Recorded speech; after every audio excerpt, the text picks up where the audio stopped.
real round here. Yeah, nigga, yeah. Shit real round here. If you want it, you can get it, my nigga. Shit real round here. If you want it, you can get it, my nigga. Shit.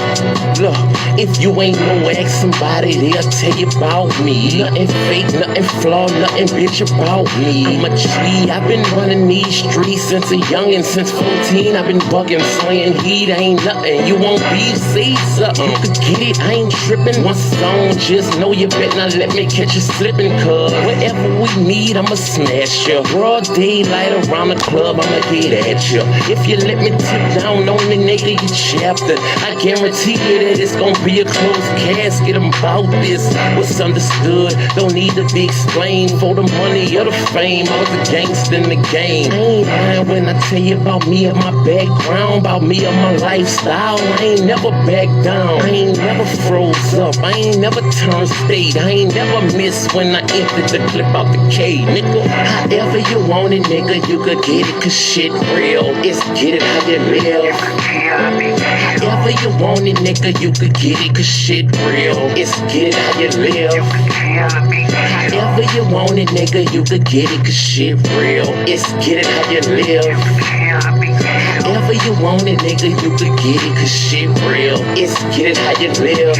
It's never die, do what you did, nothing less. Fuck with the kid, get two to the head, two to the chest. Nigga, I'm the best when it come to the street shit. You got your hands full fucking with me with this beef shit.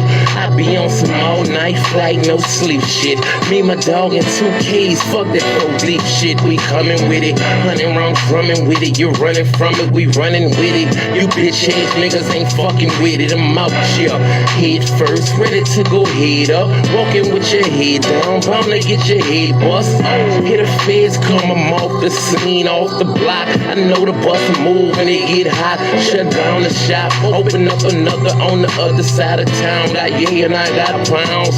Jizzle was a hustler and a head buster all in one. Don't get it twisted, I do this rap shit for fun, yeah. However you want it, nigga, you could get it, cause shit. So I went all the way down to the trap in ATL. Oh yeah, so I let T.I., you know what I'm saying, to see how they do it. Cause I know how we do it in the hood and the N.O. It's street, it's real street. I've been a street nigga my whole life. I was raised in them, wild out, flighted for nights and days in them. Nigga, I played in them, I told the kids in them. In 7th grade, I started trying to get paid in them. If you ain't real, you ain't gonna be safe in them. Bitch niggas get jacked and they hoe get raped with them. I done saw niggas get stabbed and shot dead in them. No reppin', I bust my share heads in them. Leave caught niggas down bad and bust lead in them. The streets getting flaky cause not a feds in them. Putting pressure on busters, getting info from them. Niggas telling it all when it's coming and who from them. Damn, that's fucked up, the streets done changed. These bitch niggas straight poison in the game. But Jizzle can't change the streets, that's me. I live and die by the street rules cause I'm a G. I'm a street nigga, a street nigga. That's what I've been and that's what I'm gon' be, nigga. I'm a street nigga, a straight street nigga. I was taught if I'm a play like a G, nigga. I'm a street nigga, a street nigga. That's what I've been and that's what I'm gon' be, nigga. I'm a street nigga, a straight street nigga. I was taught if I'm a play like a G, nigga. A nigga thorough as they come, was raised in the gutters in the slum, known as the number runner son, and the dope man nephew who uncle on the run, the candidate grandbaby hustle for the fun. The yeah was sold daily from the dust to the chrome. Like easy in the 80s, nigga stayed in the sun. I swore I'd never run, so I stayed with a gun.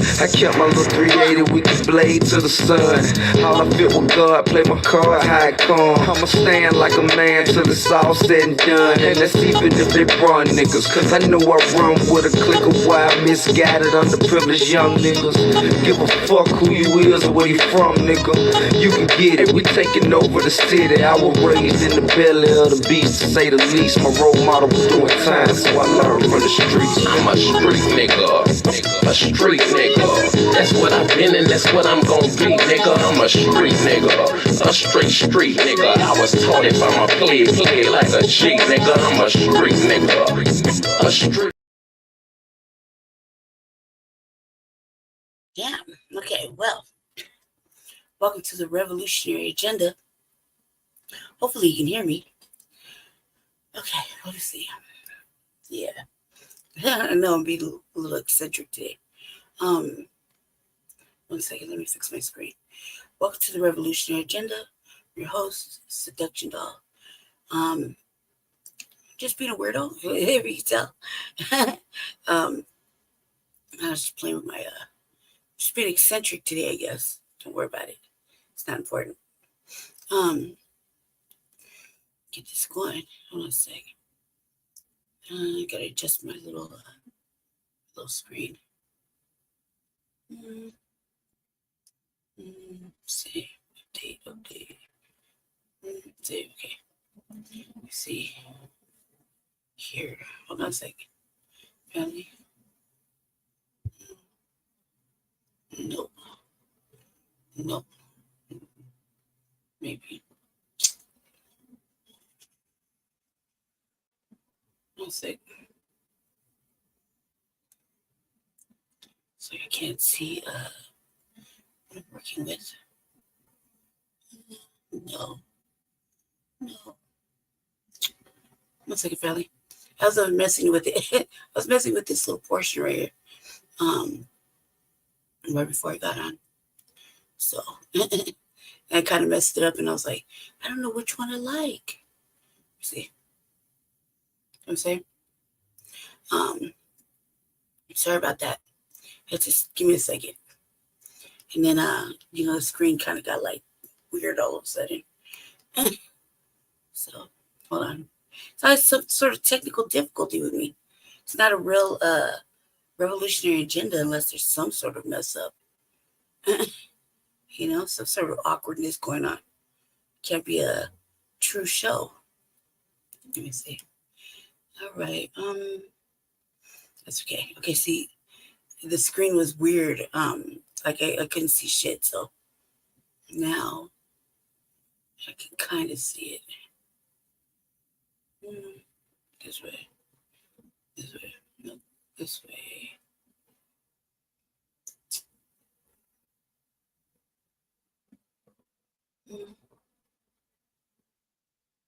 Let's see.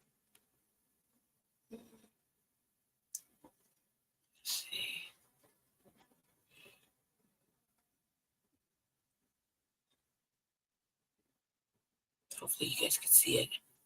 It's not kind of not all awkward. It says you got to do some adjusting, I was just trying it out. Sometimes I get like I feel like I have to try some shit, kind of like feng shui it, It's weird.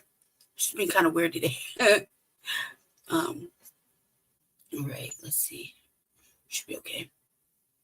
Like what's going on with my hair, huh? None, just fucking around, bored. Just fucking around and being bored. Okay. Well, let's start over. Welcome to the Revolutionary Agenda. I'm again your host, Seduction Doll. Got a kind of interesting little show. I saw something on the news that kind of like, on YouTube, kind of. I saw it on YouTube, but I read it in Newsbreak, and kind of bothered me a little bit. So I had to check in more on it, and then it was like, oh my god, the mayor. The mayor be doing the most. So I've been waiting to do some Denver news. So I thought about it. I thought I'd do some Denver news. Just some stuff we can talk about a little bit. Or I can just kind of go over a little bit. Got a couple of things I want to go over. So, but right now, I'll start with the bottom. I'll start with my cue. Because there's a lot going on in Denver, actually. There's a lot going on in Denver, actually. I hope you guys can hear me. Kind of talking in my normal octave. So, hold on. Gotta get my my little light together for my keyboard. 1 second. I'm kind of taking a break from some stuff I'm working on for That's not helpful. Some stuff I'm working on for Jesse. Kind of decided to take a little break from it. Because I still kind of need something from him. And I was like, oh, let me just take just a little break. What the fuck, man? Okay. He got all his stuff on my desk, and I can't find anything. So I found it. It's always like this, dude. It's always like this when I do my show right after him. Like if I could show the camera, there'd be all his shit right here. You don't let me go trash his desk. Anyway, just playing. Need a little keyboard. Okay, bam. All right. Yeah, it's just been weird. I felt like being a little eclectic. It's different. As usual, have to be different. So I was taking a little break from working on some campaign stuff for Jesse, and because I need him to do something before I can carry on. But he's, indisposed. So I took a break. I was watching Pineapple Express, and I said, "Oh fuck, man, I'm gonna get over here to do this broadcast." So here we are. Oh shit, won't let me save it? Did. Let's see, why is it acting weird? Okay. Yeah. Kind of got a heavy week this week. Got a lot going on. It's pretty fucking hot now. It's like 61 degrees. It's like 7 o'clock in the morning. It's gonna be a hot ass summer.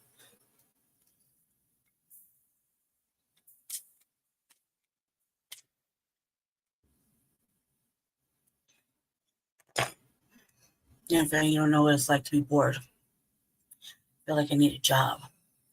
I need to do something with all this fucking empowerment energy. I wish we were going to the reparations rally. That would have been a rip. So then I feel like I could run into some like-minded energy. It's kind of like matches mine. There's only a few that match my energy,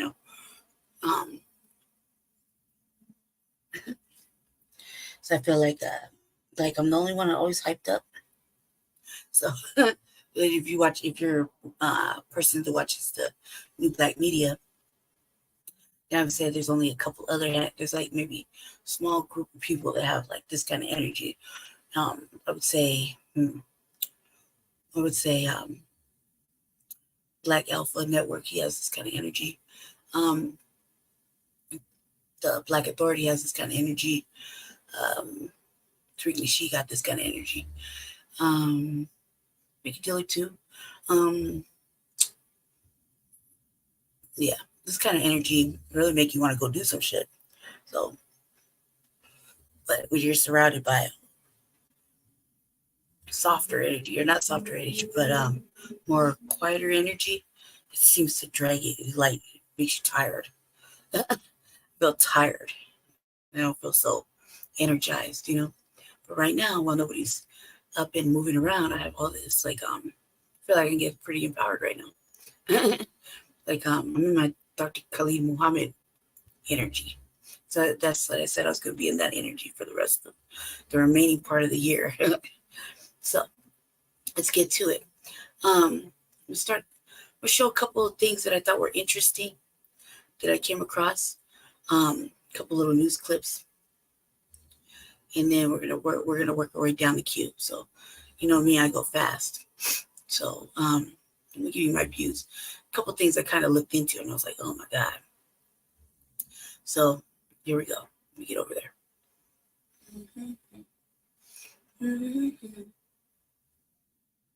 Let's see. Tyson Foods is one of the world's biggest meat and poultry producers. And according to the Union of Concerned Scientists, it's also a major polluter in the United States. A report entitled Waist Deep says that in the 5 years between 2018 and 2022, Tyson plants dump more than 371 million pounds of pollutants into U.S. waterways. More than half of that was in 3 states, Nebraska, Illinois, and Missouri. In response, Tyson defends its wastewater treatment program, which it says complies with regulations. Stacy Woods is research director for the Union of Concerned Scientists and one of the authors of the report. Stacy, what pollutants are we talking about here, and what effect do they have on the environment, on wildlife, and on humans? Our report found that Tyson Foods dumped over 25 different pollutants into waterways in 17 states. This pollution included nitrogen, including ammonia, and phosphorus. And we're particularly concerned about those because when there's too much nitrogen and phosphorus in our waterways, it can cause harmful algal blooms that can kill fish and other aquatic wildlife. And also, when people live close to these harmful algal blooms, they can experience things like asthma attacks and bronchitis. And these are all byproducts of meat processing? It comes from the wastewater in the meat processing. Wastewater is produced in these meat processing plants when folks working in these plants rinse off dead animal carcasses, when they clean meat products, and when they rinse down these industrial equipment. And so that wastewater contains things like blood and feces and bacteria like E. coli. So there's a lot of wastewater that is produced when meat processing plants create meat and poultry products. The Tyson Foods plants that we looked at produced over 87 billion gallons of wastewater in those 5 years. I want to read you part of a statement that a Tyson spokesperson gave us about your report. It says, Tyson Foods uses a robust management system to mitigate environmental risks and impact. This report does not acknowledge our ongoing compliance with EPA regulations and certification by the Water Alliance for our strong water management practices. What do you say to that? The most shocking thing that we found in our investigation was that when Tyson Foods dumped these millions and millions of pounds of pollutants directly into our waterways, they were pretty much following the rules. Now, there were a few instances where a couple of plants exceeded the rules for a few pollutants some of the time, but by and large, they were in fact following the rules. And we think that's a problem. Those rules need to change. Luckily, the EPA is actually right now working on updating those rules. The Union of Concerned Scientists and other groups, along with other citizens, submitted comments in support of strengthening those rules so that these industrial polluters like Tyson Foods will be forced to clean up their act and stop dumping so much pollution directly into our waterways. Why is it that these levels, which sound high when you describe them, are within the EPA's regulations? That's a great question, and I can't speak to the reasons why EPA has the regulations set right now. What I can tell you is that the regulations that are in effect right now and during our study period were enacted over 20 years ago. In that time, there's been tremendous gains in technologies that can allow these polluters to clean up their wastewater before releasing it out into our environment, which is why it's definitely time for updated regulations that will reduce the amount of water pollution that's allowed to come from these kind of plants. The report said that Tyson operates 123 plants in the United States, but that the data you analyzed only came from 41. So could this actually be low? Yes, our estimate is indeed an underestimate. And the reason is that the current regulations only apply to a small sliver of the meat and poultry plants in the United States. The EPA estimates that under the current regulations, only about 500 of the roughly 5,000 meat and poultry plants are required to report their water pollution. So for Tyson Foods, we had reportable water pollution for only 41 of their 123 plants. And we would assume that the remaining plants are also creating wastewater.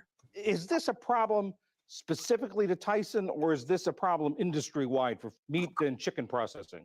The meat and chicken processing industry is a known water polluter across the United States. This is not specific to Tyson Foods, but we decided to investigate Tyson Foods because they are one of the largest meat and poultry processors in the US.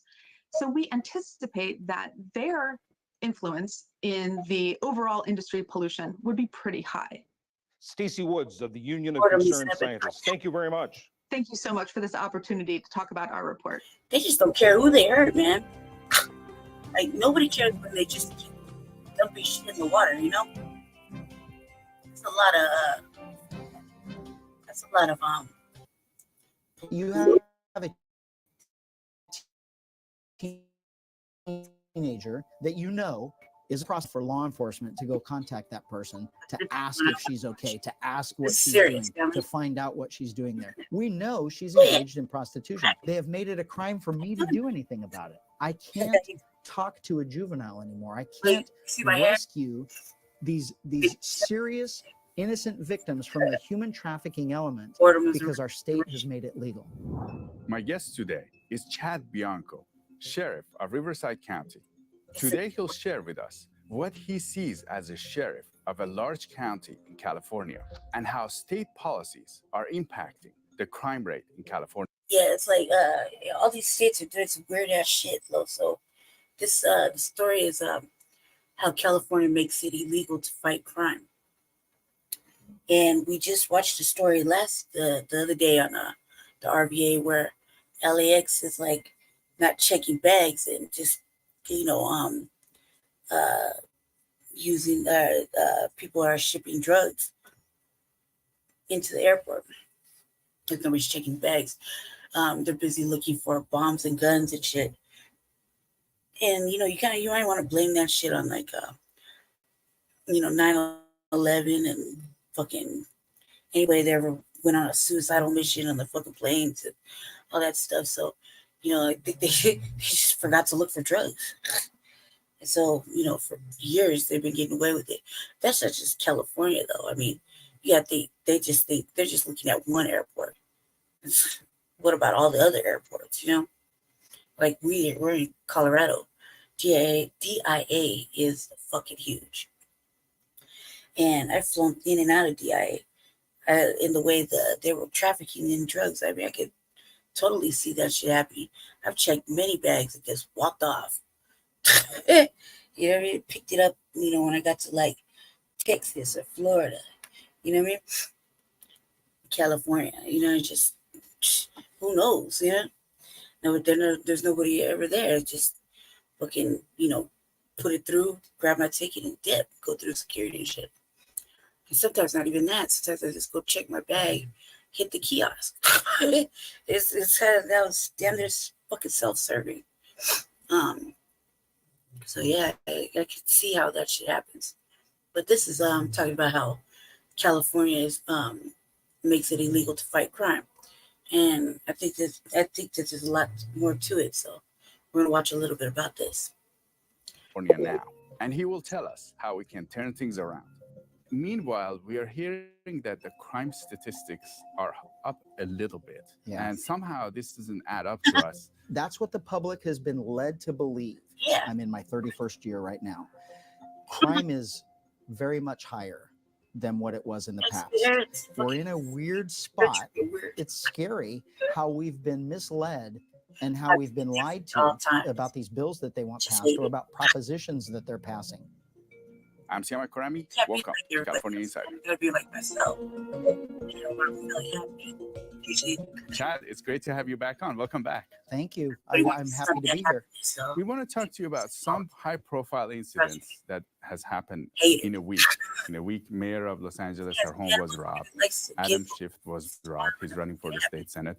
We had the mayor of San Jose was also harassed and attacked in the middle of the street. Jealousy is a really in downtown area. And meanwhile, we are hearing that the crime statistics are up a little bit. Yeah. And somehow this doesn't add up to us. You have a view that most of us don't have. You're a sheriff for Riverside County. You have a really big county. You see a lot of things. Can you tell us what's happening from your perspective? Yeah. So my county, we are very large. We're the second largest sheriff's department in the state after Los Angeles. Los Angeles Sheriff is bigger, but then it's us. And we've got 2.5 million residents in Riverside County, and our department's 4,200 employees. So we have a lot of deputies out there working in contract cities and in our rural areas. And it is completely obvious to those of us that have been in law enforcement for a long time. I'm in my 31st year right now. Back there. Crime is very much higher than what it was in the past. And we are consistently seeing it go up exponentially.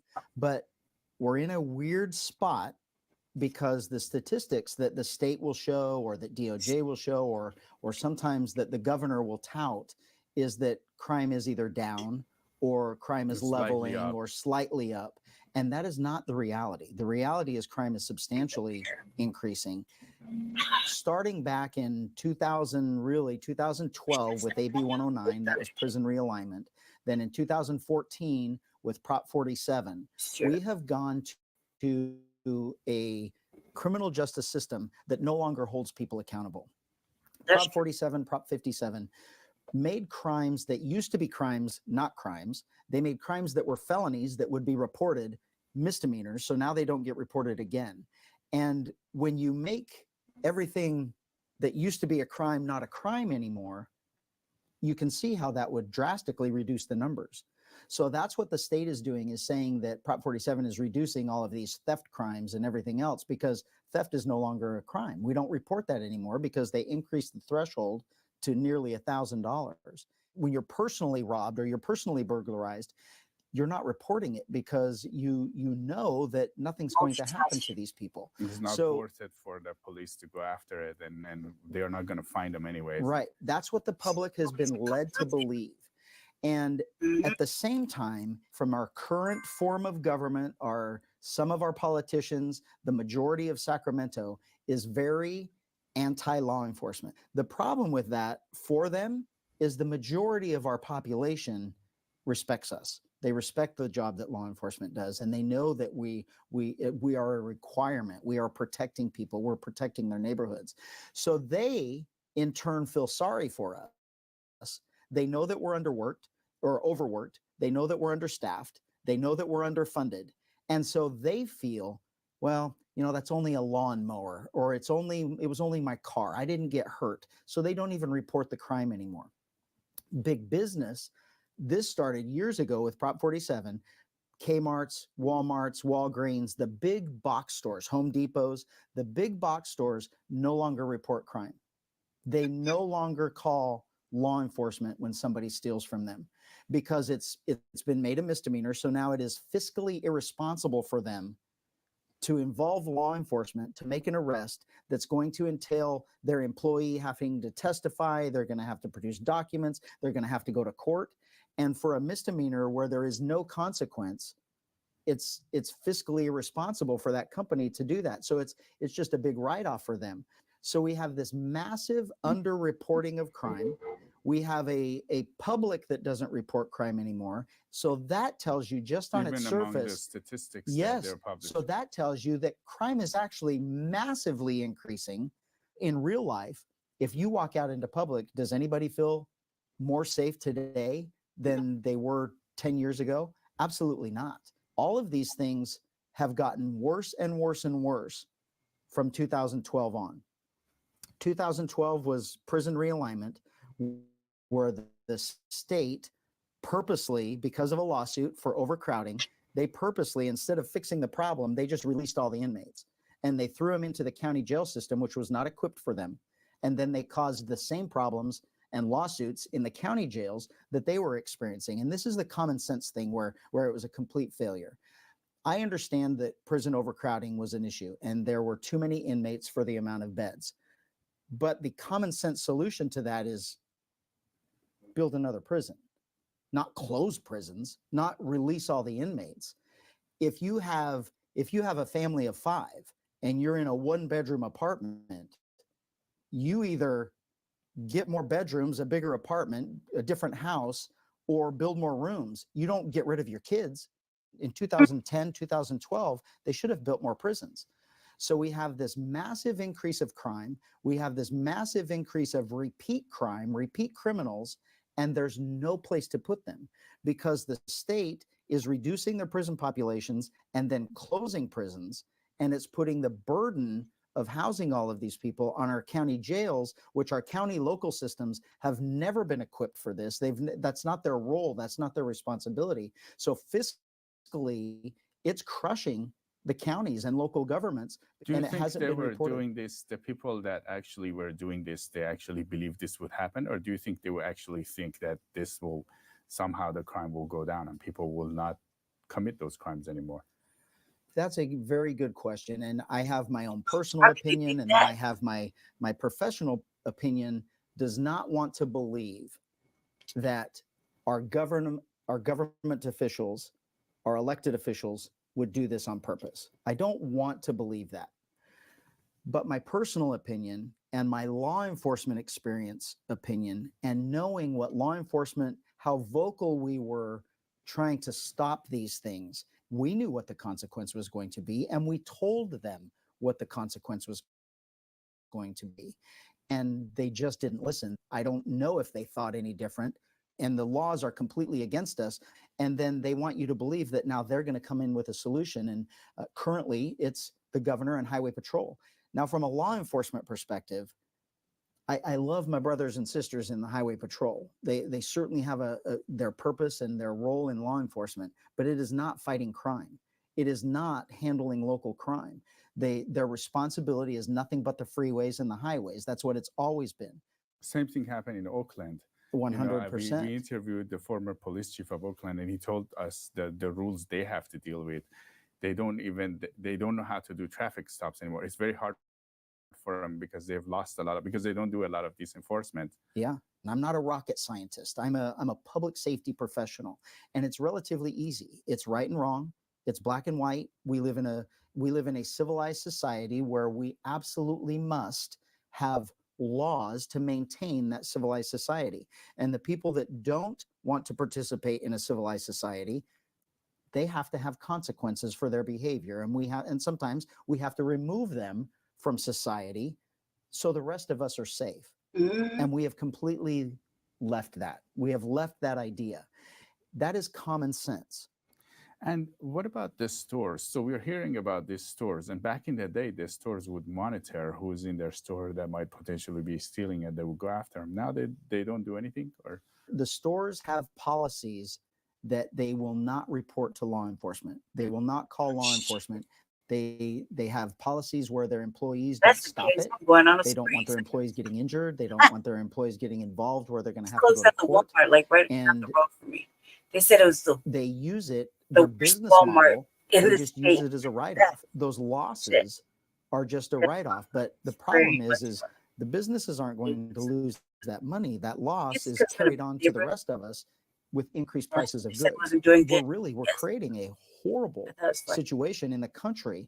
And really, California is the model for that horrible situation. We started it long before anybody else.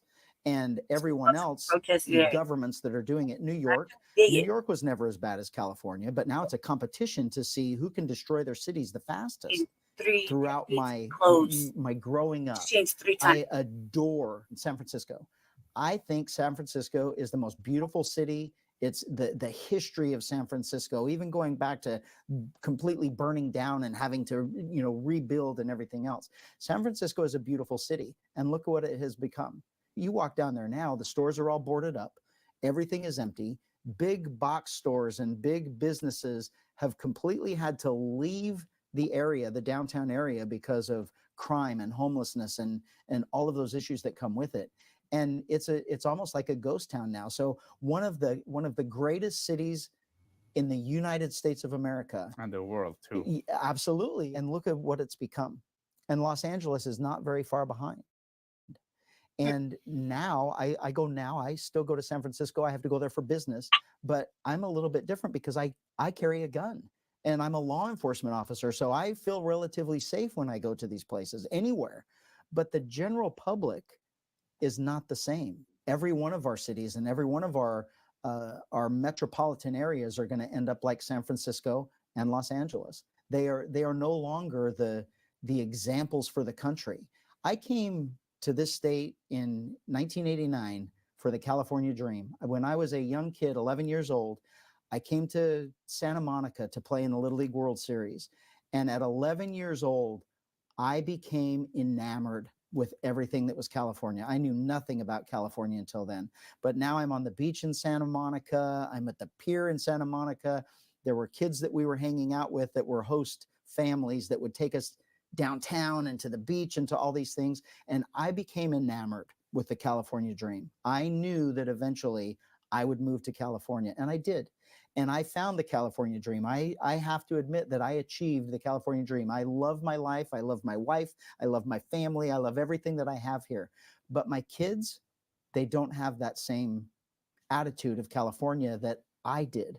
Their California dream is now a nightmare. They both work. They can't afford a home. They can't afford to provide, the things that I was able to for their kids, and they're looking at leaving. And it saddens me because the greatest state in the country, people are now leaving because of bad government policies, and public safety is the main driver. Now, can you tell us more about other things that you may see that we're not seeing, that is not well reported in your county and other areas in California that people should know about? There are so many things that have been made by policy. So if you look at, homeless is one of the big issues. If you go back to the major rise in homeless, we keep calling it homeless. I'm not a fan of calling it homeless. These people are not homeless. We keep saying we need to build more homes and we need to give them places to stay. They don't want a place to stay. They're perfectly happy where they are. And they aren't homeless because every single one of them had a home that they were kicked out of. They were either kicked out by family members, by their spouses, by somebody else, or they lost it monetarily because of their drug and alcohol abuse and dependency. And so then they end up on the street. They are in a drug-induced or alcohol-induced psychosis that now massively changes the chemical makeup of your brain, which is going to cause mental health issues. And so we call it mental health and we call it homeless when the real culprit is drug and alcohol addiction. So if we would label it as that, we might be able to get a handle on this, because our bodies, we didn't all of a sudden have a change in DNA. It doesn't work that way. We all of a sudden, the chemical makeup of our bodies didn't change. So why did all of a sudden in the last decade or 15 years, why did mental health now become this major, major, major issue? And if you go back to Prop 47, when Prop 47 was passed in 2014 and changed, where at the time, we were able, if you were arrested for drugs, we were able to offer you, or the judge and the DA was able to say, you're either going to go to jail for your crime or you can go to rehab. And they left it up to the individual. And sometimes the judge would say, we're forcing you into rehab. And the people would go to rehab. Sometimes they would get fixed immediately. That was their rock bottom, and they needed the help. And it was like, oh my gosh, thank you for doing that for me. Sometimes they were sober for 6 months. Sometimes they were sober for a year, maybe only for a couple of days. But at that time, they were at least sober. They weren't committing more crimes. They were getting their medication. Everything was working out fine. And then Prop 47 took all of that away. We no longer have that option. Judges cannot force somebody into rehab. They no longer have the option of going to rehab. So they either have to pay for it themselves or their families have to pay for it, but they have to admit that they want it. So even the pay was done through the government? Oh, 100%. And it worked. It worked. We were lied to about everything about Prop 47. The name of Prop 47, the name of the ballot initiative was called the Safe Schools and the Safe Streets Initiative. It had nothing to do with safe streets, nothing to do with safe schools, and it actually did everything bad that we see today. It caused the homeless issue to, if you go back statistically from 2013 on, it is nothing but a straight increase in homeless and mental issues. And then you see what Prop 47 did. And it really exacerbated our problem and made it much, much, much worse because we can't get them help anymore. And it's inhumane for us as a society to find these people that are mentally messed up because of their drug and alcohol addiction and chemical imbalances in their brain, and we are not helping them get fixed. We just leave them homeless. We say it's a home issue, instead of what it really is. They can keep doing drugs. We keep giving them more drugs. We keep having safe dens and making it Needle easier for exchanges them. and needles Absolutely. and free needles. And you're enabling this culture of government dependence. We can't get them into rehab. We have to convince a crazy person, a mentally unstable person, we have to ask them if they want help. Well, obviously they're going to say no. They don't want help. They don't want to stop using drugs. They don't want to get out of their environment and adhere to rules and soberness. And so they say no. And so we can't help them. We can't get them into housing. There's plenty of housing out there. There's plenty of places, nonprofits that want to help. But from the law enforcement perspective, and we're the ones that deal with it every day, those people don't want help. We have to, I mean, it's hundreds and maybe 1,000 times of us asking them to go into some type of service before they actually do it. And when we do get them in, I mean, we feel like what a success, because we finally convinced them to get sober.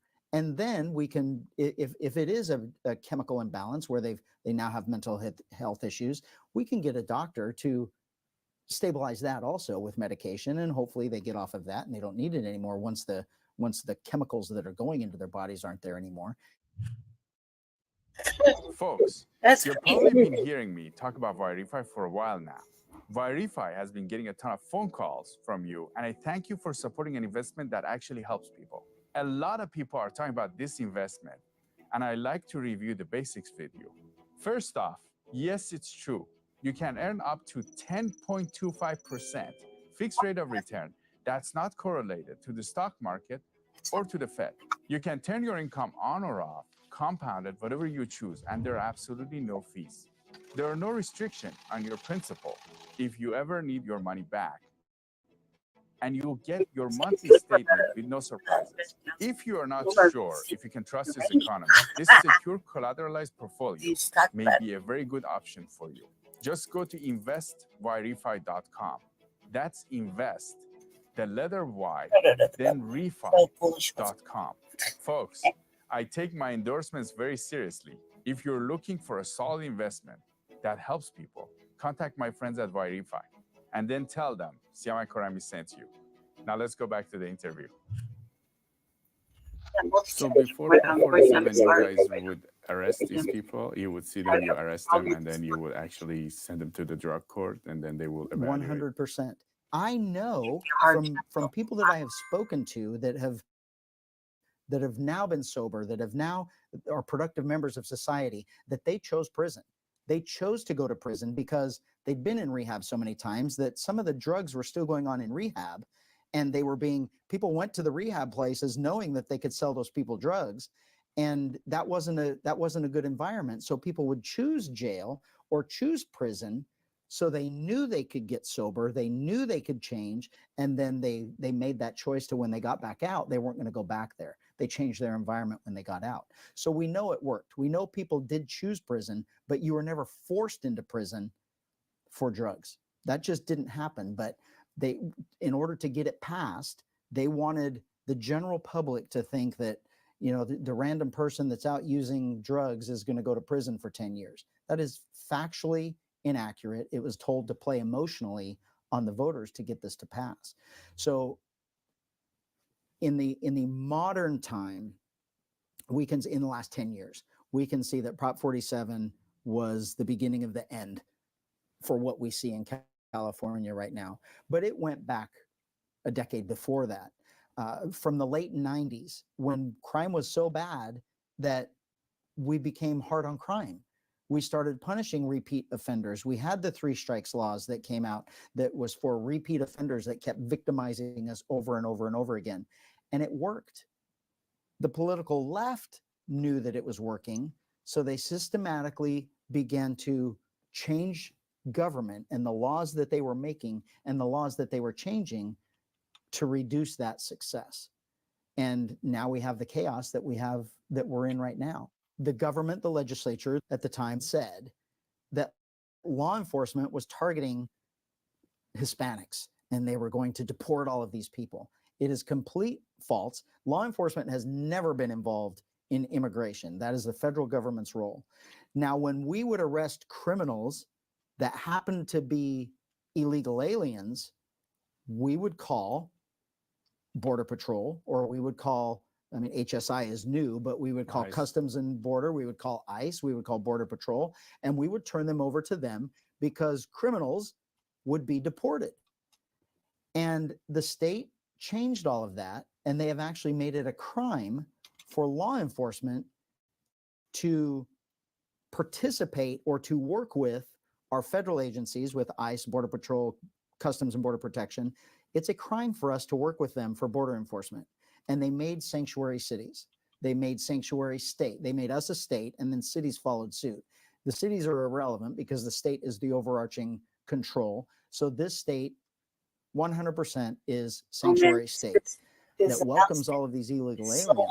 They're all coming in through San Diego. They're being funneled in through the 10 freeway that comes from Texas or comes from the East Coast into Los Angeles, into the Southern California region, and then throughout the rest of the state.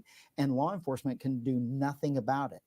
The problem where we have now with an open border is all of those things that we can't ask those people anymore. We can't confront those people anymore. Even we know that that's what they're doing. Is our border, our government, our federal government will never tell you this, but the people that actually do the work, the border is 100% controlled by drug cartels. 100% controlled by drug cartels. And That's this not change, mass influx of illegal immigration into this country, these people aren't just randomly coming in from other countries and being able to cross the border. It is 100% controlled by the drug cartels. So much so that the drug cartels now are making 10 times, 20 times, 100 times more money than they were making with drugs with humans. They need that. So this human trafficking element, this human control element, where they're all of these people that are coming across, they are still paying the drug cartels. They're not coming across for free. No one gets across that border without first having paid the drug cartels to allow them to cross. And then the drug cartels deliver them, they release them at the border, and then Border Patrol and Customs have to take them in and receive them and let them go under direct orders from Washington, D.C. and the current presidential administration.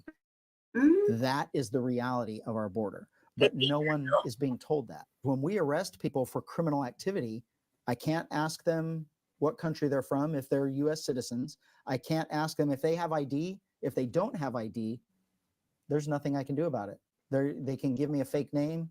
It's like, okay, I mean, whatever. And then we're not going to hold them. They don't get held for court, so they get let go, or they get given a citation. They're never going to show up to court. They're here illegally. They're committing crimes. They're criminals. So people are coming with no ID, you know, and they cross the border, and some of them might be criminals, you know, and then we know 100% they are criminals, and they are even the criminal elements from these South American countries, the Chilean gangs they're so sophisticated in their theft. That they're actually robbing homes here in 100% this area in Southern California, and absolutely. And when we come in contact with them, if we have arrested them, we have arrested Chilean gang members for committing those types of crimes in Riverside County. We arrest them for the crime, but if they bail out, if the judge lets them go on their own recognizance, whatever the case may be, they're free to go. They are free to roam our streets, our cities, again, right? And they're doing it over and over and over again, and there's no consequence. The state has taken away the consequence. If there's no consequence for criminal behavior, why would you stop? I mean, that's again common sense. I mean, anybody that's raised kids know that your kids will do anything they can until they get punished. And then that punishment, whatever it is, whether it's a spanking, whether it's a slap on the hand, that's what changes their behavior. I mean, if they touch a hot iron, they're not going to touch it again because that was a serious consequence. And we know that. That's human behavior. Some of our DAs won't prosecute. The judges don't hold them accountable. They give them probation and let them go. And then when we arrest them again, they put them on probation again and again and again. There are criminals out there that are on 5, 6, 7, 8 probations, and there's still never a consequence for them committing another crime. That's the reality of law enforcement. That's the reality of my job and the job that deputies and police officers are doing every single day. And the state is aware of it. They don't care. They don't want to change it. And we are seeing the severe consequence of that today. There's a dishonesty or some shit of what they're reporting. Like, what the fuck, man? They just go keep picking you up, throwing you in jail overnight, and then fucking sending you moves. Oh, fuck that. I'm gonna pick you up, drop you the first time, pick you up the second time, man. I'm driving your ass to motherfucking ice.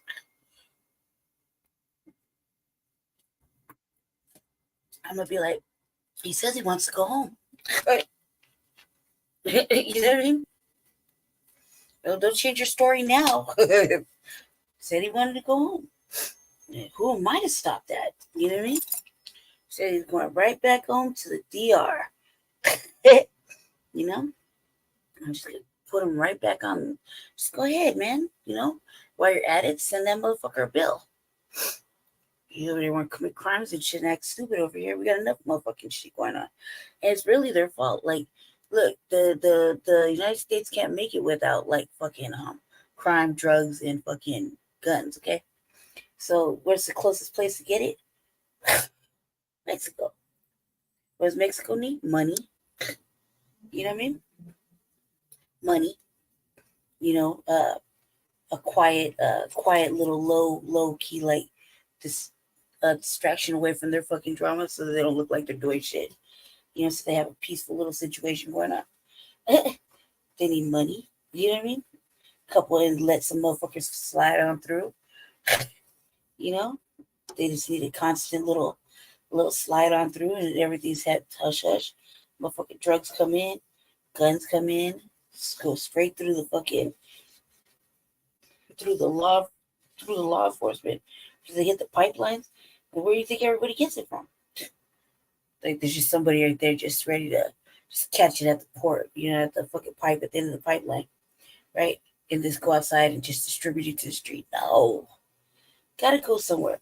All that shit passes all kinds of fucking authority throughout that. You know what I mean?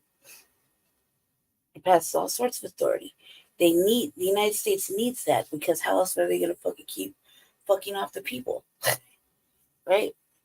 They need to keep the people kind of fucked off, like on drugs and fucking with the everybody's on drugs thing, so we gotta cure the people. Everybody's crazy, so we gotta give them mental health. You know, that's because it's from drugs. So we keep asking for all this money from the government to, you know, fix the people because they're all fucking crazy because everybody's on drugs or homeless because they lost their house because they're on drugs. You know what I mean? Major crime wave. There's all these guns here all of a sudden. So many guns. I don't know where everybody gets it from. You know, they need that shit. You need that crime, you know, so they can be tough on crime. You see what I'm saying? It's a fucking game. You know? And they just casually pick random motherfuckers up, make them look some kind of way, drop a couple of fucking zips on them. You know what I mean? They get another motherfucker that's in trouble all the time. They get them to work for them. So it's constant. They need that. They can't. The United States won't be able to function without a steady crime wave. Steady crime wave, steady function of drugs, all kinds, any kind of dysfunction is good for the United States because then it keeps them finding ways to get money from the government, finding ways to print the fucking money, finding ways to lie to the people, annoy the people. You know what I mean? So the people can be upset and they go to city council and like, oh my God, all I see is drug addicts and homeless people. Everybody's crazy. I see people just standing around talking to themselves. You know, nobody wants to work. All that shit is coming from. It's all we pay for it. We pay for it. You know what I mean? We pay for it. We pay for the fucking racism, white supremacy that goes on here. We do. So there's a fucking overextending. We pay for the anti-black racism. Think about it. Think about it. That's a fucking crime and shit, and the high crime rate. You know, they can't ask for more police. They can't ask for this. They can't ask for that. They need all that. It's a fucking game. instead of the people being like, I wonder why there's so much crime. Just think about it. Just think about it. We're in a fucking greedy, corrupt fucking United States that's got their hands in everybody's pockets. You know what I mean? Fucking off the people, keeping the people at a low level of neglect. So yeah, we need that. We need all of that shit that they got over there. We do. Or else, look. What if the United States got well all of a sudden? No one was getting high or drinking, or nobody had any access to anything, guns. Everybody was mentally well, right? We fucked up. There would be no flow, no money coming in. I'm serious, watch. I'm serious. They need that. They need that. It can't be this. Look, even if it was allegedly because everybody had the American dream, there's always some fuck shit going on too in the back. They need that. You need it. You couldn't have a healthy United States on any level. On any level, they need all this access to ask for money. They need it. All these studies cost money. These things cost money. You know what I mean? So they need it. They need the people to be in some sort of upset. So they keep asking. So they can keep pretending they're fixing a problem when they caused the problem in the first motherfucking place. And nothing, if you ever notice, has any real problem ever got fixed. I mean, really, has the war on drugs ever ended? How about the war on terrorism? How about how about racism? You hear me? Slavery. Can name a couple of places that still got slavery over here. Prison, school, some marriages. Today, work, your job. Where you're working for shit that you're fucking worth more, right? But they want to give you whatever the fuck they want to give you. Man. Did I say school? Did I say school, right? I said some marriages. Yeah. Hey, nothing's ever got fixed. Nothing's ever got fixed. In fact, I think it got worse. But they'll tell you it got fixed. They'll tell you everything was better. And I'm 44. I don't remember fucking. There was like Trump talking about make America great again. Which I don't have to say this, but I was watching this documentary, very serious, intense one, just kind of refresher course, and Hitler said it was make Germany great again. Ponder that for a little bit, right? Is that where it came from? Is that what all this other shit he's talking about really comes from? Because I was watching this documentary, and if I had to put like two, draw a line down the page and say Hitler and Trump, and tit for tat, I'm gonna say it's kind of similar. It's kind of just off what I saw, recently, like yesterday, really. So is that really where we're heading? And even then, was anything fixed then? When was it great? It's never been great, especially for us. Never been great. So, I mean, when's America been great? Let me know. Tell me shit. So I can rewind the track. In 44 years, when has it been great? It's been tolerable. You know what I mean? And I'm sure there was moments where even like I'm sure there's been moments where it was some sort of chaotic fucking distractions going on. You know what I mean? Just because motherfuckers lived in like me, like before I went into the system, my parents came from LA. We lived kind of like in over here in this area where I'm at now, but it was more ran down until we moved to the area my parents live now. My mother left, but the man that raised me, my brother's father, lives in, right? It's like maybe 15 minutes away. And that with that time, it was probably middle class. There's no middle class. I don't think there ever will be a middle class, let alone they stop building houses. Fuck if you can get one. They haven't built any. They're building everything up, like apartments and shit like that. In our city, just in our city. I don't remember seeing if you're getting a house built, you're getting a house built somewhere out and you're paying for it. Like, I mean, it's coming from it's from scratch, or you bought a house that's already built. You know what I mean? Everything's being built up where it's like condos and townhomes and shit like that. It's ridiculous. It's ridiculous. I'm trying to figure out how to make my phone so I can film when I go out, so I can show you guys. It's just building up. I don't remember the last time I seen somebody build a house. You know what I mean?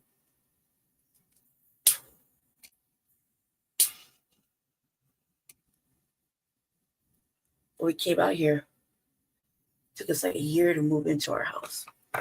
Not because it was being built. I don't know what the fuck was going on. I was a little girl. But I know it took us like a year to move in. And the house was just a standard little 3-bedroom house. It's nice. It's pretty decent. It's only technically it was just 1 man and 2 kids. You know what I mean? The villain left, so she wasn't there very long. Now, it's a pretty decent little spot. But I haven't seen anybody with like houses over here, especially in my area. Motherfuckers think they're gonna, one side of the street, like if you go look across the street from my apartment, one side is really gentrified, brand new buildings that are like $2,000 a month. Allegedly, we're supposed to be affordable. And I gotta tell, when I'm going down there, I see, and I'm cruising down, just patrolling my little neighborhood because I like to go kind of like the back street. Sometimes I don't like to get on the bus. I just like to drive. I'll pretend I missed the bus and just drive a little bit, go catch it, like maybe a couple thousand blocks, just see how I feel, whatever, right? I'm on my time, right? And it's so they built up all these apartments, and all I see is motherfucking brothers and sisters, you know what I mean, outside checking them out. They're not all leased out, and they're looking for stupid shit like a way to find out more information, like a contact or anything like that. And they have it like on like weird places, like you gotta walk around other buildings to find it. Took me like 15 minutes to find a leasing office. It's because I had to keep driving around. I was like, well, where the fuck is it? Well, when I stop and I chop it up with them, because that's what I'm gonna do. I don't really talk to anybody else, right? But I have to be like, man, we can't get our hopes up on this, because they'll find a way to not let us in over here. And what they want over here is motherfucking people with good credit and income. Right. And over there, now that they're building up, they put this little little shopette, like a little mall.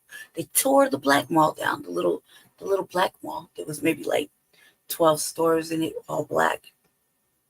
Like we're talking like men's fashion or men's warehouse, Ebony Men's Warehouse, and shit like that, right? Hair store for the ladies. You know what I mean? It's just black shit, okay? Tore it down and put up a little Stanley Center. There's only one thing black in that whole little spot. That's the gym. And it's a secondary gym because there's it's like a franchise, or I don't know. I think the brother owns like 2 of them. He owns one in the Points, in the east side, and one in right there, right down the street. So I think that's it. Everybody else, there's nothing but fucking white folk there. I know. I was looking for a motherfucking looking for something inside the building. I went cruising around it, man. You couldn't. I don't know who could afford to go there except white people or people with money. You know what I mean? I really didn't see any black people. No, I take it back. Probably saw like 15 black people in there, and they were probably on dates or like everybody looked like they were on a fucking date. Usually couples and shit, or older people, you know, like maybe 2 friends, you know what I mean, like 2 male friends eating some barbecue and shit. There's a barbecue joint there. She's like, for like a little plate, it's like $15 fucking $20. Not even fucking worth it. You know what I mean? Me and Jesse had to do an event over there. Thankfully, they catered the shit, but I was like, God damn, man, the place is expensive. And they got all kind of little white little clothing stores and shit in there. They got a liquor store in that motherfucker. And best believe that liquor store don't look like the liquor store across the street from my house. The liquor store across the street from my house is like fucking ran by fucking Nigerian dude, and it got everything I like in there. It got fucking 211s in there, okay? Real shit.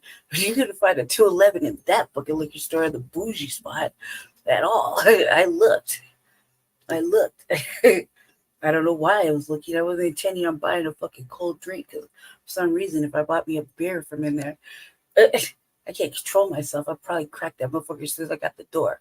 And I just, the motherfuckers tell on me. They don't even open the door for motherfuckers like me. Real shit. They didn't open the door for me. I had to kick the door open on the way out. I was like, man, I'm driving around. I was like, man, I see these motherfuckers coming this way. And they just standing there looking at me. So I was like, bow, kick the door. Move, bitch. They're rude. You know? So, yeah. But I seen, like, just recently, I stopped telling motherfuckers, I was like, the people outside, I was like, say, bro, you shouldn't get our hopes up, man. This is not going to be the place for us. They're charging like $2,000 for 1 bedroom. No voucher. Better off looking across the street. It's more affordable for us. I don't want to pay that much. Yeah, fuck, what kind of fucking social security or fucking income I got? That's fucking everything. You know what I mean? It's unfair. It's wrong. It's a lie.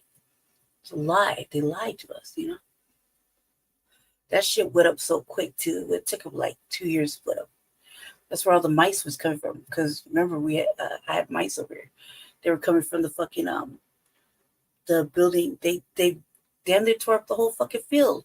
So all the little field mice were coming over here across the street, and I was like, God damn, man, like you're destroying habitats and shit. You know what I mean? Just to put up these fucking weird aerodynamic. This one fucking apartment, it looks like it's standing on stilts. Excuse me, stilts. It's like up like this, and it leans like this. So it's like a box that leans out like this. And I'm like, how the fuck you gonna feel safe in there? Like, can you imagine having an apartment right there on the open area? And there's no fucking, it doesn't look stable, man. I don't care how much cement you got there. It don't look stable. Like, luckily in this area, we don't have hurricanes and tornadoes. What if, right? What if? And I was like, dude, an airplane just crashed right in the same, like, not this neighborhood, but not too far from here. A little baby plane. So it's possible. I mean, anything's fucking possible. You know? I'm like, man, I don't want to be in this aerodynamic shit. And they're really expensive. And I'm like, what the fuck are you paying for? For $2,000, it better be fucking furnished with a washer and dryer and a working AC. You know what I mean? I better be able to hide myself in like 3 closets. Dude, I got a pretty decent 1 bedroom, right? And Jesse had to bring some stuff over here. His building's like almost like it's ready to just collapse on itself, right? And it feels like it's packed like a motherfucker in here. And yet I still have space. These motherfuckers, but this place here is expensive. This place back in the day, like maybe 10, 15 years ago, I used to think I wanted to live here. Just cruise by it when, I was a girl, This motherfucker was only $400. $400. Cash, no questions. Okay. $400. Now, this motherfucker is $1,800 with a voucher. Okay? I got a voucher. Like, God, I don't pay for this motherfucker. Like, God. But with that, you deal with all the other shit that comes with it. So I'm like, it's too much. all these things that are happening, man, are like, it's design. It's design. It's design. I don't think they have any clue. Even if like say hypothetically, I have a plan to solve homelessness, right? Real shit. Do you think that they would allow me to solve the problem of homelessness? No. No. No, because they need the motherfucking people to be fucked off so they don't have to fix it. So they constantly have something to complain about. So the whites have something to complain about, so they can call up and be like, oh my God, there's homeless people shitting all over. They're everywhere. I don't feel safe going to my car, which is really stupid. You should feel safe. Actually, you should do the right thing and just chop it up with them around your vehicle, but you should stay safe. Toss them a couple $. Man, I learned anything. These new homeless people are fucking doing the most. Side note about the homeless people. Do you know there's regular bitches fucking homeless people? Yes. I know. Has it gotten to that point, right? Regular bitches got jobs, real careers, apartments, lives, you know what I mean? Picking up homeless motherfuckers and kicking it with them, like goosing on them and everything. Have whole relationships with them. Yeah. Not to mention, I mean, I can go in all day about what's going on out there. You know what I mean? Like, for real. And have no, and the motherfuckers that are trying to, like, cuff up or nothing. It's just like, well, you know, thanks for visiting. I'll pick you up next week. What? What? No, nobody has no shame or embarrassment either. Like, what? Real shit. Do you know what I mean? I don't want to tell you how I know. I do know. I do know. Yeah. Plus, dude, why would it, like, took me forever to want to accept the fucking housing. Like, they never gave me nothing in my entire life. So when I finally got it, I didn't fucking believe it. I didn't fucking believe it. Thought they were fucking lying and just to arrest me. I was like, if you're gonna arrest me, just do it like you always do. Or we gotta play these games. Like, real shit. They couldn't convince me that it was real. And it was. I had 2 vouchers. I got approved for 2 vouchers. I was like, what? They waited so motherfucking long. After a while, it's just like, well, I'm already out here. Been outside my whole motherfucking life. What are you talking about? Didn't anybody ever give me anything? For real. When did they ever gave me anything or let me do anything that they're not monitoring? You know what I mean? Never. Never. It's a lie. You know? I don't believe them.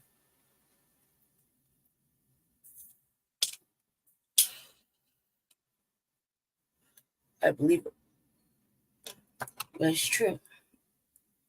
And then I just managed to keep it and do the right things, you know. But fuck. It's feeling what I know now. Here, like, I'm outside. I'm literally outside. I'm like checking things out. I'm like, and I found out regular bitches was fucking homeless dudes. I'm like, and they're all jazzed about it. And I'm like, cuz, what the fuck is wrong with them? Has it gotten that bad that there's no dating pool? I was like, what the fuck is going on here? I got questions. No bitch will admit it. They don't want to talk about it, but yeah, no dudes talk about it. I'm like, God damn, like, what would possess you? What would possess a woman to go do that?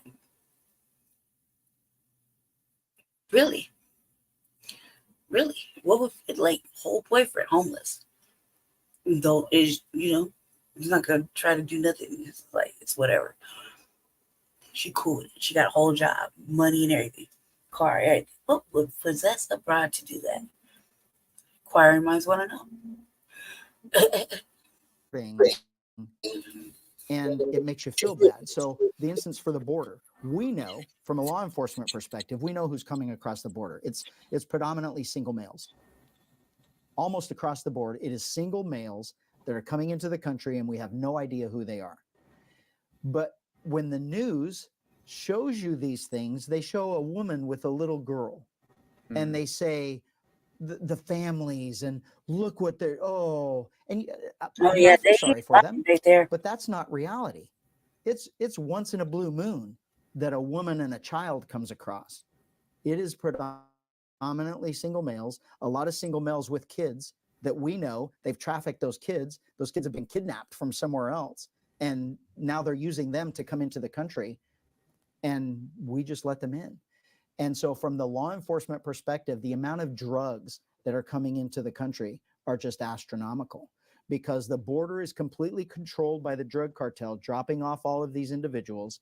Border Patrol's number one priority is to make sure they process them. 150 people come across the border. All the Border Patrol resources for that day or for that hour all have to go handle all of those and process them. And as soon as that happens, the drug cartels know that now the border is completely open. Now the people sneak through. There are millions and millions of what they are calling gotaways that they don't know who they are, that they watch go around them. Border Patrol. So Border Patrol gets all these people that are willingly giving up, that are paying the drug cartels to come into the country. And then as soon as they do that, they watch the drug cartels now transport the drugs and the other people that are paying big money to get into the country. We know that people are paying over and those 100. are not even going through the system. They're right? not going through the system. They're not even getting processed. They are not. And we know that it reportedly from informants, from people that are working, that we get, that we turn and we get information from them. These people are paying in six-figure amounts, in excess of $100,000 for the drug cartels to smuggle them into the country. Why? If it's free, if you can just walk across. Like, why are these people paying? Yes. So they're paying them $5,000 to $10,000 for the people that are coming across, every single one of them. But then the ones that don't want to go through Border Patrol and Customs are paying hundreds of thousands of dollars. The FBI is admitting to everyone that there are millions of people that are coming into this country, paying those big dollars, that are bypassing the system, and they are now in our country. So from a law enforcement perspective, we don't know who they are. We don't know what they're planning, but it can't be good. If it was good, if they were coming to make a better life for themselves, why would they pay $100,000 to come the other in? system? Right. They would just come in. And so all of this was by design, by sanctuary states, by an open border. And now we are bringing all of these people in. And now we're finding out the silly things like they're flying people in from other countries, bypassing Border Patrol and the border altogether. It's the government that's paying these NGOs to do it. And then we're seeing these flyers that are giving to all of these people that say, make sure you vote for President Biden when you get there. Well, they're illegals. They can't be voting anyway. But we've changed our laws here where we can't ask for identification when you vote. So you have to look back and say, common sense is completely lost out. We are no longer thinking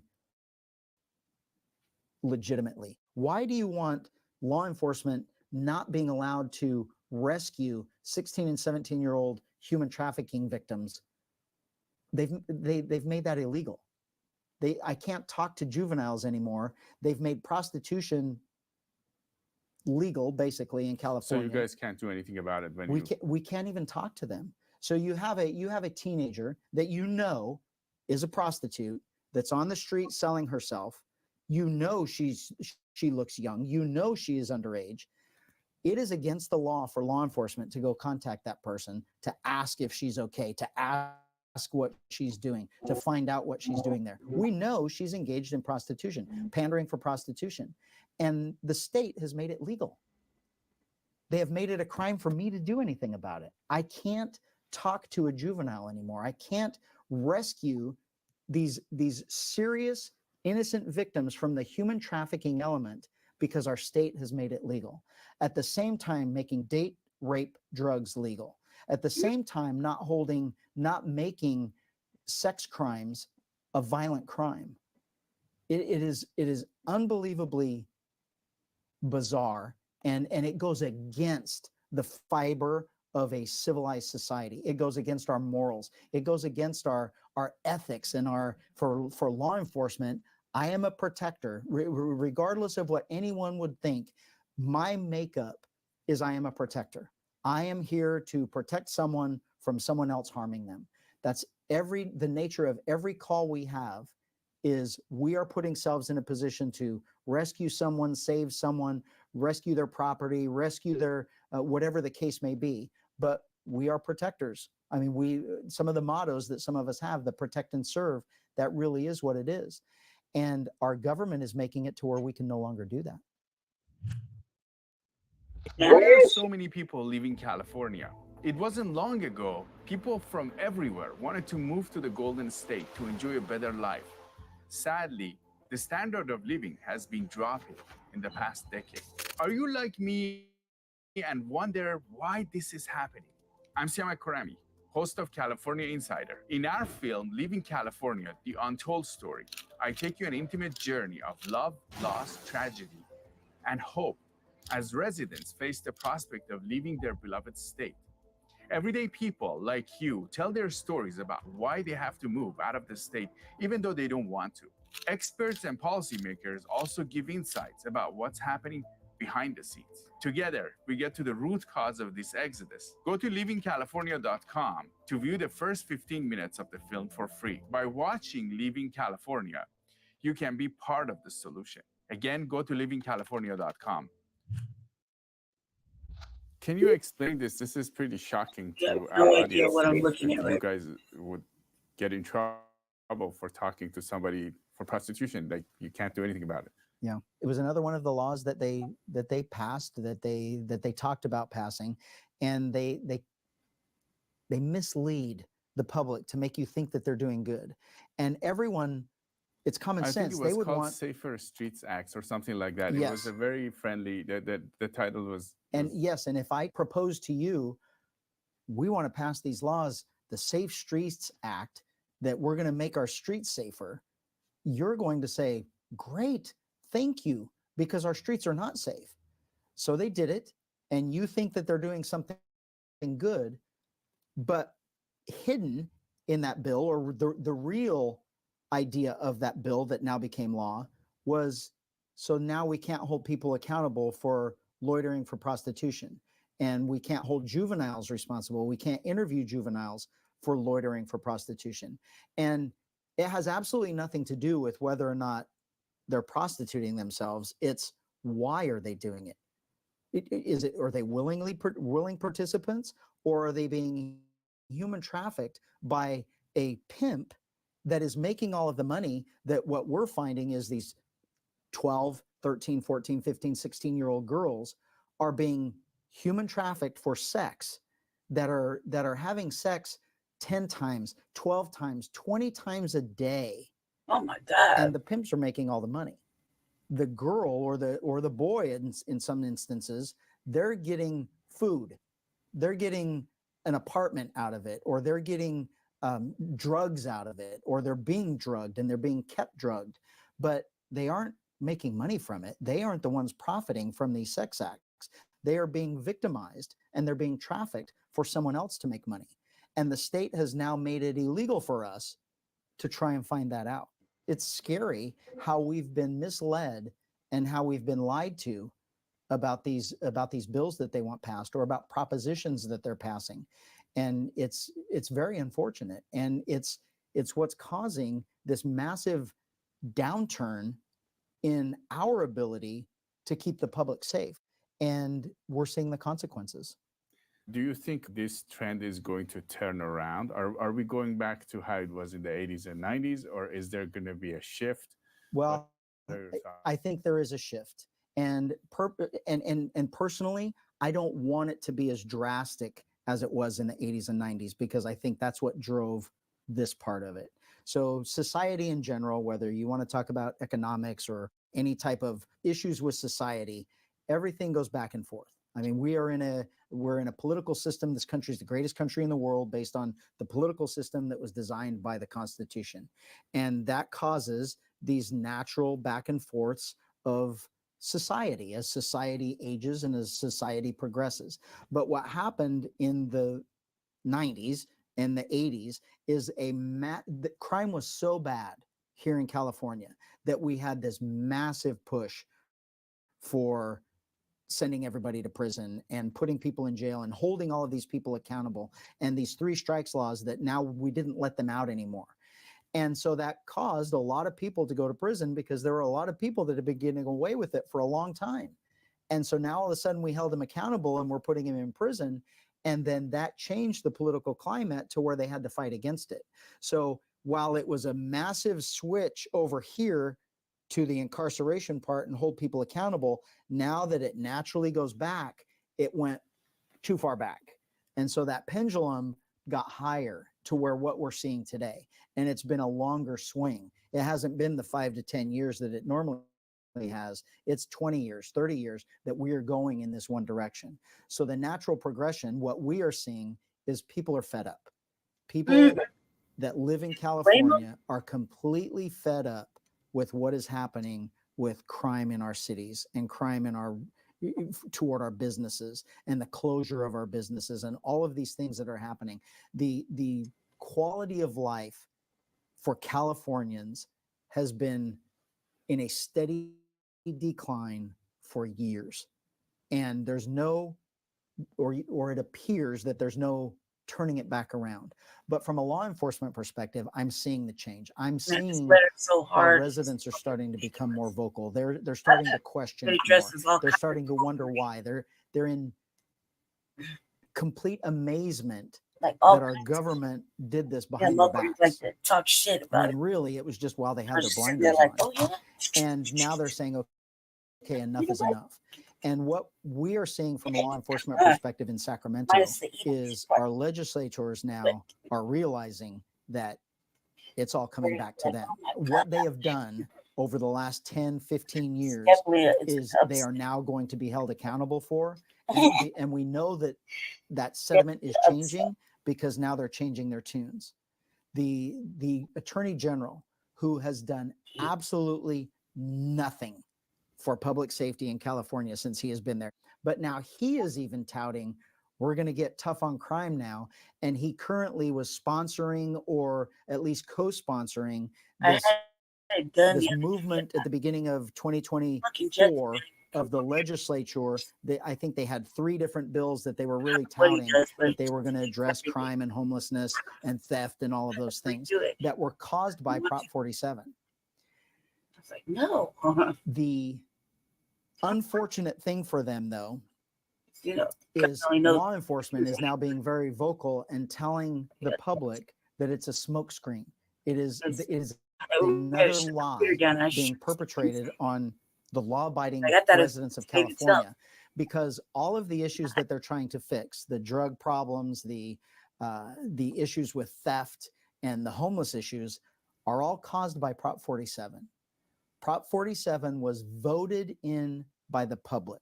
Even though they lied to us to get it to pass, that was on purpose, because they knew that no matter what happened in the legislature, even if it went conservative, you can't change Prop 47. Because it was passed by the people, the only people that can change it are the people. So in 2022, we had a bill that was a proposition that was to fix Prop 47.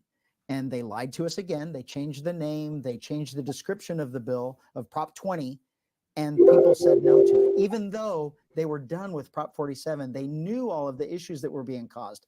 But when you read the description of the bill, it was like, oh, I'm not going to support that. So they voted no. And we wanted that passed. That was supposed to pass. That was going to fix Prop 47. But we were lied to. And so now people are done. They want Prop 47 gone. So in some parts of the state, 80% of the voting public want to repeal Prop 47. They want it repealed. 60% of all of California, even Los Angeles, 60% of Los Angeles wants Prop 47 repealed. There are some places that are in the high 80s. We want Prop 47 gone because we all know now that it was a failure. The legislature just wants you to say that they want people to believe that we don't have to replace Prop 47. We don't have to repeal it. We're going to pass these laws to address these little issues, to fix these issues. But the reality is they can't. They can pass the law, but the law is completely illegal to enforce because it's the voters that changed it. So we have to change Prop 47 through the voting process, not through legislation. We have to take it to the voters, and they have to. There's a ballot proposition coming. We're going to have a ballot. We've got enough signatures now. We needed 550,000. We got 900,000, knowing that they're going to disqualify a lot of them. But it will be on the ballot in November, and we were successful in the name. It's the Homelessness, Drug Addiction, and Theft Reduction Act. So it's very plain and simple. And law enforcement, particularly myself, I'm the chairman of the law enforcement part of this initiative. And so we're going to be very vocal for the public. This isn't going to be a fix-all. This is not going to be this panacea that's going to say, oh, look, we fixed all our problems with changing this. All this is going to allow is that now we have our foot in the door, that we can start making substantial changes to the issues that we have with drug addiction, with homelessness, and with theft. And we're going to start holding criminals accountable for their actions again, because we haven't for a decade. And Chad, why are you being vocal about all of this? It's not you're not in an easy place. It is. It's very much harder because you're putting a target on your back. I mean, there's the investigations, the audits that are being sent on Riverside County from the state. We all know that it's because of this. I've had my county board of supervisors, through their staff and through the executive office, have asked me to, tone it down or be quiet because it's causing us problems with the state. And that's more of a reason why I should be doing it. And in the end, I'm a law enforcement professional. That's what I am. My being is to help people. I get joy and comfort knowing that I can help someone. And the position that I am in is that perfect position. I'm the sheriff of Riverside County, and it is my mission to make my entire organization this organization that is the example for the rest of the country on how we should treat our public, on how we should serve our public, how we should run our jails, how we should run our patrol operations, our coroner's bureau, our court system. I want to be the example, the prime example of what everyone should do.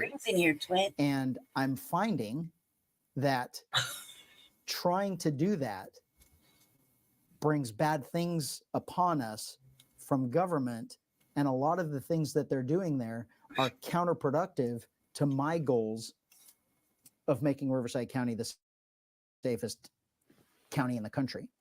Do you have any other thoughts for our audience?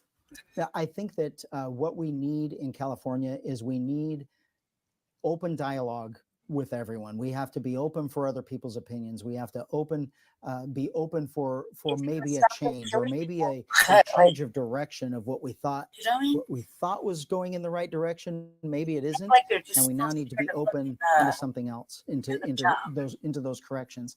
And then also, what I really see is growing up, and even into adulthood, people care about each other. We care about our neighbors. We care about our families. We care about all of these other things we don't want to affect someone else. And we've really gotten away from that, where there are a lot of selfish individuals in society, which they don't care about their actions on how to affect somebody else. We see it in simple things, even the way people drive. The way people drive with just complete disregard for anybody else on the road, cutting people off and running stop signs and speeding and all of those things. The complete anti-civil behavior that's in our public school system, and allowing our kids to rule things over teachers. From a public safety perspective, I see this as what's causing most of the issues as people are developed and people even their attitudes toward law enforcement when we pull them over and they want to yell at us and tell us they didn't do anything wrong when it's completely obvious, everything's on camera now. We need to get back to a point where we're actually caring about other people just as much or even more than what we care about ourselves. You need to care about your local governments. You need to care about the people that you're electing. You need to care about your neighbors. You need to care about your schools, care about your kids, care about everybody else's kids, care about where we are in California.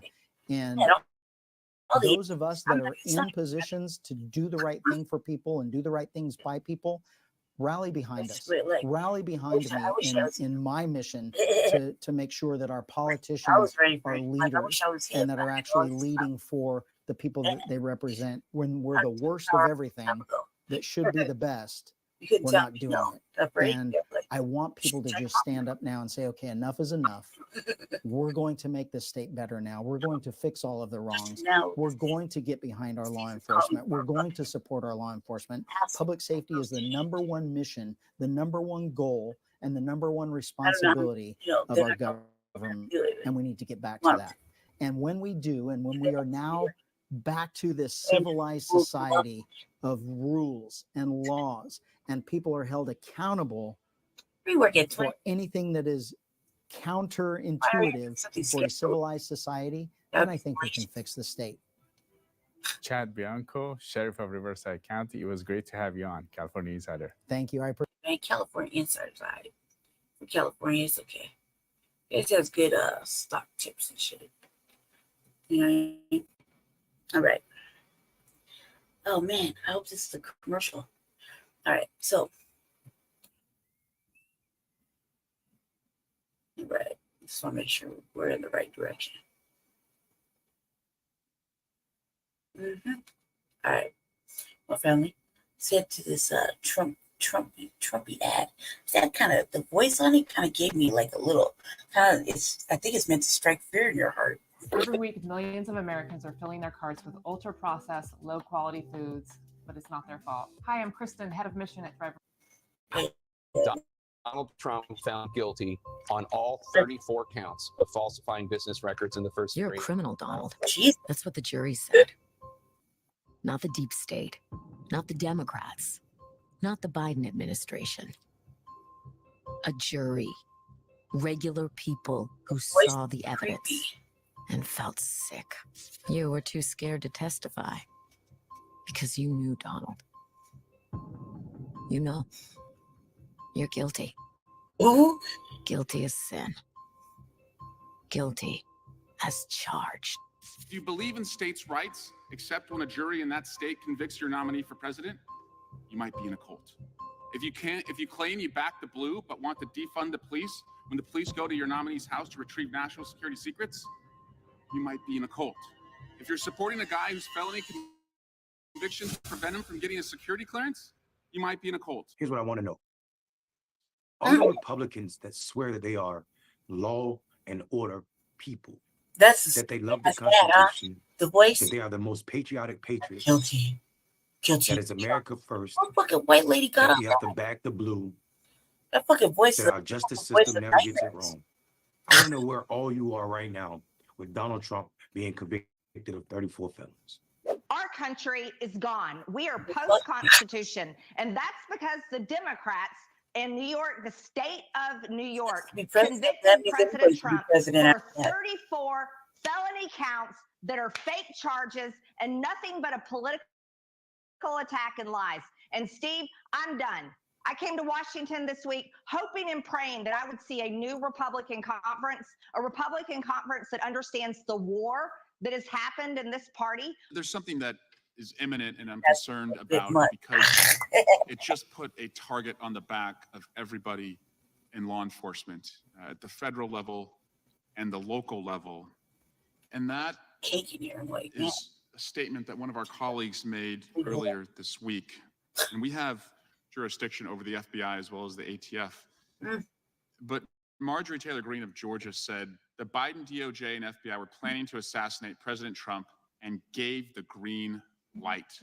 Does everyone get it yet? What are Republicans going to do or is it true? About it? So you don't know anymore. quite a concerning statement from an elected member of Congress, because this false statement man, that proxy creates with all kinds of badness. pretext They're really for that far violence. fetched. It suggests to Americans, who, by the way, are armed to the teeth, we're a country where the most dangerous people have access to the most dangerous weapons, and it suggests to them that their own government, which is really people shitty, who right? wear the badge, Because are think about out to assassinate the former president. we can get all kind of motherfucking weapons, but like especially with the Republicans, they're always fucking, NRA type shit, always with the like we can't take away our guns, right? Well, why the fuck are they sweating fucking Biden's son? You know what I mean? Like really. Especially granted his book down there, you know what I mean? But like why the fuck he's not allowed to have a gun? Is he not allowed to fucking try to do it right? And I'm like, dude, who cares if he was high or who wasn't? Who cares? He got approved. So somebody wasn't doing their motherfucking job. Did he lie? Who knows if he lied? Why would it matter? Do you know how many motherfucking people lie on those fucking stupid ass applications every day? Ever been drinking? No. Been doing any prescription drugs? No. You know what I mean? Your blood pressure too high today? No. Did you eat breakfast? No. You know what I mean? Are you super T people? Definitely not. You know how many motherfuckers that are not right who managed to get a motherfucking pistol? You're worried about this one who just likes to party and fucking, be a trick and shit. Worried about that? You're really worried about that? Or I need to be worried about the fucking House representatives to be taking their pistol in the building and leaving it in the bathroom so anybody could pick it up. Why don't we worry about that? You know what I mean? In my state, twice, okay? Where a motherfucking House representative went to the fucking can and left his fucking pistol on the counter, where a janitor found it and gave it back like a kind concern. I would have never gave it back. Ain't no lie, man. The hood in me would have been like, ooh, Republican burner. You hear me? Man. White man Republican burner. I'm out. Let's check out for the day. Have you seen my pistol? Excuse me? I thought I left. Excuse me? You did what?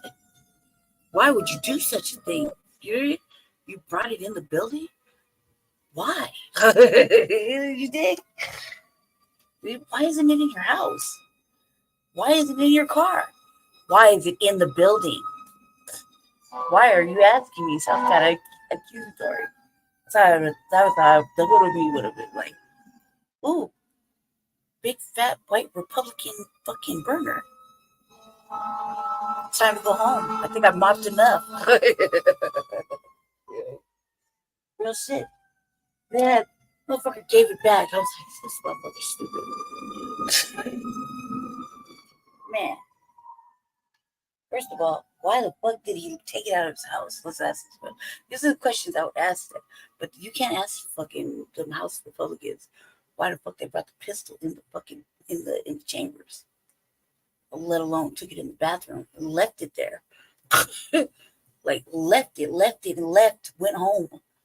Okay? They were the sweaty fucking hunter and telling him he's on drugs and shit and filling out applications. This motherfucker must have been on drugs when he left it in the can. You left it in the can. You went, probably sat down for about 15 minutes, got up. I doubt they washed their hands. You know what I mean? You didn't seem to think that I'm forgetting something. You know what I mean? Come on, it went all the way the fuck home. Stupid. Twice. This happens twice. In our state, in our fucking chambers. Those are the questions I'd be asking. Why the fuck did you bring it in the building? You had it on all day. Why? What is the intent on that? You don't feel safe here? why? You got armed security up front, but why do you have it here? Why is it not at home? Why is it not in the truck at least? You think? Like, but you're so worried about motherfucking stupid ass Hunter, whether he was high or not. You know what I mean? Like, just answer the same questions. Like, if you filled out an application, he knew or he didn't know. Who gives a fuck? I can't remember what the fuck I did 2 days ago. That sounds kind of fucking hypocritical, you know what I mean? So I'd be like, man, if I'm gonna fucking charge anybody, I'm gonna charge the motherfucker that left the pistol in the bathroom. And the janitor turned it in just on general principle, because I was like, what the fuck are you thinking? There's just the hood in me. I'm like, God, concerned citizen, I am not. What? No. No, he needs to be taught a lesson. Shit. You should get caught slipping around me. I'm teaching you a fucking lesson. So he came back and asked for it. Like, couldn't have been me. I couldn't have been the janitor. I'm like, excuse me? Should I say what? Excuse me, sir. Say that one more time. A pistol? Where? Why would it be in here, sir? Just like that. Are you sure you're in the right place? Because I don't think you're supposed to have a pistol in the chambers or in the house building, the state house. You know? I mean, last time I checked, I think that's kind of like not okay. Well, why? Why are you asking me? Let me ask you. Why is it not at your house or in your car? Or why would it be on the counter? What were you doing? Are you sure you're not on drugs? Yeah, I feel kind of like you're accusing me of something. Maybe I should just go make a report. What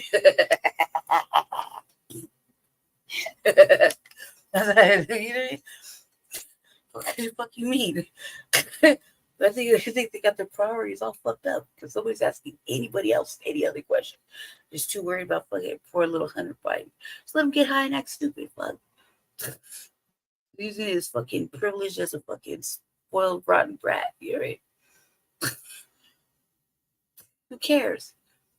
Everybody's so worried about it. Everybody's worried about. They should be asking him who's his plug. Why don't they just ask him that instead of fucking with him? Just maybe they just need to get high, chill the fuck out. You right? God, they're doing the most. It's like a whole fucking campaign. Fucking, put that little guy in jail. I feel sorry for him. I feel sorry for him. You can't be high, cuz. They'll be all over your ass. But you know goddamn well they're all fucked up somehow, you know what I mean? I'm telling you, in our state, they think he's running for office right now. Left a fucking pistol in the fucking bathroom. They left the fucking building. And then called like the next day and was like, anybody find and like, are you serious? And the motherfucker and the janitor gave it back. Trying to be a do-gooder. I was like, man, what the fuck's wrong with you? No. It couldn't be me. It couldn't be the janitor. I've definitely been like, excuse me, sir? Excuse me? Man. Why are we asking him that? They even did a report on the news. They're like, so-and-so left his pistol in the bathroom. It was returned to him. I was like, what? And I just want to first clear up the falsity. And the FBI this week has issued a statement to do that. But first and foremost, the search at Mar-a-Lago, the former president was not there. And that was intentional. So if there was an effort to assassinate the former president, they went at a time when he was not there. Second, the former president was actually treated better than most people during the raid because the FBI didn't go in with their raid jackets. They wore polo shirts to show a little bit of respect to the former. When has anybody ever heard that? They're not raiding in regular standard SWAT shit. They came in like polo. For Trump. You know what I mean? They didn't have all the fucking riot gear and motherfucking shit that SWAT on it, fucking helmets and fucking shields and shit. They came in at polo. Where did they do that at? When did they start doing that? You know what I mean? This must be a one-time occurrence. Like, literally, how many raids have we seen this year? This is the one that came in Polo. What? And they did it when he's not there? What? Why? Were they worried it was going to fucking upset his little soft soul? Like, it was going to scare the wife? Or what the fuck, man? This is weird, right? Weird. Former president and not make it a raid-like environment. Third, why not? Standard use of force procedures were followed during that search as they were followed in every search, including, fourth, the same search procedures and use of force policy that was used to retrieve documents at President Biden's Delaware residence. This is a pretext for violence, and I will yield to any of my colleagues who will join me in condemning it. I will yield to any colleague who will condemn the suggestion by Marjorie Taylor Greene that the FBI was out to assassinate former President Trump. Please condemn it. When cops kill black people, the first thing y'all say is back to blue, or they must have been doing something if they got killed by the cops, or they must have been resisting arrest. Or when you watch the video, you have an excuse on why the officer is right. How does this not apply to Trump? Unless you're saying something more nefarious, unless you are saying that black people don't deserve justice, that black people deserve to die, and Donald Trump's sentences, I should say convictions, are different because he's a white man.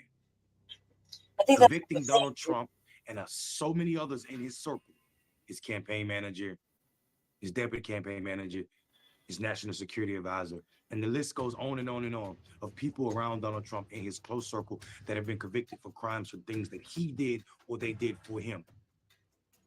None of y'all call him. Yeah, I have to. None of y'all. I was thinking, I'll be right back. Your pearls.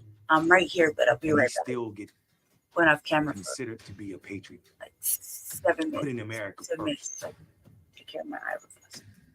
What are y'all saying? He's saying exactly that. America's justice system is not set up to try white men. They should never convict white men, especially not Trump. See, that's the kind guilty of of energy every we're damn thing. For right now. Where are your Christian values now? Where are your evangelicals now? I heard Franklin Graham talking trash about the justice system, who's made his name from his dad, who was supposedly America's preacher, supported a man who paid off with campaign finances a porn star, a man who cheated on his wife when she just had his last child. Y'all are not Christian. Y'all are not patriotic. Y'all don't back the blue. Because currently you're screaming everything that's against God. Currently you're screaming everything that's against America. You're screaming destroy America while you're chanting America first. You're screaming defund the FBI while you're saying back the blue. What you're really saying is anybody or any institution or anything that prioritizes white people, you're for it. Tell the truth and let the Lord love you, because I don't. Get y'all together. Business.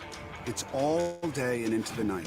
And it's why all the businesses that keep this world turning choose advanced solutions and partnership from Comcast Business, powering more businesses than anyone, powering possibilities. Behind me, a mega fundraiser for former President Trump is about to take place. But this isn't Mar-a-Lago, and it's not Trump Tower. This is the heart of San Francisco, a liberal bastion of America. But in recent years, I think, a growing circle of tech elites there's definitely some privileges going on. They're vocal, I'm just totally they're emboldened, and they're filthy This is an rich. interesting This week on thing. Tech Check, Silicon Valley How turns to Silicon Trump. Valley turned to that. It's very, It's very a gathering of A-list tech heavyweights, and it signals a shift happening in the traditionally deep blue valleys of the Bay Area. 50 grand a ticket or 300,000 bucks a pop for a VIP ticket that includes a photo with the former president. Pocket change for the tech founders and investors in attendance. David Sachs, the venture capitalist who owns the mansion, he's one of the newer, more vocal conservatives in the industry. He donated to Republican candidate Mitt Romney's campaign in 2012 and then Democrat Hillary Clinton in 2016.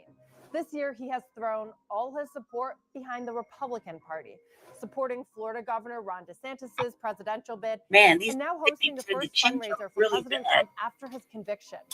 The other host of the fundraiser, VC Chamath Palihapitiya, has also switched allegiances. He donated more than $250,000 to Biden in 2020, according to campaign records. I am an apolitical person who has to make a difficult decision every 4 years. And I think most of us are like that. Sachs and Palihapitiya, they make up I half want of to see where my money's going. dedicated to giving an inside look at tech investing and wealth. It's amassed a loyal group of why you gotta hundreds of pay so thousands much of money listeners and only to give episodes, it back. and it's an example of how supporting Trump in the tech industry once vilified you, but now can glorify you. Unthinkable just a few years ago. I know there's going to be a lot of people who support Trump, but they don't want to admit it. And I think that this event is going to break the ice on that, and maybe it'll create a preference cascade where all of a sudden it becomes acceptable to acknowledge the truth. Already signs of that shift. Sachs' San Francisco event was sold out. The fundraising momentum is really on Trump's side right now. He outraised Biden in April. His campaign says he raised $141 million in May alone.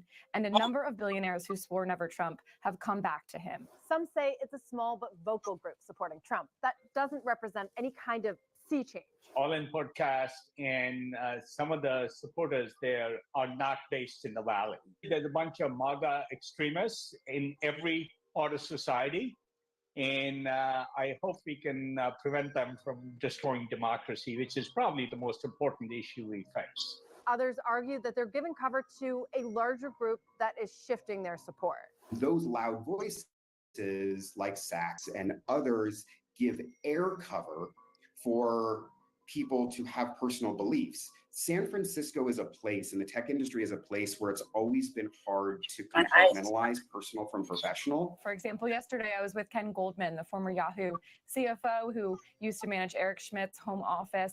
And he says that folks he talks to, where he lives in Silicon Valley and in New York as well, that there's really been a shift in support. He calls it undercurrent support because people don't really want to raise their hands. And it's not so much that it's pro-Trump. It's not a huge amount of support for Trump as much as it is against Biden. A group that increasingly includes insiders at Silicon Valley's most prestigious venture capital firm, Sequoia Capital. Its track record includes early investments in the now titans of the industry like Apple, Google, Oracle, YouTube, and Instagram. But Sequoia is also symbolic of a more openly divided Silicon Valley. Some partners, including Sean McGuire and longtime Republican Doug Leone, are publicly backing Trump, even doubling down after the former president's guilty verdict. Leone listing his concerns: the immigration system, ballooning deficit, foreign policy missteps, and more, despite rebuking Trump in 2021 for inciting the January 6th riots. McGuire announcing that he'll be cutting a $300,000 check to the ex-president. But on the other side, there's former Sequoia partner Michael Moritz. He's a known Democrat.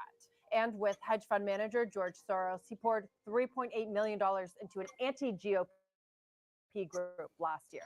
The size of Trump's recent donations also suggests a shift in who he's seeing support from. Back in 2016, large contributions, that's those above $200, they made up just about 14% of his campaign's war chest. In 2020, that grew to 51%. If he has problems with money, and he has problems like, overestimating the value of whatever his property and, especially with money and banking and, where like if he's selling the UK there, fuck them, they get their bread back. Why would anybody invest in him? Like, it obviously means like, I wouldn't invest in somebody, like, first of all, I wouldn't even loan you $10 if I knew your word wasn't good. You know what I mean? Like, your word is shit. You know what I mean? And you're in trouble all the time. You owe all this money to whomever, you know what I mean? Like, why in the fuck would I donate to you? Like, what's that really about? And somebody like he can't travel, he won't be able to travel to other countries. You know what I mean? He's found guilty. He's a fucking felon, let alone be able to, like do things that you can't have a gun, you can't do a lot of shit. You're a fucking felon. You know what I mean? In certain areas. So what the fuck? Like, why would you invest your money in somebody that has a problem financially, like either with giving his word, paying off debts, holding a promise, just keeping your word, first of all. You know what I mean? Especially like you telling fucking the UK, there, whatever, they're not getting their bread. I got that. Let me pull that fucking footage up. I'm like, why would you invest? And why would you put so much money in him? Like, you see him like his assets could be snatched up. You know what I mean? Like that one woman, he kept fucking with her, and the he keep owing that lady money. Keep losing his cases to her. and one of the ladies said, one of the ladies is holding him accountable, was like, she wanted all his assets. So if none of his assets are really the value he says they are, like, you know what I mean? He's doing he's doing all these deals and shit. His word is no good. Like, why the fuck would you put money in him? Like why would you do that? What is the guarantee? Like, is there collateral? Like, you know what I mean? Like, surely these motherfuckers do not want to spend millions of dollars only to lose it. Like, what is their what's the contingency plan? Because honestly, they're buying him. So what do they really want from him? Like, what do they want him to do? Because they're obviously willing to take a loss. Not that he's, it's not that if he loses or whatever, but I mean, shit. It doesn't look like he's trying to, break bread and, pay debts and tell the truth about his finances correctly, But like, how the fuck would anybody? Why would you put money into him like that much money? Why would you invest that much? Like, I wouldn't think his word was worth shit. Like I said, but like if I said, yeah, I knew your word was shit, I wouldn't loan you $10. Yeah. If I knew that you weren't capable of giving it back to me at the time you said you were going to give it back, So why would I do that? Today, it makes up 69% of his bankroll. Meanwhile, large contributions make up about 54% of Biden's donations. So far this election cycle, Trump and the Republican National Committee have raised more than $42 million from wealthy mega donors. That compares to about $35.5 million for Biden and the Democrats, and it puts Trump at about a $7 million advantage despite receiving funding from about half as many billionaires. As for the recent defections, many point to a loss of faith in Democrats, whose policies they say are not open to tech interests or are becoming more hostile towards them, especially relative to President Trump's last term, which saw corporate tax cuts that boosted the balance sheets of mega caps. He also got tough on China while creating exemptions to protect tech companies from those tariffs. Government contracts, they went to defense startups like Palantir. And his attacks on social media would prove toothless. Now in 2024, some in tech see him as better than the alternative. Critics say Biden's pick for SEC chair, Gary Gensler, for example, has been unreasonably hostile against cryptocurrencies, calling the industry rife with fraud, scams, bankruptcy, and money laundering. And when President Biden appointed Lina Khan to head the FTC, she vowed to herald an antitrust revolution, cracking down on big tech. She's investigated and blocked dozens of mergers and acquisitions, the lifeblood of the startup industry. So if you go back to like Obama's administration, he was doing high-profile interviews with Mark Zuckerberg. He hosted a tech conference on the White House lawn. He was loud and proud about how the tech industry was a jewel of America. Biden has been much colder towards the tech industry. His policies related to gig workers, artificial intelligence have been noticeably more regulation heavy, and that has seriously strained relations. Defense tech is another industry aligning with right after government contracts under Trump went to startups like Palantir, a darling of tech and founded by the original Silicon Valley Trump supporter, Peter Thiel. Palmer Luckey, founder of the defense startup Anduril and Oculus VR, he's hosting another fundraiser for Trump after David Sachs in Orange County. And Jacob Helberg is a senior Palantir executive who recently announced a $1 million donation to the Trump campaign after donating hundreds of thousands to Biden in 2020. Founders Fund partner Delia and Alex Maruja puts it this way. 4 years ago, you had to issue an apology. You even said you voted for him. In 2024, every major defense tech fund is sharing a stage with DJT. Business.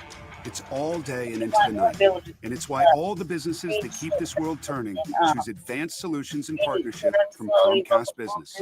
Powering more businesses than anyone. Powering possibilities. Fake culture wars only distract us from our economic decline. And nobody in this race is being honest about it except Donald Trump. That was Peter Thiel at the Republican National Convention in 2016, a turning point. His support for candidate Donald Trump surprised many in Silicon Valley. At the time, 140 prominent technologists penned an open letter denouncing Trump's politics, and the entire industry had publicly donated less than $3,000 to his campaign. A fundraiser for Trump planned by the then CEO of Intel, it was abruptly canceled after the New York Times began probing his support of the Republican nominee. Thiel, the ultimate tech insider, seemed like an outsider when it came to supporting Trump, at odds with the uncomfortable summit of big public tech CEOs at Trump's White House shortly after he took office. Some tech commentators argued that Thiel did not represent Silicon Valley, but more would come around. Even if they didn't explicitly support Trump, they would embrace his politics. The Republican agenda has been much friendlier, or at least not as hostile towards the tech industry as the Democratic agenda. One of the most dramatic shifts has come from one of tech's most powerful and richest leaders, Elon Musk. A supporter of Democratic candidates and policies in the past, his political affiliations have evolved. Over the last few years, he has promoted various pro-Trump causes on his platform, X. Those openly backing Trump envision a presidency that benefits their interests. If you don't believe that Trump is going to ignite World War III and end democracy as we know it, and I know a significant portion of the population does fear that. So if you leave that aside, generally a Trump presidency could benefit the tech industry because, again, regulations against artificial intelligence, cryptocurrency, gig workers, Republicans aren't pushing that agenda. But maybe only as long as they stay in his good graces. His opponents argue the former president is unpredictable and can make decisions based on personal vendettas. Amazon, for example, blamed the former president for losing out on a major cloud contract to Microsoft because he didn't like the company and, more specifically, its CEO, Jeff Bezos. The majority of San Francisco is still heavily liberal. Protesters flocked to the street outside of David Sachs' home ahead of the fundraiser, while other opponents floated the Trump chicken in the San Francisco Bay.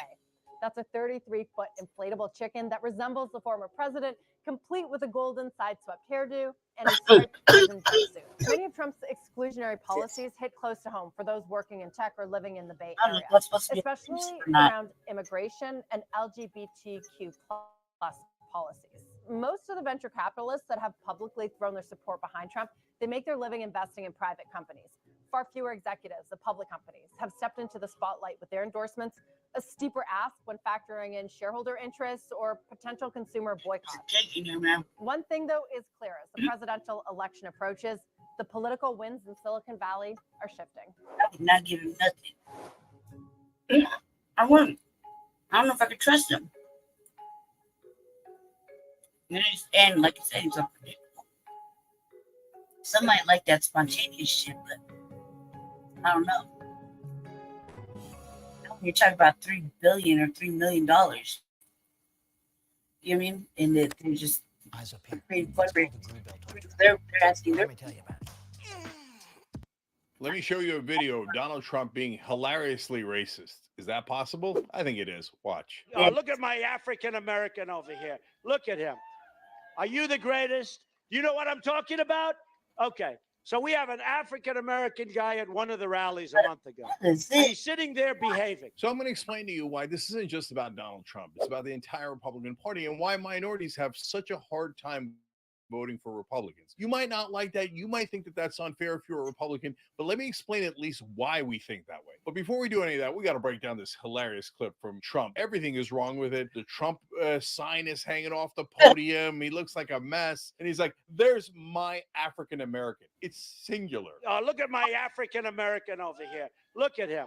He found one black guy who was going to be on his side. And he's like, hey, there he is, my sole African American. Now, these days, he's picked up a lot more momentum with African Americans. So we're the fairest show in America. So we tell you about that, and I'll tell you why that's happening as well. But then he goes on to say something that I think is worse. I mean, look, the patronizing way that he treats his one black supporter is already horrible and, yes, unintentionally hilarious. But then he says about the other black guy at a Trump rally, he was sitting there being well behaved. And he's sitting there behaving. Now, why would you even say that? Would you say that about a white person for no reason? An Asian person? Anyone else? Well, there was a white guy there and he was surprisingly well behaved. You would never say that, right? And I hope you don't say it about white people. I hope you don't say it about black people. But it's the mindset. So, look, guys, I'm not calling Trump a racist so you don't vote for him. I'm not a standard establishment Democrat. I'm trying to break down our point of view, meaning all minorities, as to what's wrong with the right wing way of thinking. And in fact, a lot of right wingers have no idea that they actually think that way. Now, there's an old school clip that I'm going to show you. It's Fuzzy Zeller back from 1997 when he was at the Masters talking about how Tiger Woods was going to win. But as he thought he was trying to compliment him, I think he wound up saying this. Ouch. Pretty impressive. The little boy's driving it well. He's putting well. He's doing everything it takes to win. So you know what you guys do when he gets in here? Pat him on the back, say congratulations, enjoy it, and tell him not to serve fried chicken next year. Got it. All right. Or collard greens or whatever the hell it's. Look, if you're not a minority, you might not even understand. Although, come on, it's been so long. Please understand. So when he calls him a little boy and then says, hey, maybe they'll serve fried chicken or collard greens, you might look at it if you're, grew up in that kind of mindset, you're old school. You're like, what do you mean? He was talking about how he's driving the ball well. Who cares that he called him a little boy? He was younger back then.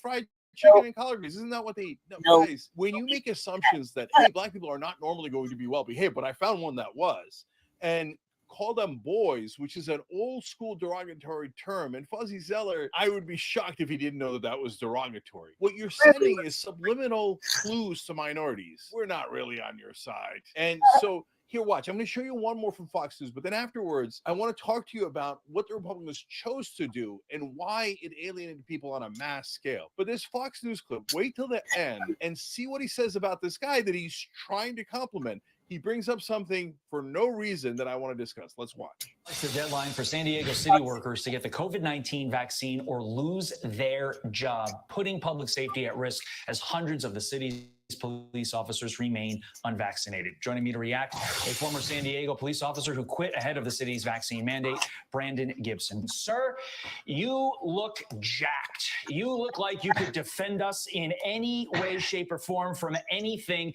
that could potentially befall us. Why would we get rid of that? Because you won't take a vaccine? Because quite frankly, sir, if my family is in jeopardy and I see you come to the door, I don't give two you-know-whats whether you have a vaccine, what your race is, what your religion is. I don't care. I want that guy saving my life. No matter what your race or religion is, if he was interviewing a white cop, would he have said, you know what, you look jacked and you look good and now you look like the kind of guy who would protect me? I don't even care what your race or religion is. Well, of course he wouldn't say that. You know he wouldn't say that because he's the same race, probably the same religion. But he sees a black guy and he's like, I don't even mind a black guy coming to my door as long as he's there to protect me. Okay? Am I not being merciful? Look at how generous I am. I don't even mind you coming to my door if you're going to save my life. Otherwise, I might mind you coming to my door. Is the implication.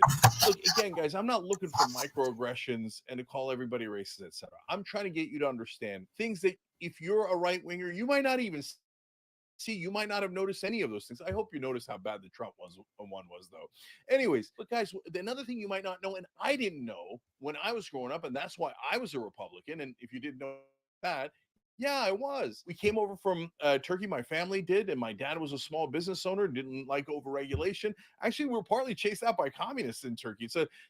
Country was not communist, but there was left-right fighting. So then we had a lot of reasons to be Republican. But one of the reasons that we were Republican, and I talk about this in my book, Justice is Coming, TYT.com/justice to get the book. And we'll put the link down below in the description box. But one of the reasons that I talk about it is because I wish the media had been honest with me. One of the things that I didn't know was the Southern strategy. The Southern strategy was Nixon's strategy, and I talked to the guy who came up with it. One of the authors of that strategy was Pat Buchanan, and I talked to him when we were both on MSNBC, and I was an anchor there.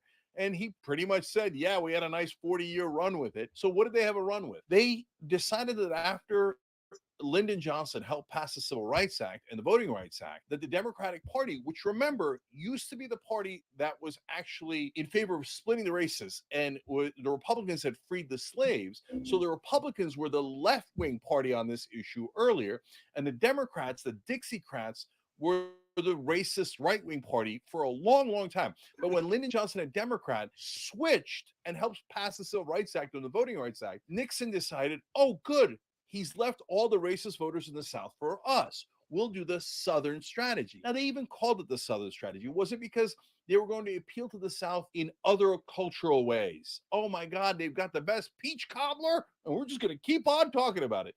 No, they're very clear. They were going to be the party against civil rights, against rights or any kind of payments going to African Americans. They were going to be against busing. They were going to be in favor of segregation, etc.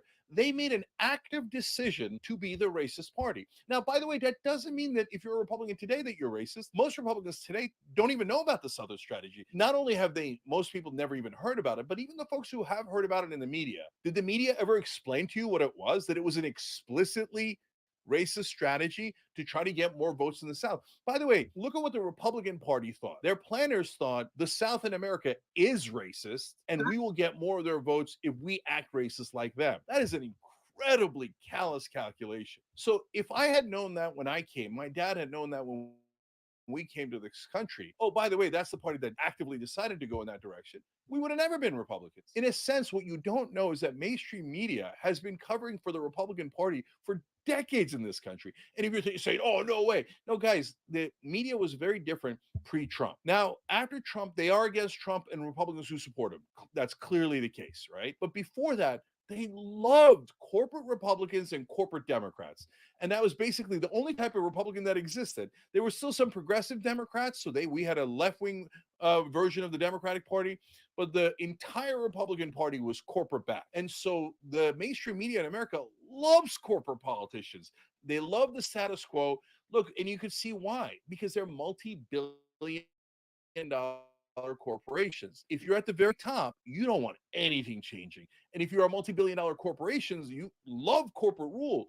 Mainstream media is basically the marketing arm of corporate rule. Now that's turned against Trump, etc., because they think, oh, Trump is just out for himself. You know, most of the other politicians are in our back pocket and they'll do whatever we tell them. This Trump guy, he often does what we tell him, gives us giant corporate tax cuts, deregulates us, etc. But sometimes he doesn't just rob on our behalf. He robs on his own behalf. Well, we don't want that. We want a guy we can fully control. Look, I think Trump's monstrous in 100 different ways, including this way.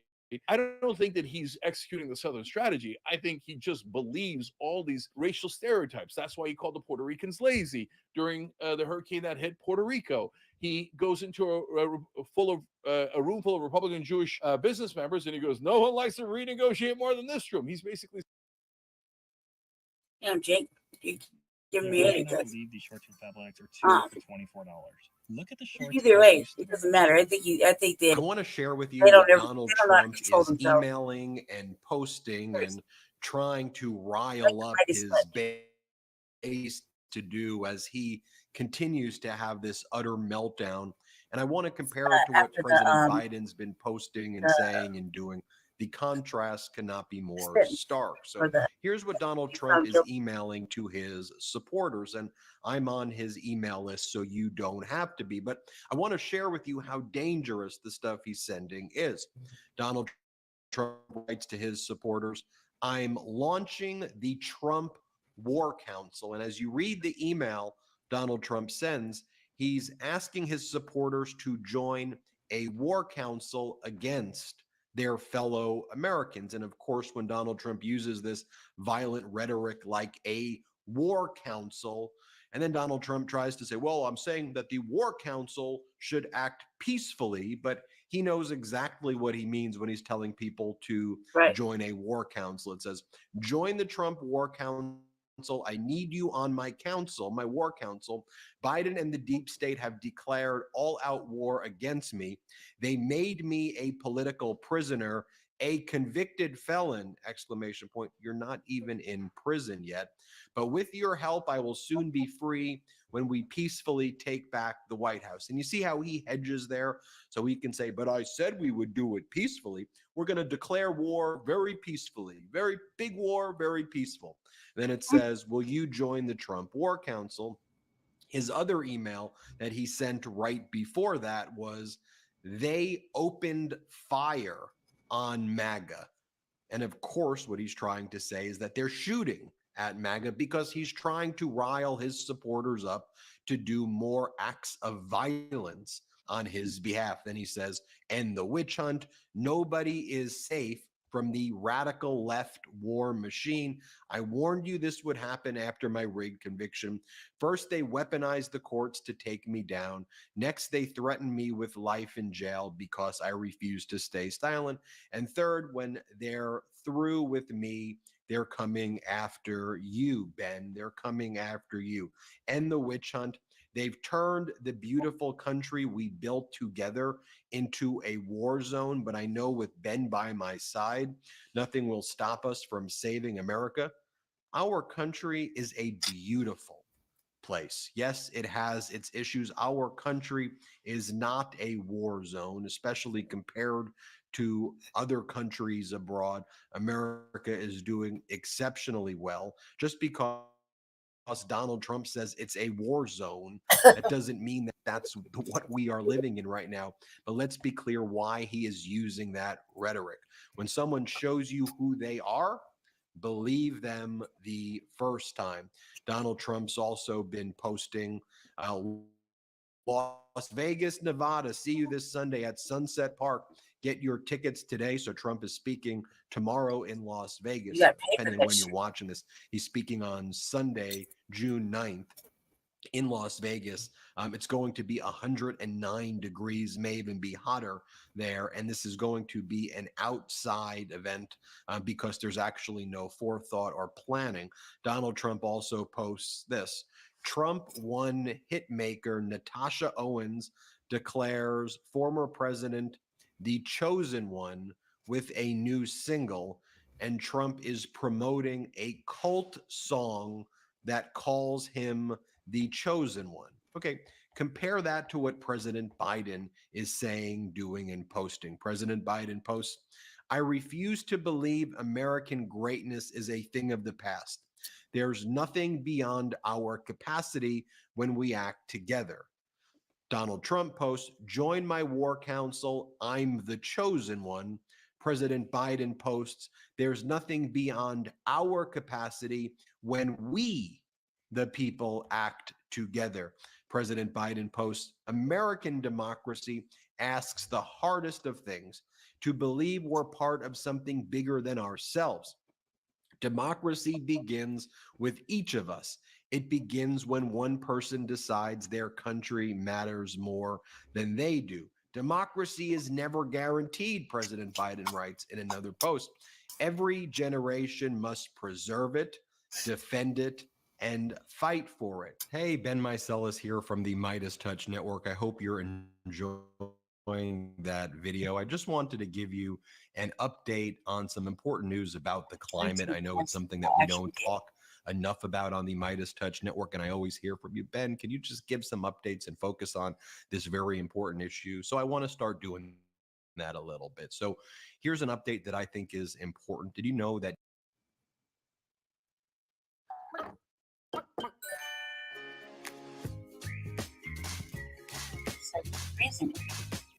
As some of you may know, when I'm not running the Midas Touch Network, I'm a law professor. And so let me wear my law professor cap for a moment and let me run this argument by you and just see what you think about it, the same way I would do with my law students. Does the structure and spirit of the United States Constitution actually prohibit a convicted felon from serving as the United States president? What arguments would you make to say that even though from a strict textualist standpoint, there's no direct language in the United States Constitution that precludes a felon from running for office or holding the highest office in our land, does the structure, does the spirit, does the overall purpose of the Constitution support an argument that a convicted felon is disqualified from holding the highest office of the land? Let me make the argument together and see what you think. The first thing I want to draw your attention to is, of course, Article 2, which enumerates the powers of the executive branch and enumerates the powers of the presidency. But let's go in reverse order. Let's start with Article 2, Section 4, which is the impeachment clause, which says the president, vice president, and all civil officers of the United States shall be removed from office on impeachment for and conviction of treason, bribery, and other high crimes and misdemeanors. Well, being a convicted felony would automatically make you liable, responsible, or brand you for a high crime. We all agree a felony is a high crime. It exceeds a misdemeanor. A jury of Donald Trump's peers in New York found Donald Trump liable on 34 separate felony counts. So one would argue that before Donald Trump even were to take office, or anybody who's a convicted felon, by the very nature of being a convicted felon, that Congress has an obligation to immediately impeach for the high crimes. Therefore, you'd make the logical inference that therefore somebody who was a convicted felon should not be able to hold the office, since it would trigger an automatic impeachment. I think that's one argument you can make. But if you take a look at the other spirit and structure of Article 2, all of the types of things that are the roles and responsibilities of the presidency, like being the commander-in-chief and running the military, if you are prohibited from owning or possessing firearms, how could you then be a commander-in-chief if you can't even own a gun? How can you go about your duties in dealing with foreign nations if you are not able to travel to foreign nations as a result of being a convicted felon? So let's take a look right here at Section 2 of Article 2 of the United States Constitution. It says, the president shall be commander-in-chief of the Army and Navy of the United States and of the militia of the several states when called into actual service of the United States. He may require the opinion in writing of the principal officer in each of the executive departments upon any subject relating to the duties of their respective offices, and he shall have the power to grant reprieves and pardons for offenses against the United States, except in cases of impeachment. Okay, well, here it says if a president's the commander-in-chief and would run the Army and the Navy and the militia of the several states, if you can't own a gun, how could you be the commander of the military if you can't command a firearm? Let's go down to the next paragraph.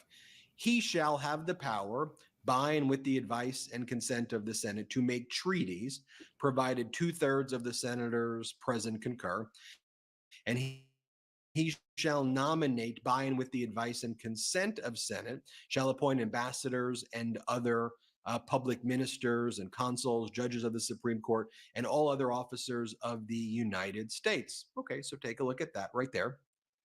If you can travel to 37 plus countries, then how is it that you can even make treaties if you can't even go to the other countries? I think that's a valid point right there.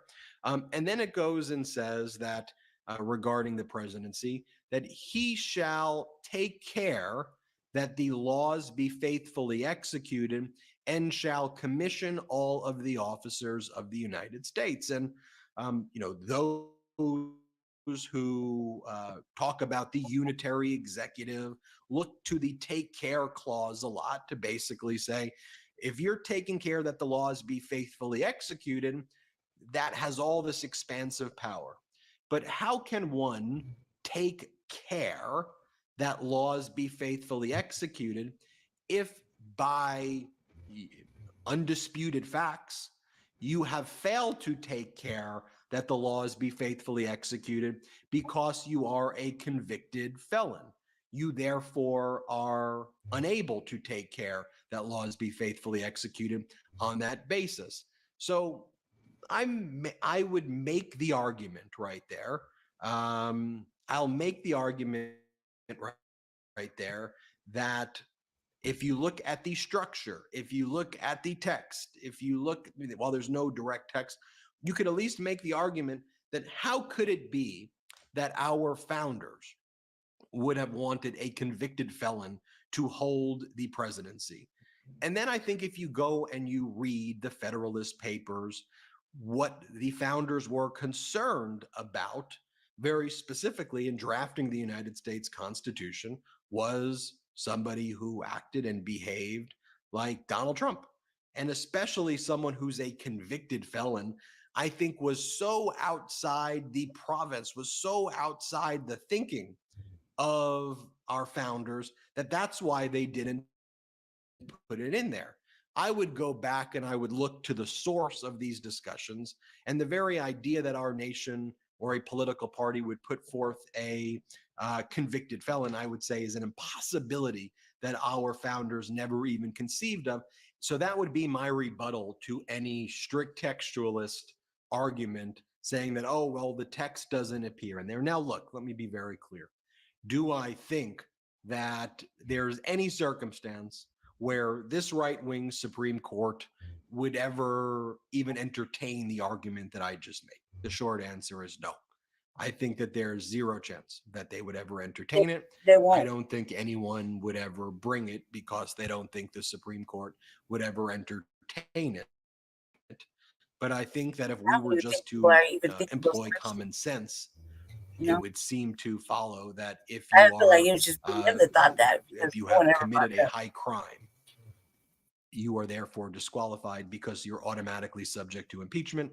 If you can't travel to foreign countries, you're disqualified because you can't make treaties. If you can't own a firearm, you're disqualified because how could you command others with their use of firearms? So anyway, that's my thought about it. And, let me just leave you with this, though, too. Here's, why I think that first of all, you should never have someone like this power. Here's Donald Trump in his Arizona speech just whining about how everything is rigged. Play this clip. So I just went through a rigged trial in New York. Of course it. With a highly conflicted, and I mean highly conflicted judge, where there was no crime. Like, what is that? Like how is that even real life? How is that even the leader of the Republican Party? And then let me show you this. And this is what I love about President Biden. He's like, look, I'm going to show up at the debate. I'm going to let Donald Trump say what he's going to say, and the American people will see what he says. I know the media doesn't want to report on what he says, but the American people will see what he says. Play the clip. Let me ask you, as we sit here today, you're preparing to speak to the world about the fight for democracy, both abroad and at home. We are 3 weeks from this debate. What do you think you need to accomplish on that debate stage? Say what I think. Let him say what he thinks. The things he said are off the wall. I want to be a dictator on day one. I want to move in a direction where he talks about, suspending the Constitution. All I have to do is hear what he says, remind people what he says and what I believe, what he believes. He's about him. I'm about the country.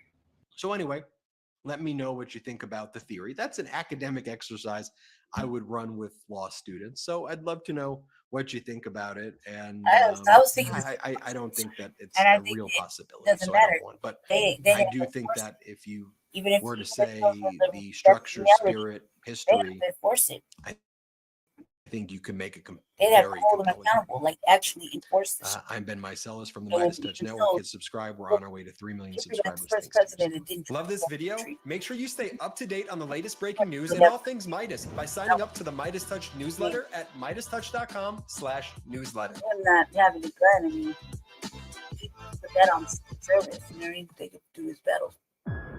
Anyone want to start? We should get every detail right. The Théâtre des Vampires.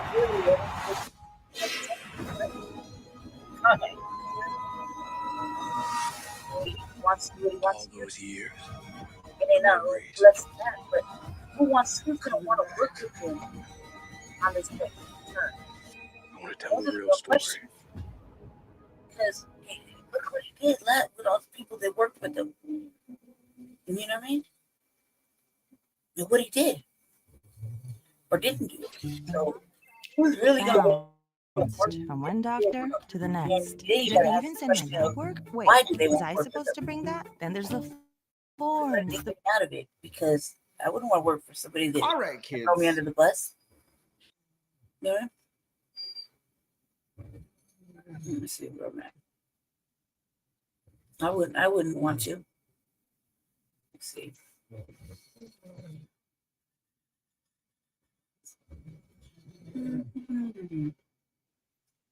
All right.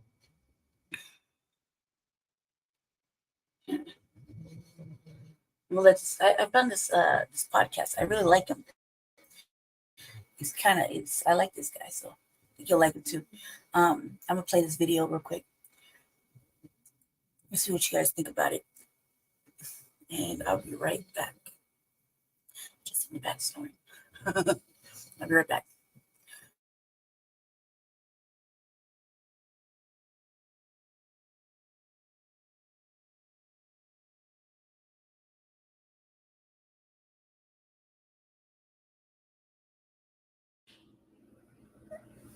I'm here to support President Trump. You want to know why I'm here to support President Trump? Because they done did black men like this for decades. Make up charges and put them, so I know Trump is innocent.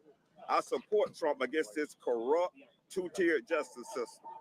That's why I'm here to show my support as a black man for Trump. And I'm wearing my shirt for Trump 2024, and I mean that. What do you think about the indictments? Oh, it's a bunch of bullshit. That was Derek Gibson, also known as for Trump. Plural, but not they, them. 2 years ago, Gibson ran for governor of New York, but was disqualified from the Republican primary. That per Ballotpedia. Not sure of why that is, but according to his website, Mr. Niggas is a New York City native living in Queens. He worked in the auto and construction industries, eventually opening his own businesses in both. He's also a Proud Boys supporter with a podcast where he once compared the January 6th criminal cases to the enslavement of black folks. Quote, when people say, forget the nuts, this is an insurrection, they shouldn't have been out there, this is the same way that they did black people during slavery and after slavery. And if you couldn't tell black people apart, you may be racist and confusing Derek Gibson with Maurice Simonet, aka Michael the Black Man, founder of Blacks for Trump. You know, the dude who attends a bunch of Trump rallies and is always conveniently, strategically in the background shot over 45 shoulders. Yeah, he's a former member of a violent cult whose leader, Yahweh Ben Yahweh, was jailed for leading a conspiracy to murder 14 white people in initiation rites. Simonet, born Maurice Woodside and maintained that name until 1992, was among the Miami-based Nation of Yahweh cult members charged in 2 of the murders, but he was acquitted. After the trial, he switched to his father's surname before eventually reinventing himself as Michael the Black Man, whose anti-queer, anti-Semitic, conspiracy theory-filled posts can be found online and heard on his radio show. All of that to say this, somebody should do something about these niggas. That came out wrong. That's not okay. The people who can be found all over this platform alone, Values Matter, Race Doesn't from PragerU, Why Is There a Woke Obsession with Race from a Black, maybe a liberal, possibly. This is why the left only focuses on race by friend of the program, Dr. Thomas Sowell, should be taking their own advice. If you want to end racism, you need to stop talking about race. But the black folks who would be considered DEI hires and beneficiaries of affirmative action if their political ideology leaned left and they themselves weren't brought on to specific media companies for the sole purpose of being the Negro face and voice of the right. Xavier DeRusso won't stop mentioning skin color. So today we're going to talk about how Republicans are obsessed with race. It's a topic that they initiate, not the reactionary nonsense from them that leftists and progressives complain about. No, the right talks about skin color all the time. And as you're about to see, they only downplay racial diversity because they really don't have it. One of the things I'd like to see, and I'm seeing, is more diversity in the Republican Party. To me, the Democratic Party is the party of coastal elites. Take a look around at these wonderful members. This is the most diverse class of Republicans ever elected in the history of the United States Congress. We have more women than were ever elected before, more Hispanic members ever elected before, more African-American members in modern history. Representative Elise Stefanik out of New York told Fox News' Sean Hannity in front of a room full of white people that the most recent House GOP class was the most diverse ever. Now, she added that there are more women and Hispanic members of Congress elected as Republicans than ever before, but then she said that there are more African-American members in modern history. When did modern history start? Because while Congress is statistically more white than America is, there are less Black Republican members in today's Congress than there were in the 1870s, with there being one current Black Republican in the United States Senate. I mean, there's only been 12 Black senators in U.S. history, but the vast majority of the diversity in Congress is in the Democratic Party, and Black Republicans are far less likely to be elected into office. A few months ago, I made a video about how Black Republicans need to deny the existence of systemic racism in order to keep leopards from eating their faces. Quick recap. The price of admission for Representative Byron Donalds is to say that life was better for Black families during Jim Crow because they could remain together or something, without acknowledging that his family couldn't be together back then because miscegenation laws prevented interracial couples from getting married. Senator Tim Scott, who has taken it upon himself to get Trump some Black voters, couldn't do it for himself, previously said stuff like, "The truth of my life disproves your lies," during his bid to become president. For him, Tim Scott meant liberals try to convince Black people that America is preventing us from advancement and opportunities. However, there's more Black success and representation and a better chance to win votes over on the blue side of the aisle. Tim Scott barely even made it in the top 6 among presidential candidates. I wonder why that is. And Senator Ted Cruz, a minority, told America that liberals are afraid of Herschel Walker becoming a senator. Lindsey Graham said, because if Herschel Walker becomes a Republican,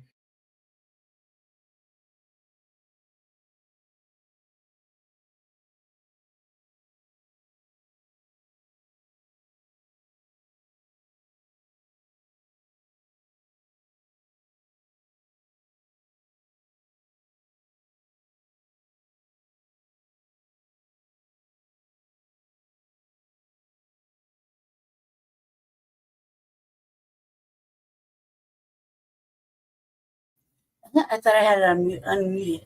I apologize, family. I had to go to the restroom real fast. You hear Jesse snoring in the back? I wanted to show you something. Let's see. Hold on a second. 1 second. I'll show you something about this video. In case you guys were watching the other day, when I showed, sorry, I just came back in and ran in here. When I was on the RVA and I was showing you about the culture vulturing. I'm live, Jesse.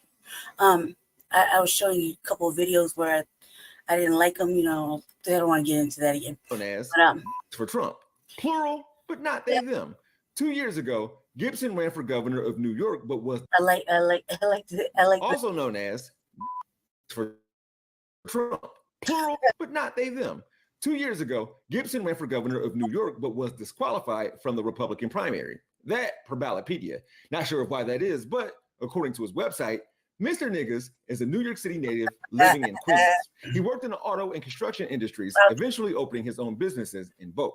He's also a Proud Boys supporter with a podcast where he once compared the January 6th criminal cases to the enslavement of Black folks. Quote, when people say, forget the nuts, this is an insurrection, they shouldn't have been out there, this is the same way that they did Black people during slavery and after slavery. And if you couldn't tell black people apart, you may be racist and confusing Derek Gibson with Maurice Simonet, aka Michael the Black Man, founder of Blacks for Trump. You know, the dude who attends a bunch of Trump rallies and is always conveniently, strategically in the background shot over 45 shoulders. Yeah, he's a former member of a violent cult whose leader, Yahweh Ben Yahweh, was jailed for leading a conspiracy to murder 14 white people in initiation rites.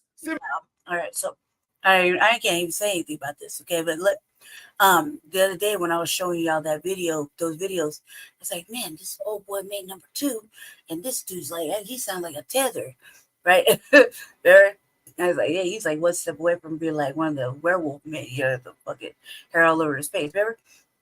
That was just the other day. Blacks for Trump or whatever. I was fucking going off that day, right? Okay, well, so where is he? But I was like, this is just a little bit more context to that dude who's in that video. So we'll carry on. So I like this man. This man's funny. Simonet, born Maurice Woodside and maintained that name until 1992, was among the Miami-based Nation of Yahweh cult members charged in 2 of the murders, but he was acquitted. After the trial, he switched to his father's surname before eventually reinventing himself as Michael the Black Man, whose anti-queer, anti-Semitic, conspiracy theory-filled posts can be found online and heard on his radio show. All of that to say this: somebody should do something about these niggas. That came out wrong. That's not okay. The people who can be found all over this platform alone, Values Matter, Race Doesn't from PragerU, Why Is There a Woke Obsession with Race from a Black, maybe liberal, possibly. This is why the left only focuses on race by friend of the program, Dr. Thomas Sowell, should be taking their own advice. If you want to end racism, you need to stop talking about race. But the Black folks who would be considered DEI hires and beneficiaries of affirmative action if their political ideology leaned left and they themselves weren't brought on to specific media companies for the sole purpose of being the Negro face and voice of the right, Xavier DeRusso, won't stop mentioning skin color. So today we're going to talk about how Republicans are obsessed with race. It's a topic that they initiate, not the reactionary nonsense from them that leftists and progressives complain about. No, the right talks about skin color all the time. And as you're about to see, they only downplay racial diversity because they really don't have it. One of the things I'd like to see, and I'm seeing, is more diversity in the Republican Party. To me, the Democratic Party is the party of coastal elites. Take a look around at these wonderful members. This is the most diverse class of Republicans ever elected in the history of the United States Congress. We have more women than were ever elected before, more Hispanic members ever elected before, more African-American members in modern history. Representative Elise Stefanik out of New York told Fox News' Sean Hannity in front of a room full of white people that the most recent House GOP class was the most diverse ever. Now, she added that there are more women and Hispanic members of Congress elected as Republicans than ever before, but then she said that there are more African-American members in modern history. When did modern history start? Because while Congress is statistically more white than America is, there are less Black Republican members in today's Congress than there were in the 1870s, with there being one current Black Republican in the United States Senate. I mean, there's only been 12 Black senators in U.S. history, but the vast majority of the diversity in Congress is in the Democratic Party, and Black Republicans are far less likely to be elected into office. A few months ago, I made a video about how Black Republicans need to deny the existence of systemic racism in order to keep leopards from eating their faces. Quick recap. The price of admission for Representative Byron Donalds is to say that life was better for Black families during Jim Crow because they could remain together or something, without acknowledging that his family couldn't be together back then because miscegenation laws prevented interracial couples from getting married. Senator Tim Scott, who has taken it upon himself to get Trump some Black voters, couldn't do it for himself, previously said stuff like, "The truth of my life disproves your lies," during his bid to become president. For him, Tim Scott meant liberals try to convince Black people that America is preventing us from advancement and opportunities. However, there's more Black success and representation and a better chance to win votes over on the blue side of the aisle. Tim Scott barely even made it in the top 6 among presidential candidates. I wonder why that is. And Senator Ted Cruz, a minority, told America that liberals are afraid of Herschel Walker becoming a senator. Lindsey Graham said, because if Herschel Walker becomes a Republican, maybe every other young child in America of color might want to be a Republican. He changes the entire narrative of the left. We're a party of racists. And like, Herschel Walker lost. Yes, they're the party of racists, somehow getting away with playing the race card and race baiting. Yet it's still, why is the left obsessed with race? From the side of the aisle that is so desperate for Black heroes of their movement, that they'll include anybody. I wonder what anyone with $10,000 or more in credit card debt or personal loans may qualify for help from National Debt Relief. Minimum payments could literally keep you in debt for decades. $10,000.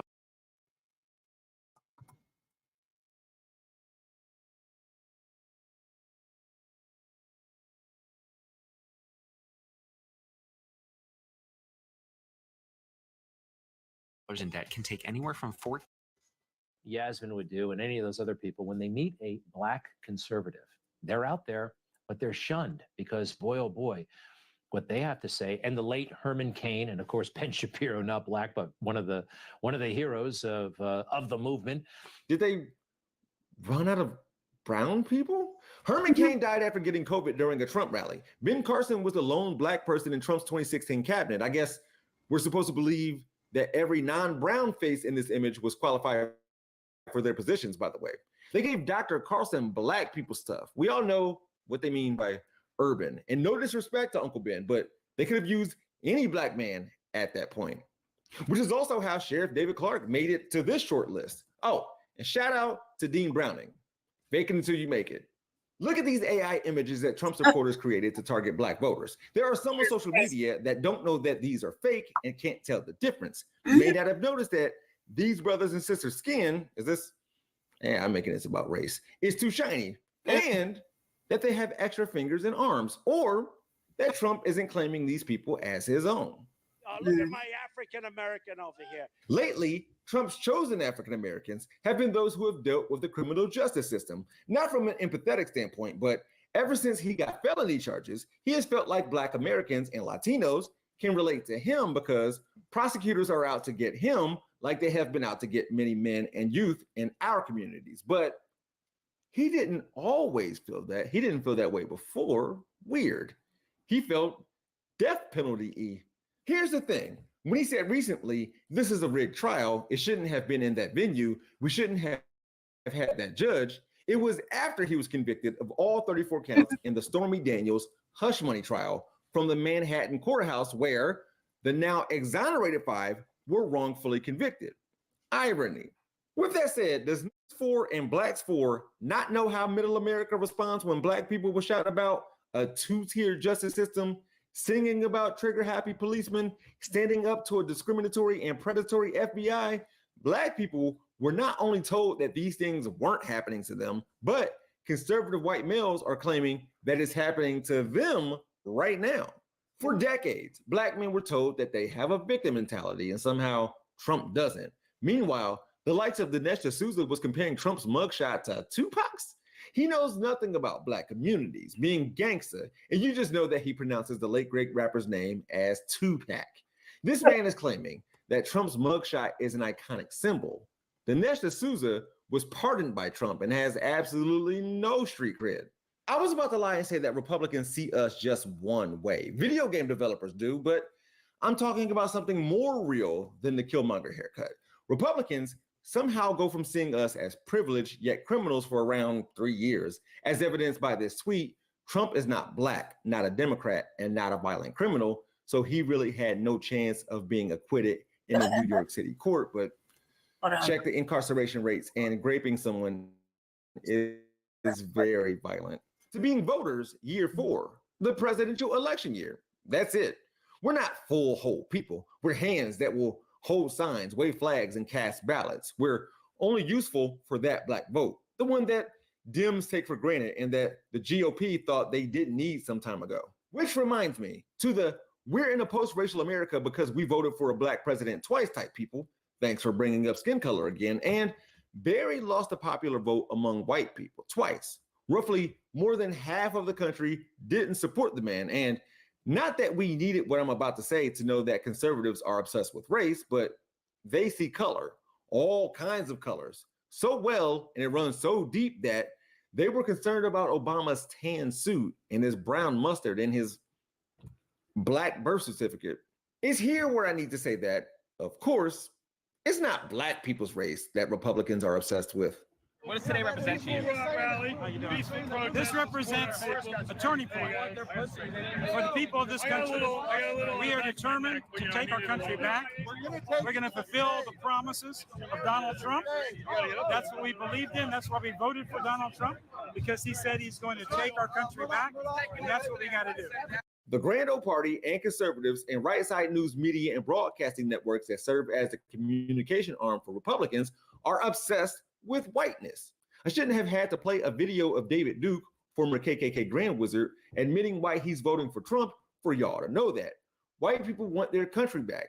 They need black people's help to get it, and these people just happen to be willing participants. Being obsessed with race and identity is why the Virginia Republican Party essentially deemed the state's lieutenant governor, Democrat Ralph Northam, a race traitor for his call to remove Confederate monuments. Being obsessed with race is why the Fox News vice president said this 6 years ago. Quote, unless it's changed overnight, the motto for the Olympics since 1894 has been faster, higher, stronger. It appears the U.S. Olympic Committee would like to change that to darker, gayer, different. If your goal is to win medals, that won't work. He said that pretty much unprompted. If you just let them talk, the right, along with Nazis and the Klan, who are on their side, no matter if they've been disavowed, will simply bring up race and skin color. It's not about Brett Kavanaugh at this point. It's about punishing everyone who looks like Brett Kavanaugh. Stop lecturing me about norms, please.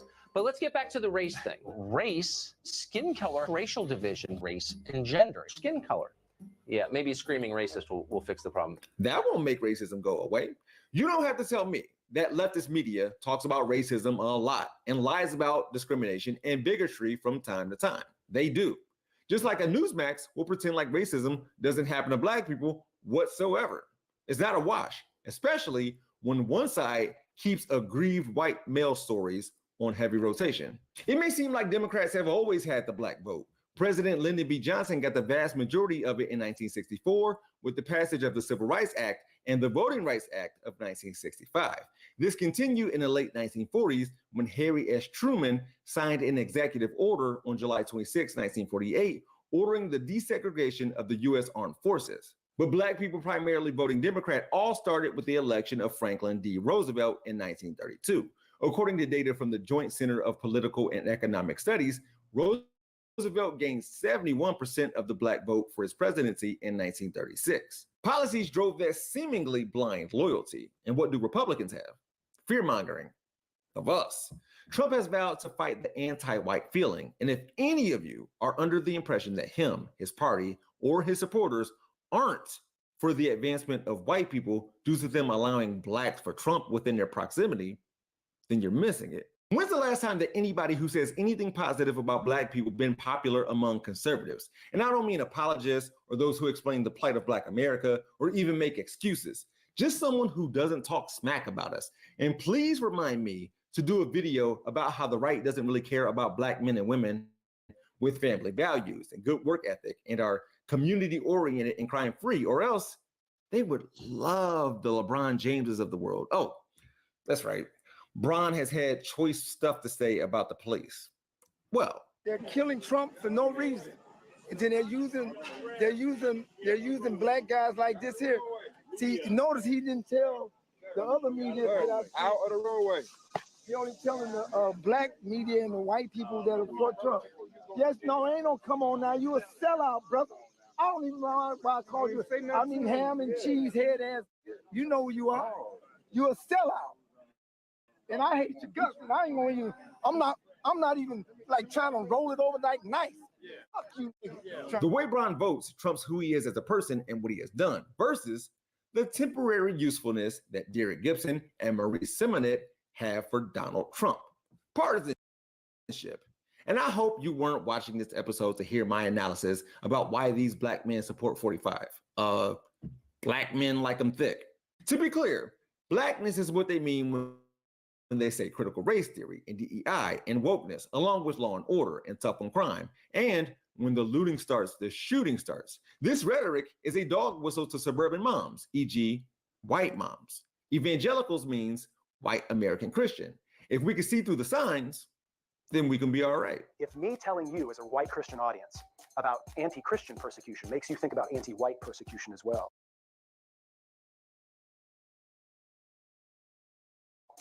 then I never have to mention race at all as a president, do I? I can just say Christianity is under siege. Our values are they're using black guys like this here. See, notice he didn't tell the other media out of the roadway. He's only telling the black media and the white people that are for Trump. Yes, no, ain't no come on now. You a sellout, brother. I don't even know why I called you. I mean, ham and cheese head ass. You know who you are. You a sellout. And I hate your guts. And I ain't gonna even. I'm not even like trying to roll it over like nice. Fuck you. The way Bron votes trumps who he is as a person and what he has done, versus the temporary usefulness that Derek Gibson and Marie Simonet have for Donald Trump. Partisanship and our presidency in 1936. Policies drove their seemingly blind loyalty. And what do Republicans have? Fear-mongering. You had seen him before. Trump has vowed to fight the anti-white feeling. And if any of you are under the impression that him, his party, or his supporters aren't for the advancement of white people due to them allowing blacks for Trump within their proximity, then you're missing it. When's the last time that anybody who says anything positive about black people been popular among conservatives? And I don't mean apologists or those who explain the plight of Black America or even make excuses. Just someone who doesn't talk smack about it.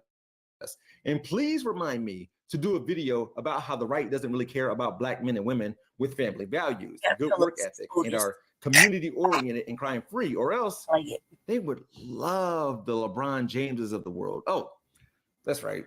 Bron has had choice stuff to say about the police. Well, they're killing Trump for no reason. See, and then they're using black guys like this here.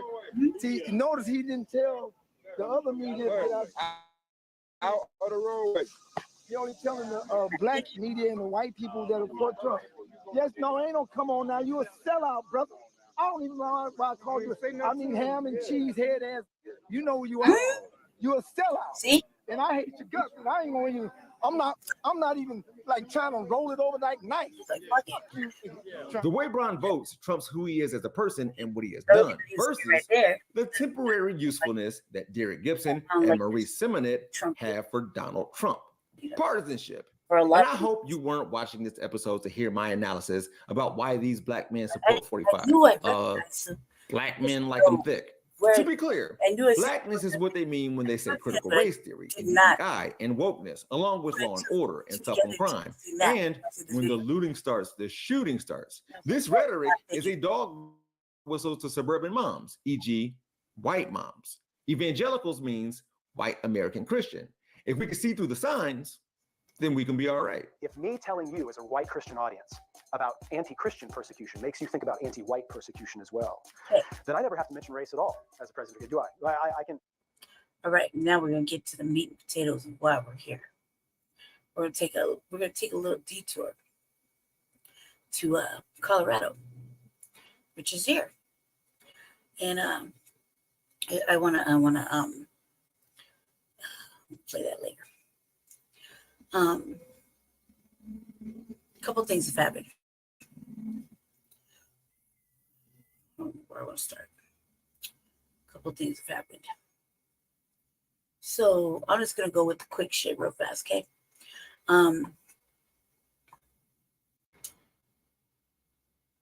So as you know, Jesse's running for office.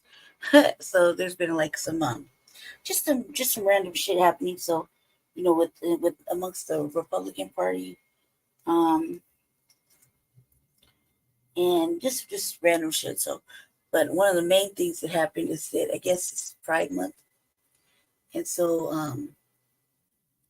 you know, one of the Republicans was like said something about the flag, and I don't know what. We're gonna find out. But one Republican has already resigned. And they're asking for the resigning of another, whoever said it. People are stealing flags. It's a whole bunch of shit. So we're going to get to it. This third couple short ones.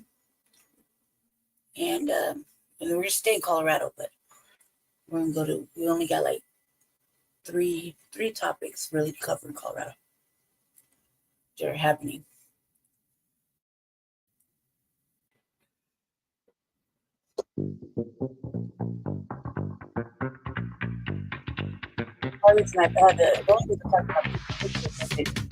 And Fox 31 is your local election headquarters, and a Colorado candidate for Congress is rejecting his own party's endorsement after the Colorado GOP sent an anti-LGBTQ newsletter to supporters this week. Now, they posted it online saying, quote, burn all the pride flags. Fox 31's Ashley Michaels has more this week on Colorado Point of View. The candidate we're talking about is Valdemar Archuleta, a Republican who's running to unseat longtime Democratic Congresswoman Diana DeGette.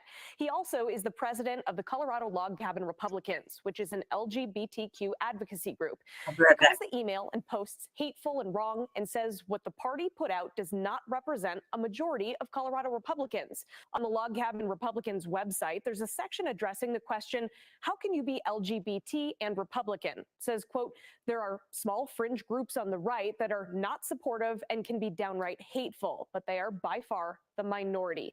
But the Colorado Republican Party is not considered small or fringe. Here's Archuleta's response. I would like to think it's not, but I do think that there is a fringe element that has hijacked the party. When it comes to higher profile Republicans in the state, I can't think of anyone who saw this email and was like, no, that was good. I agree with that.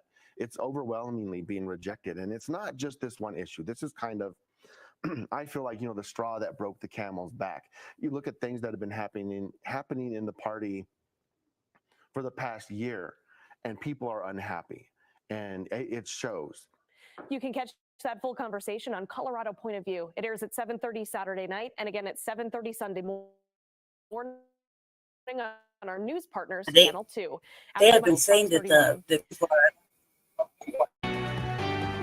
that type of hateful rhetoric that doesn't have a place, in our, not only in our political discourse, but just in our society. Just not something that I could be associated with anymore. Aurora City Councilmember Curtis Gardner telling Denver 7 that he is leaving Colorado's Republican Party, and it's something that he's actually considered doing for a while, but the latest actions by the party was the final straw for him. He's referring to this mass email with the subject line, God hates pride, attacking Pride Month, signed by party chair Dave Williams. In a statement to Denver 7, Williams says that we make no apologies for saying God hates pride or pride flags. I want to be part of a party that stands for individual rights and personal responsibility and fiscal responsibility. And that's what Republicans used to stand for. And that's not what this party stands for anymore. Gardner says he now considers himself unaffiliated. And new this morning, the Jefferson County Republican Party joins a growing list of state leaders calling on Chairman Williams to immediately resign, saying in part his leadership does not align with the majority of Colorado Republicans, especially after that email, and further asked to elect a new chair who will bring unity.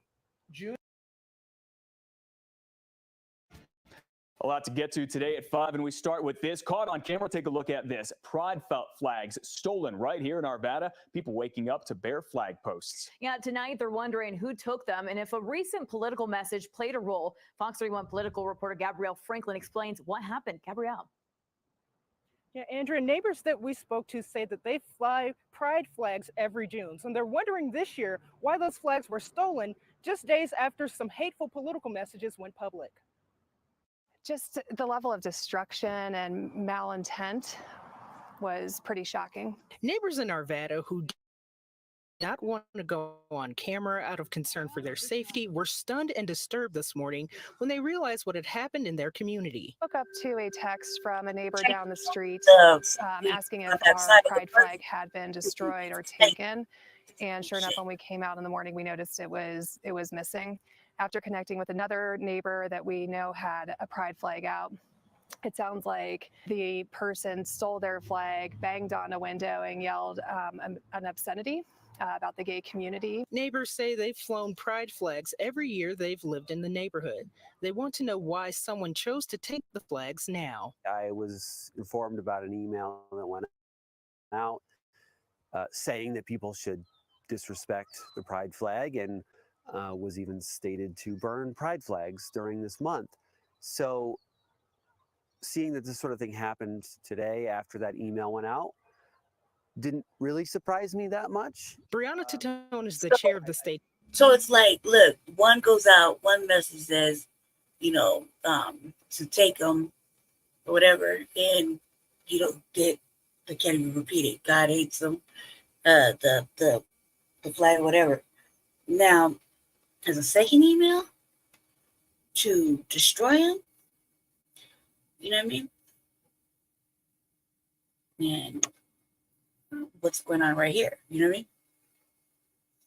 It's LGBTQ caucus at the state capitol. She believes a recent email from the Colorado GOP stating that, quote, God hates flags, and a subsequent tweet calling for folks to, quote, burn all pride flags this June could be influencing people. I didn't know there was an LGBTQ caucus.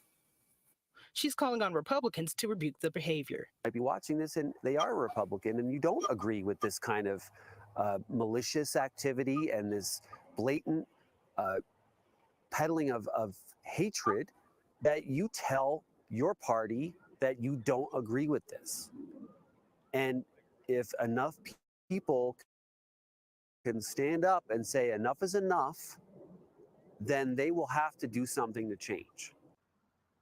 That's not how that works. New this afternoon, the Colorado GOP is saying that this was a, quote, likely hoax. They also are not apologizing for saying that God hates pride or God hates pride flags. Now, two of the neighbors that we spoke to today in that community say that they did file police reports once they watched their doorbell cameras this morning. We're now reporting live outside the state capitol. Gabrielle Franklin, Fox 31. If you've been waiting to apply for disability benefits, don't. Hi, I'm Sarah, and I'm a lawyer at Atticus. Applying as soon as you're unable to work or struggling to work due to your medical condition can really help strengthen your case. The process takes time, but winning benefits is life-changing for so many of our clients. The average disability check is worth about $1,500 a month, but some people receive up to $3,800 monthly. Denver's mayor along. Talk about with as regards to the mayor, you know, we always felt like he did the old white boy swoop in. And then he got a hold of the work we were doing as far as our flyers and stuff, and kind of just took off with them. And probably used some of them for some of his plans. And yet some of those things are, you know, they had made us upset for a little bit. Now we just look at it in a different way, not so much as that. Some of the things that he's doing, you would think that aren't possible when it comes to the migrants, and yet they are. Yet he's making it happen. I also think we have a lot of thoughts about this. We did say that it was going to be that this was going to be the same type of shit, you know what I mean? That we kind of had a feeling he was going to do. I also was like, well, you know, look how he left one area of town. Look how he's doing this one. You know, a whole bunch of bad things that we consider like upsetting to the people. However, you still, you know, I don't know. It's hard to talk to him. Like, feel like we have to beg. You know, feel like city council and the mayor's office do some real sneak shit. You know, so a lot of stuff in regards to housing and certain things are happening. So I'm gonna show a lot of videos, a couple videos about this, what's going on, and then I'll share my views.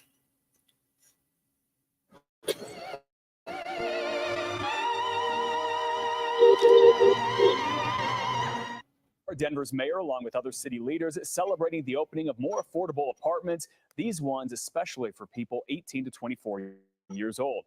The 56-unit apartment complex right here in the Rhino area is meant for those either experiencing homelessness or transitioning out of the foster care system. The units are available at no more than half of the area's median income. This is why we are here at the intersection of both people that have the risk of being unhoused or were previously unhoused and want to get into housing stability. This represents our vision for both of those. We have a plan to try to get a total of 2,000 people off the streets into transitional housing this year, and to bring on every year 3,000 units of affordable housing that will make this available for people at all income levels that are working in this city. Well, these apartments, along with other affordable ones, include on-site mental health. We're pretty critical of the House 1,000, and we felt like he didn't house 1,000 unhoused people. He housed mostly migrants and women and children. He opened up housing for women and transgender individuals. And like might have housed some, like I think he housed a couple, I think he had maybe two hotel like converted apartments that were for the unhoused. He did some sheltering for the migrants. Then he kicked everybody out. Then he put them back in and kicked them out. You know, we had a couple. I think he opened up like 2 tiny home villages or some shit like that. I know that during the winter they were supposed to have warm shelters. Nobody was inside of them, especially at the Western stock show. I think. Can't remember the actual name of it. I know people were outside through that whole winter. It was very short, but people were outside when it was snowing. He's not alive. In some ways, you know, he's showing out to the other mayors like Adams and Johnson. In other ways, for us in the city, he's doing the most. Like, not in a good way either. Like, we're talking about sneaky shit. You know what I mean? Fucking, migrants are being dumped off in all kinds of fucking places, like mostly black areas. They were really being dumped off in the middle of the night on the bus, shit like that. They would be set up on they're outside, whatever, they're inside. He's allowed the migrants to basically force demands upon the council. It's not a lot. Like, he put them in for a certain amount of days, and then he throw them out. And then had a video which they kind of covered up, pivoted around. But that video was pretty fucking, pretty direct. They wanted to let them know there were no resources there, so they can push on to another spot. You know what I mean? And I guess they didn't think that was going to be a hot camera moment. They pivoted out of that, but that's what it was. They didn't expect to be recorded. You know what I mean? Snuck around, and first they opened migrant shelters that was on the low. They got caught. They closed that down. They put migrants in Aurora that isn't a sanctuary city. Aurora is like a home rule or municipality. It could be like 10 minutes from Denver. I'm literally 15 minutes in a car from Jesse's, but we're in a home rule / municipality, excuse me. And Denver is a sanctuary city. You got other cities trying to sue Denver for ditching migrants in their area, forcing them to have to pay for it. They don't have the financing. He's allowed them fucking the influx to damn near bankrupt our main hospital. So there's a whole bunch of shit going on. There's very unhappy stuff. And not to mention the co-opting of the shit that we've been working on for a long time, which is the reimagined policing task force, which is now a whole new office of fucking something or other. They basically co-opted everything we've been working on.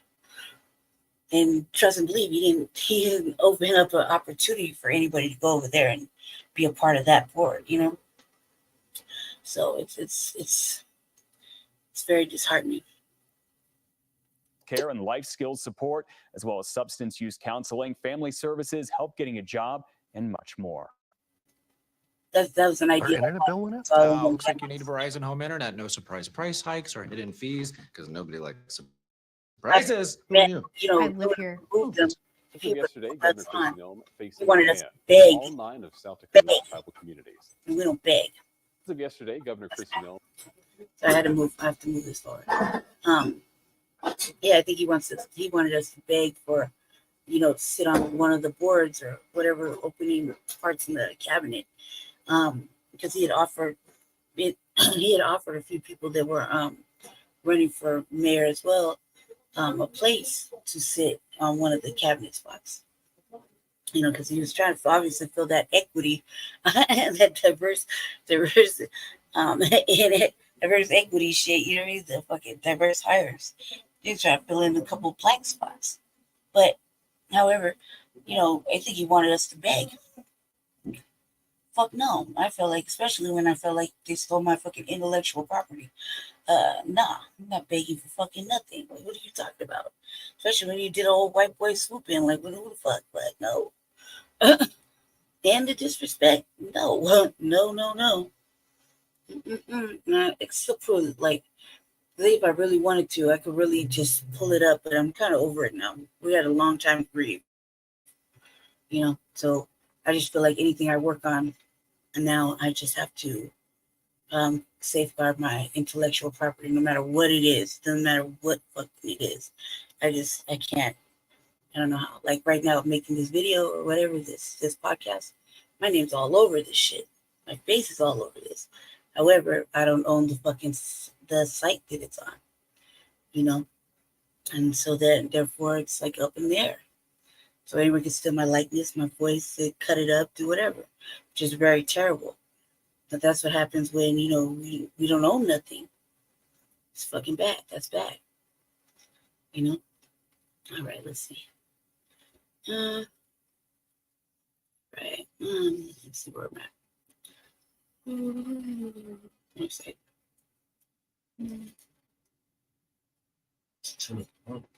Yes, babe. I'm gonna Dave's hot chicken, and we're gonna try the Dave's cauliflower not chicken. Welcome, everyone. My name is Sean, and today I want to talk about the migrant crisis in the United States of America. However, unlike previous videos where I put the focus on the border or on Chicago or on New York City, I actually want to talk about the city of Denver because they are also a sanctuary city. They are also bending over backwards in order to provide services for the migrants.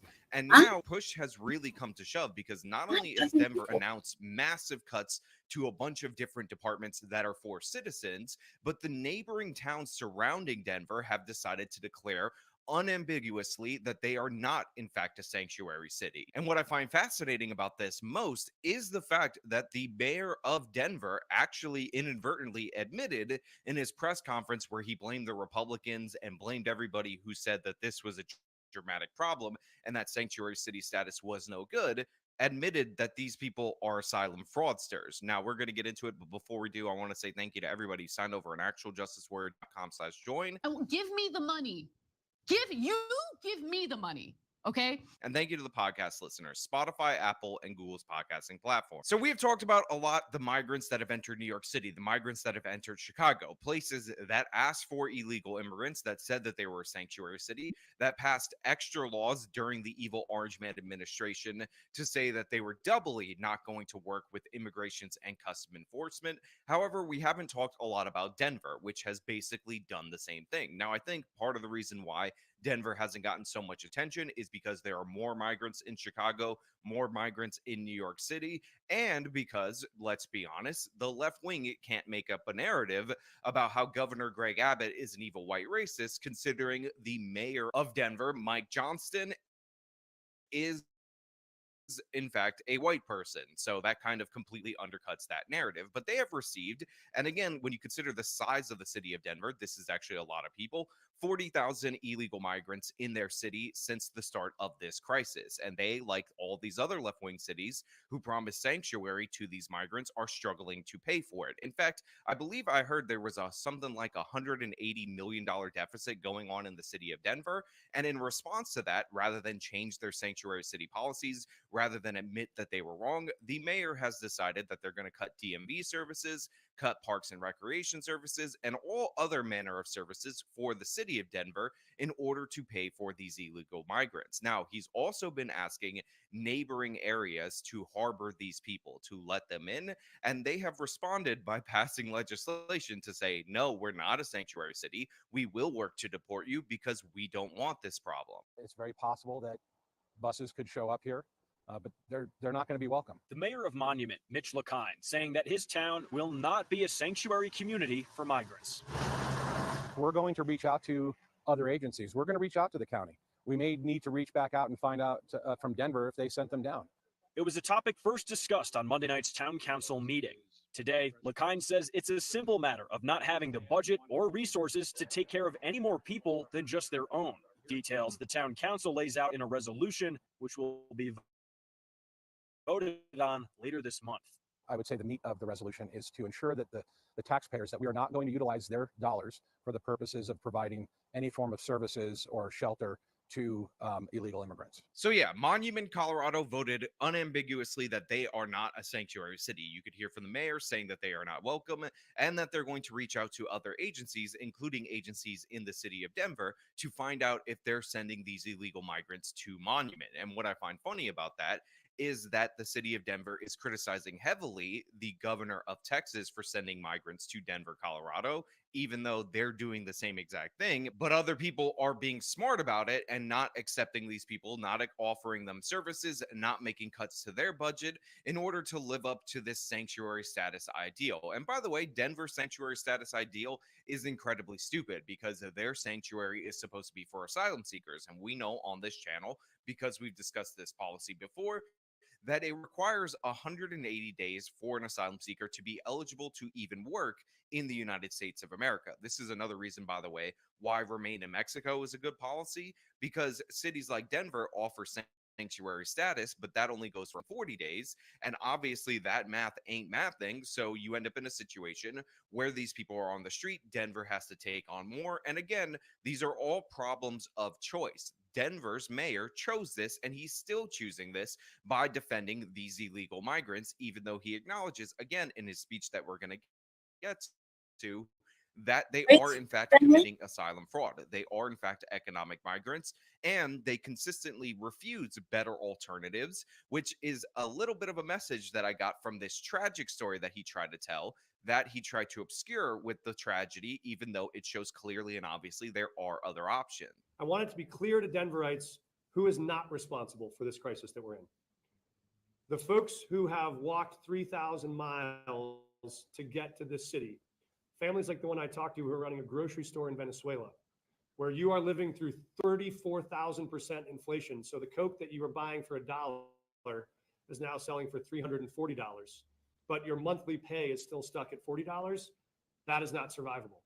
And when you decide you're willing to take your 5-year-old and your 13-year-old and walk 3,000 miles to get here, but you're afraid that actually your 13-year-old daughter might get raped on the way through the Darien Gap, so you have to leave her in Colombia while you take your 5-year-old and walk 3,000 miles. And you have to hold that 5-year-old's hand while he watches as a mom and an 8-year-old and a dog make their way through an incredibly treacherous mountain pass. And the 8-year-old's worried that the dog is about to fall off the edge of the mountain, so reaches to grab the dog, and the dog goes over the edge, and the child goes over the edge, and the mom goes over the edge chasing that child and that dog, and the dad is standing there watching his entire family be lost in a matter of seconds. And why those folks get up the next day and keep walking and keep walking and keep walking. Welcome, folks, to Night Talk with me, Lawrence Brightway. So what's in your mind, my old mucker? 27 years, loyal service.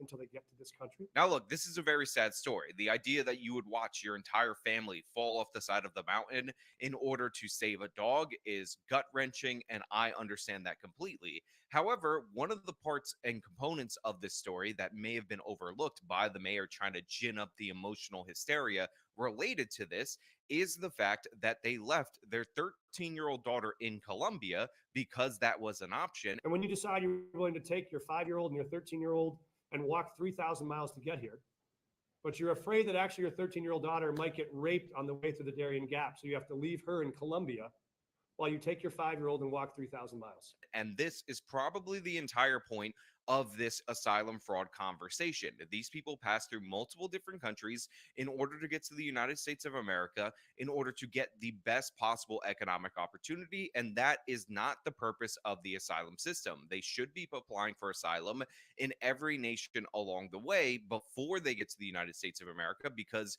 when you're saying that I'm desperate, I'm being persecuted by my government might kill me, the idea that you get your first choice instead of the next safe option doesn't make any sense. If these people wanted to immigrate as economic migrants, they have a process for that. However, cities like Denver that offer sanctuary, offer welfare benefits, are incentivizing this dangerous journey because these people know that some left-wing politicians like this idiot right here will take them in, and that's why they risk their lives. So the death of this family is not on the mountain, not on the dog, not on the evil white racist Republicans. It is on the left-wing Democrats that declare themselves sanctuaries, that promise all of these benefits, that make the United States of America a much more attractive option for asylum fraudsters than any country along the way. If Colombia was the next viable option and the United States of America was not promising all of these perks that act as magnets, that very family that he was trying to get you to sympathize for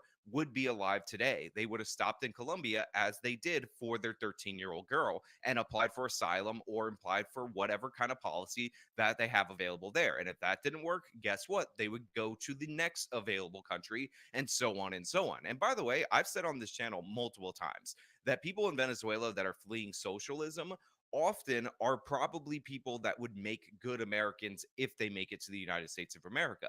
However, an immigration policy should be designed by the people who live in the nation, the host nation, and the idea that people fleeing communism or socialism make good Americans, therefore they get to break all the rules, is a disaster. On top of that, you just have a lot of other people onboarding through our porous southern border from other nations. It's not just Venezuelans, and that is leading to a bunch of different problems. So yeah, even though I believe that probably disproportionately Venezuelans would make good Americans in a similar manner to Cubans making good Americans, in reality, in actuality, you can't have immigration policy that's just based on what might happen down the road in the future speculatively with certain groups of migrants that incentivizes other people to charge the border in a similar way. And I want to point out that while there is suffering in New York, while there is suffering in Denver, while there is suffering in Chicago, there are border towns in this nation that experience such a massive influx of migrants where they overwhelm the host population that situation is much, much worse. The whole point of Greg Abbott's program, the whole point of this political stunt, is to send these migrants to the places that not only say that they are a sanctuary for migrants, but want them here nationally and vote for presidential candidates and members of Congress and members of the Senate that protect these people and allow them to come here on a national level because they never have to experience the problem. Well, now you're experiencing the problem, Mike Johnson, and you decided that you were going to cut services for citizens in order to compensate. This is a plan for shared sacrifice. This is what good people do in hard situations, is you try to manage your way to serve all of your values. Our values are we want to continue to be a city that does not have women and children out on the street in tents in 20-degree weather. And we also want to be a city that provides all of our constituents with the services they deserve and the services that they expect. We want to do both of those. We have to find a way to deliver shared sacrifice to try to manage those values in the road ahead. And so in terms of our first step, we are announcing today we will make some changes both to our services at DMV and to our services on Parks. What that looks like for DMV is we are no longer taking vehicle registrations in person. We will move those to online.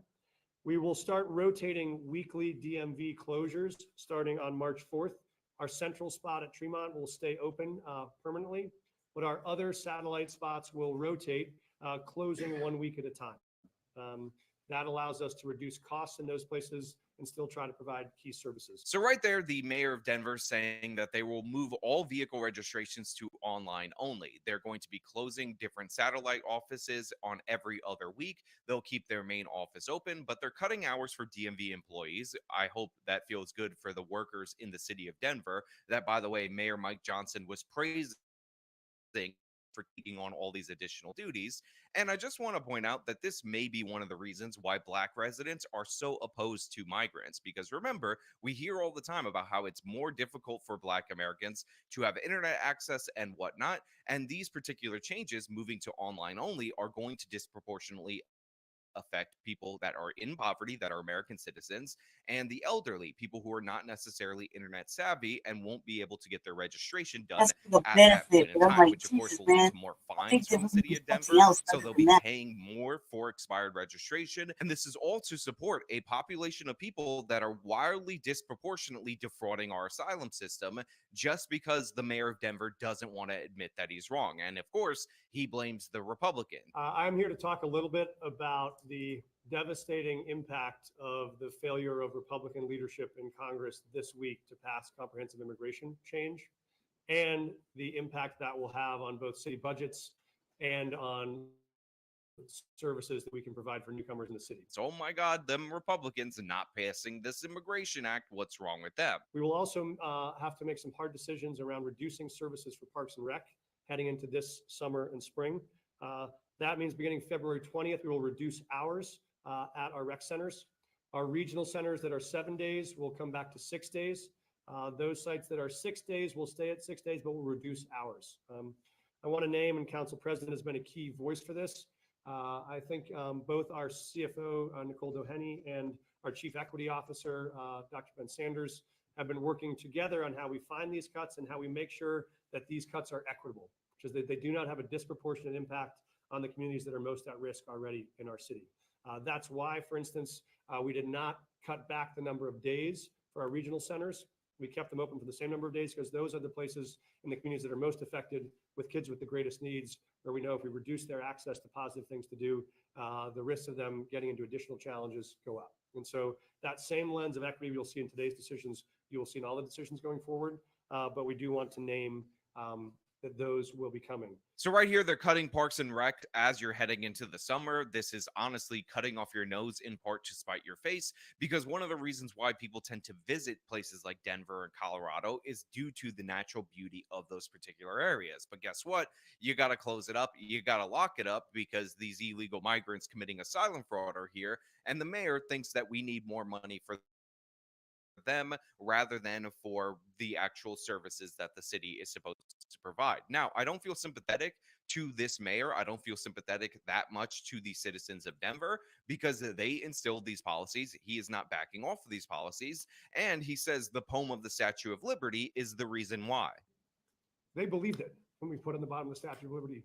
We hold these truths to be self-evident, that all are created equal. First of all, that's the Declaration of Independence. And second of all, more importantly, the poem in the Statue of Liberty is not law. It is not policy. This weird idea that we're going to constantly reference this each and every time we talk about crafting an immigration policy makes no sense at all and is ridiculous and absurd in every possible way. On top of that, that was written at a time and it referenced a time in American history where we did not have a welfare state, where you would come to the United States of America and you would either make it on your own or go back. That was the policy in America for the longest time. And you would have to rely on private communal organizations, maybe people that are from your same country of origin, in order to get yourselves on your feet, in order to make sure that you could be a productive member of the United States of America. In this particular instance, we have a population that is claiming asylum, they're claiming victim status, and they're trying to do that in order to get as many resources as possible. And again, Denver can do what the neighboring towns and neighboring cities in Colorado are doing to Denver, which is refusing to take these people, which is not offering them benefits, which is saying we are not a sanctuary city. We're not going to subordinate immigration fraud. However, the solution from the mayor is the same solution that we've heard in New York City, in Chicago, at the New York State level from Ocasio-Cortez, and that is as follows. So this is a hopeful part for us, as I have talked to mayors around the country, and they say exactly what you said, which is if we have folks with work authorization, they would love for them to come to their cities. Every one of the cities have labor shortages. You think So you just this chatted, is why but that was such an there important are thing, because open it's not cities. actually One of our brothers in Now, this might sound logical to some people out there in the audience, and you don't have to be a left-leaning progressive, a bleeding heart, somebody who That's wants all really these agenda. illegal immigrants in the United States of America to think that this might be sound policy. A lot of libertarian people will say that the issue is that 180-day waiting period that these people have to wait before they can be authorized to work in the United States of America. But the thing is, policies create incentives. Actions have reactions. So right now, a lot of these migrants are coming to the United States of America because we have set up our asylum system in such a way, we removed Remain in Mexico and all these other policies that incentivize them to not try to sneak past Border Patrol, but walk up to Border Patrol, say the proper words, and that will put them in the asylum system. They are responding to those incentives. Then they choose, mostly because it's not just Greg Abbott shipping them to left-wing sanctuary cities,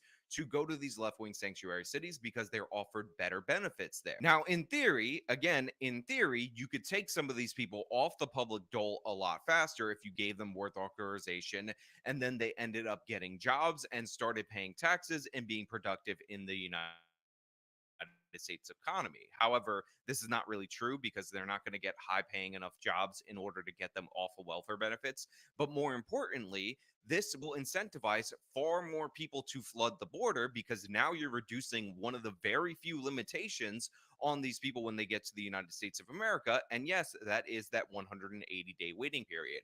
So the idea that we solve this by creating an even bigger magnet for these illegal migrants is an absolute disaster. It's completely absurd. It's completely ridiculous. The result of this will be that more and more people will be flooding the border because now you don't even have to wait in a center for 180 days in order to get the work authorization in order to engage in the United States economy. On top of that, a lot of these people are coming to work in the United States of America in order to send money back to their family back in their home country because, again, they are not legitimate asylum seekers, and that support for those people, that basically foreign aid for those people back in their own countries, is going to incentivize other people in those same towns to make the same journey for the same goals. So while it might sound like very superficially that speeding up work authorization will ameliorate some of the issues in the city of Denver, in reality, in actuality, that will cause even more people to flood to the border because, again, you have to change the incentives in order to have this problem resolved. And to me, the most important incentive is the fact that we cannot have people pass through all these different countries and then claim asylum here. You have to do asylum claims in every country that you stop in because asylum is not meant for economic migration. And by the way, these politicians admit repeatedly that these are economic migrants, but if they're going to claim asylum, they need to go through the asylum process in each and every country they pass through. And that is the only policy that will actually disperse these migrants, stop them from flooding the border and claiming asylum. And if they flood the border and don't claim asylum, they do so illegally, that will give us the right to eject them so that we can get these numbers down. Right now, the incentives are all out of whack. That is the main issue. You correct the incentives, you will correct the problem. And Mike Johnson says, oh, it's the Republicans not passing this immigration law, whatever. But in reality, in actuality, the Biden administration could be turning more people away under current federal law. He could be detaining more people. And one of the things that I noticed was in response to the Republicans not passing this new law, he decided that he was going to shed the number of beds, reduce capacity in these migrant detention facilities by 10,000, even though that should be covered under previous financing and authorization. So no, I don't think that the way that you solve this necessarily is to do that. You should try to get as much good out of your policy as humanly possible. However, I do have one solid criticism for the Republicans, and that is the idea that we should not wait to try to solve this problem until after the election, until after the evil orange man wins. And this is wrong for a number of reasons. First and foremost, even if the evil orange man does win, when he takes office, the Democrats are immediately going to go back to calling him racist and not try to pass anything related to this policy at all whatsoever. So that is going to be completely impossible later on. And secondly, if the evil orange man loses to Joe Biden, which, by the way, I know current polling is bad for Biden, but it's entirely possible, this is going to be considered as validation of the fact that you could ignore the problems at the border for years, and this will further damage the cause of ever having a solution to this going forward. So I think if you can get something really good, stricter enforcement and all that, you should definitely do it. Now, I also know that a lot of people are saying, well, we shouldn't have to fund Israel or we shouldn't have to fund Ukraine in order to do something about the border. But the thing is, that funding for Israel and that funding for Ukraine is definitely going to get passed anyway. I can all but guarantee it. So the question is, are we going to just fund Israel and just fund Ukraine in their current war efforts? Or are we also going to get some funding attached for the border, some changes in policy for the border that institute into law some of the important measures that Trump had to do via executive action while he was president? So to me, yeah, I'm totally fine making this thing that's 100% going to pass and putting pressure on it to make sure it has to be passed with this attached provision. But yeah, as of right now, this is where we're at in the United States of America. This is where we're at in the city of Denver, where we're cutting essential public services to citizens in order to support people that are defrauding the system and have a whole host of other issues that the left doesn't want to talk about. But hey, those are just my thoughts. Let me know your thoughts down in the comments below. If you like this video, show them by leaving a like. Subscribe for more content. Follow me on my social media. Support me via the support links in the description of this video.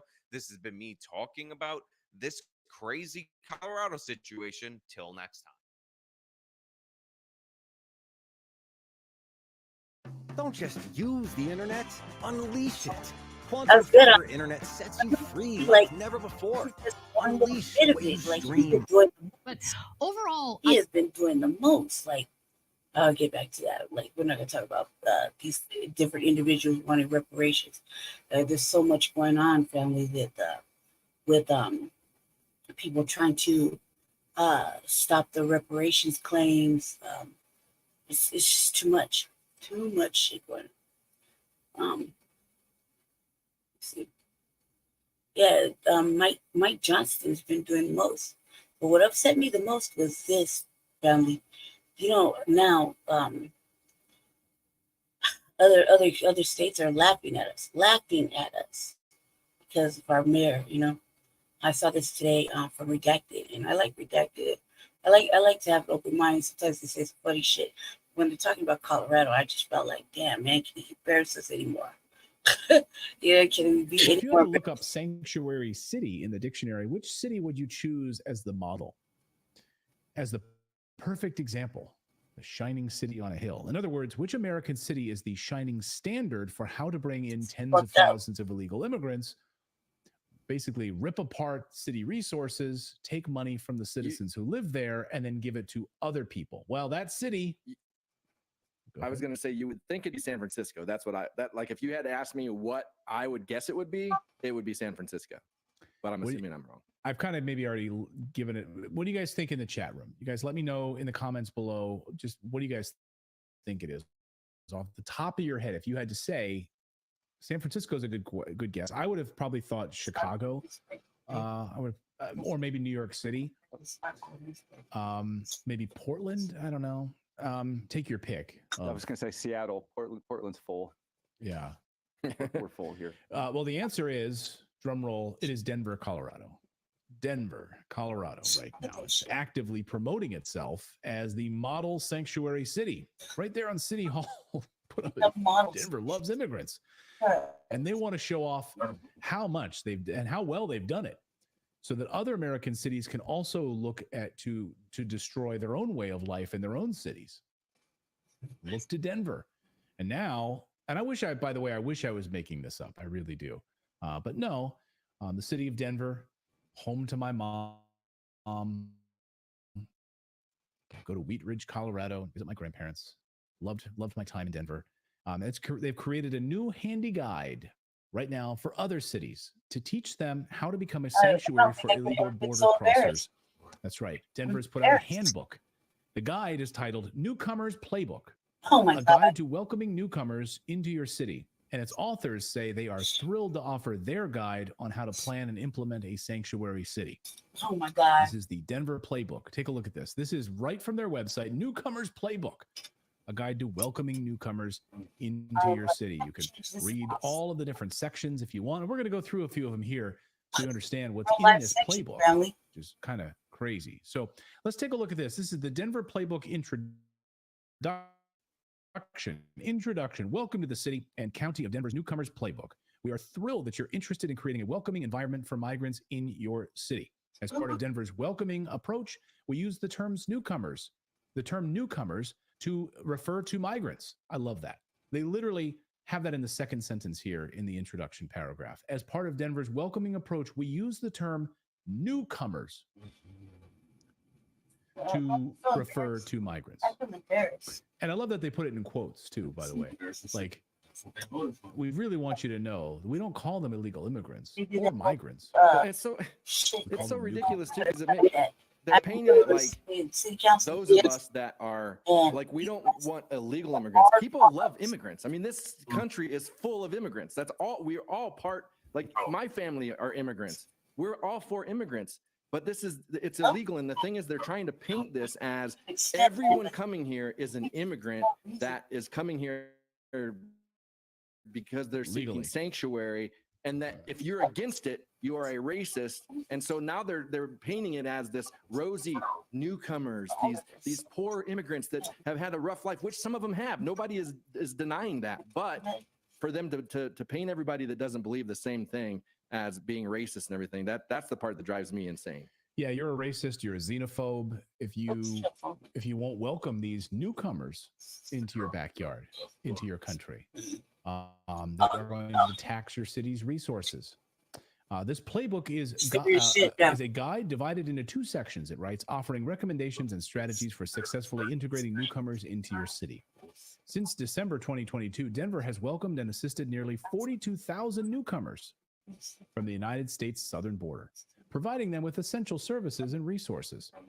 Our efforts include helping people with onward travel as needed, offering temporary shelter, facilitating the search for permanent housing, providing vital support in terms of medical and mental health care, work authorization, legal assistance, school enrollment, and more. Do you guys get those same services? Do you get free medical care? Do you get free work, legal assistance? No. Hell no. No, you don't. But if you were an illegal immigrant or a newcomer, you get all those services. So let's go through the report a little bit here. In step one, you're going to meet with key state and city agencies. So this is what they're going to hand out to other cities. Here's what you want to do. You want to make sure you're setting up and documenting or log existing community partners in the areas of support, schedule weekly meetings, organize stakeholder meetings based on relevance and category, create groups or sheltering provider work groups to discuss challenges, updates, create a mechanism to meet collective feedback from the community. It's a lot of resources, right? Step two, you really want to make sure you have all the following needs in place: the feeding and the food and the available shelter, the length of the stay for the families, onward transportation. If they want to go someplace else, do you have buses that can take them there? They want to maybe visit a park. Do you have, you need to have a single point of entry and a reception, an intake center. Identify a location with enough space and amenities. Make sure they've got restrooms and seating and access to water and snacks. Determine the staff and the hours of operation. Determine public health needs, other nursing support. Set up health screenings for those who are ill that need vaccinations. Provide donations. Insert donations like clothes, shoes for everyone. And I love this. Here's the flow chart, right? Example the intake process. Great. They greet the new arrivals. Are they going to go onward from Denver, or are they going to stay in Denver? If yes, they're going on, well, here's the path. Gather their documents, select a desired location and a booking team to make sure their travel is taken care of. Direct them to a nursing team for their health screening, and then transport them. Does it say, and I'm not seeing in there where it says that money is coming from to transport and everything? Is that they will talk about that. And then no, if they take the no route there, then of course, but anyway, step 4, offer onward transportation to another destination. Step 5, set up a database, collect information, and on it goes. Hell no. My favorite though, So embarrassing. my favorite though is the housing section. So this is, if you don't have housing, you don't have a place to live, they'll take care of that. Of course, they'll take care of all of that. We encourage programs, pursue street outreach programs designed to serve individuals. And here's the housing section. This is the price to house these individuals, over $3,000 per month. And keep in For a mind, family, and and all kinds it would of cost stuff roughly too. it would take roughly two. If cities and municipalities continue to shelter families while they save for move-in costs, they'll spend on average $5,134 for 2 months of sheltering costs during this They got time. Pretty Boy Cole up there. And so they really want to support newcomers with move-in assistance, families and individuals into self-sufficiency, and make sure that they're footing the bill for this. They want to make sure that they have all of this, like a family of four, the transportation costs and the housing relocation needs, all of that is taken care of. Search for units in your community, affordable housing prices, price points, reaching out to property managers to see if they're interested in participating. They put people in apartments. And what if they don't have a social security number? Legally, you don't need a SSN to rent in the United States. It says each adult will need to provide a form of identification that can be from the individual's country of origin. Apartments had And enough. if the applicant asks if the application asks if the applicant is a citizen, just mark no, and then put in a local ID number. It really doesn't matter. You know? If you are within 20 years of retirement, or if you're already retired, all of your hard-earned savings now could be in danger. They get better stuff than us. It's all in their handbook. So if you don't have housing, we need to lean on the residents of Denver to give them housing. As local news has pointed out recently, you can, if you have an extra home, you have an extra room in your home right now, Denver city mayors and the right out of their playbook are asking you to dial the phone and, house an illegal immigrant in your house. Watch. Now, if you're interested in learning more about hosting a migrant family, all you got to do is take out your phone, dial 211. It's as easy as that. You're going to be asked a few questions, things along the lines of how long are you able to host somebody? What kind of space are you available to provide? And Kettering says you can expect that phone call to last about 20 minutes. Reporting live in Denver, Nate Pels, Fox 31. Well, you're a migrant. So Texas sent busloads of illegal immigrants to Denver because they've been welcoming them. Please bring them here, as the mayor has wanted. Denver Mayor Michael Hancock has wanted them. And as a sanctuary city, Denver Mayor Michael Hancock said that's okay, that they sent them here. They would have wound up here anyway because we want them to come, basically. What's the plan for taking in these migrants, and what do you think about more buses that could possibly be headed your way? We're going to continue doing what we've always done. Take care of the migrants when they get here, help them get where they want to go, and continue to try to be as humane and compassionate as possible. It doesn't change anything. The interesting point about those migrants that came on Abbott's bus, they probably would have ended up in Denver in the first place. So we're going to continue doing what we've been doing. According to the city, over 10,300 migrants have arrived in Denver since December. How does that number compare to previous years? Well, we have not had this influx in the time frame that we've had them now. So 10,000 since December, that's a lot. And it stressed our resources, really challenged us to kind of collaborate, bring in external partners to try to accommodate the challenge that we're trying to meet. So this is huge. Make no mistake about it, we've not seen this level of influx of migrants into Denver at any given time. And I've been mayor for 12 years. So we haven't seen it, and we've been forced to really come together and try to figure this out. We've done it. Yeah. So you have. That doesn't really sound like you're that supportive. Right. I mean, and by the way, that 10,000, now that number has ballooned. I mean, well over 50,000. So, this was just a short time ago. And just want to know how resources are being taxed. Just look at Denver's hospitals right now. So you're sending out this sanctuary city guidebook for other people to follow in your footsteps. And yet all of your city services are being taxed where Denver residents are being screwed. And this is exactly what's happening to hospitals. Tonight, one of Colorado's largest hospitals facing a crisis. Physicians at Denver Health telling us they treat everyone who comes to the ER, regardless of immigration status or ability to pay.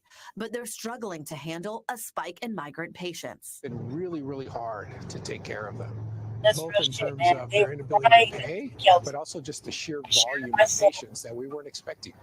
Denver has a population of 700,000 people. And just the last year, nearly 40,000 migrants have arrived. Yeah.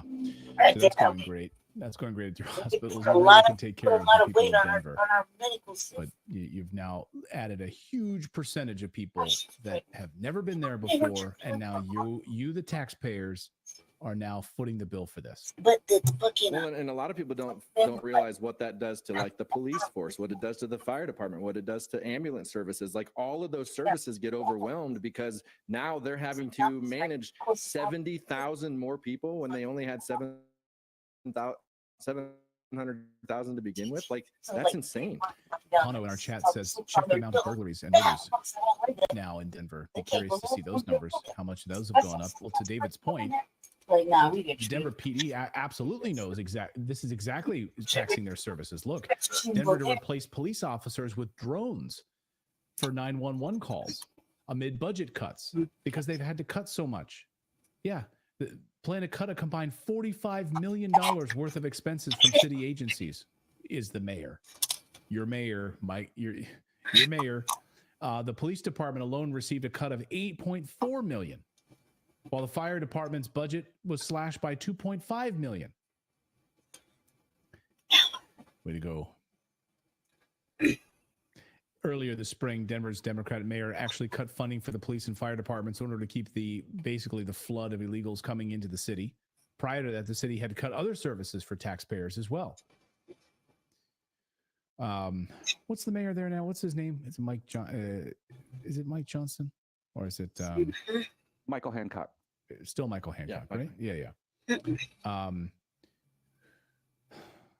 mean, when you have Republicans right now and Democrats who are all on board this uniparty of bringing in these individuals. That's the thing. That's the secret here. Mike Johnston.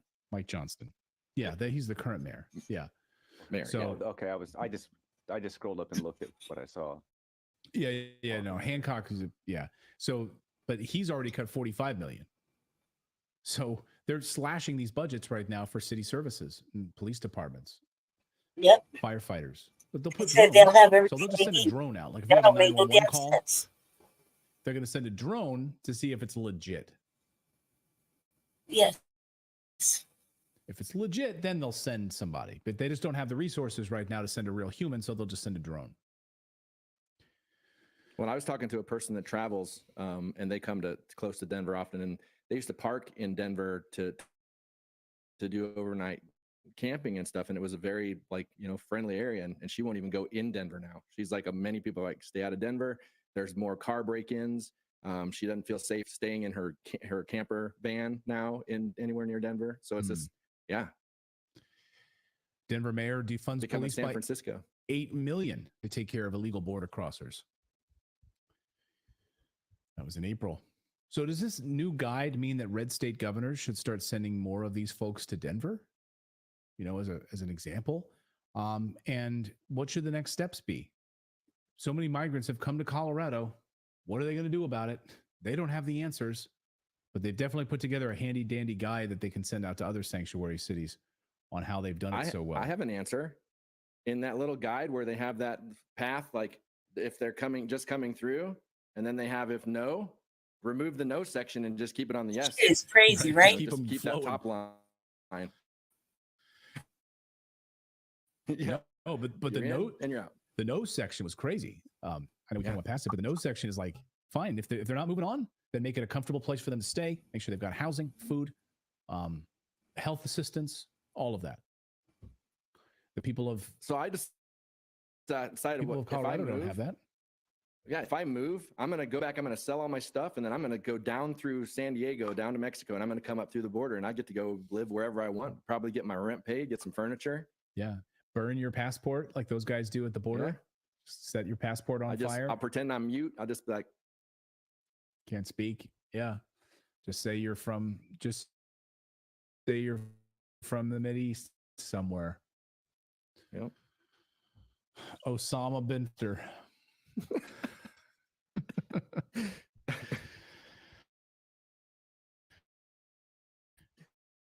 And they'll welcome you under the Biden administration, your name was Osama. Come on in. Come on in. They'll welcome. Tattoo that my tattoo that would be.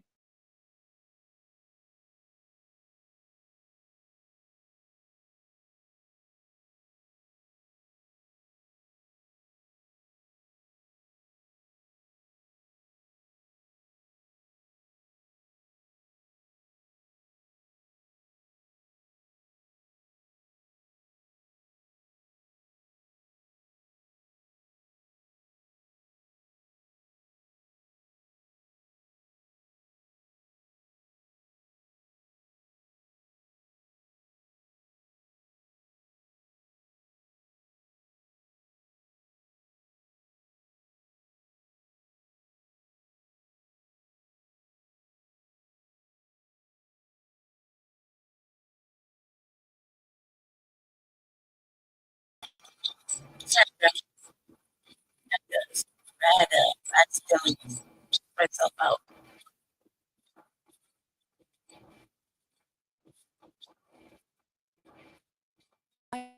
Decide after she was removed from a performance of Beetlejuice in Denver in September 2023 for vaping and being too loud during the show.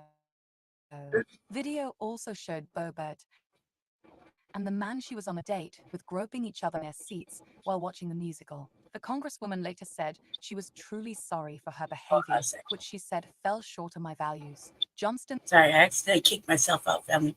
Back to this little video right here. We was thoroughly embarrassed for what's happening over here. Did you know that there's a specific 2,000-year-old Korean food that you can eat to help get rid of your heartburn naturally? Did you know that acid reflux and heartburn affect? Well, if you had to look up sanctuary. I'm sorry. I'm only putting that up there just for a second. It was thoroughly upsetting. I read it. I felt kind of embarrassed just because we live here in the city. We really do. And we've been, talking shit to them and like riding their helmet about the migrants and, what it's taking away from Black people, the unhoused, et cetera, et cetera, et cetera, how they treat them differently, how there's no resources. We knew the hospital was going to kind of basically be bankrupt almost. And that they had started making all these cuts. There was a big thing about the elections department not wanting to cut any of their services. They actually said no and refused the mayor, which is ridiculous. And the mayor said he cut some of his services over there. Yet when you read what's going on in the newspaper or news break, excuse me, there's all kinds of money just going out. And it's really, really devastating. It's kind of sad because, we had been saying for a long time, that it wasn't fair, that it wasn't right. That not only does money go out to support wars and everything else, now it's going to support people that weren't, that just raided our country or our state anyway. And that, it doesn't matter what the people that actually live here want or need. Like they force demands, like they have to work. They want to work. They're everywhere. I mean, they got the children begging for money to regular people, they're doing the most. They're doing the most.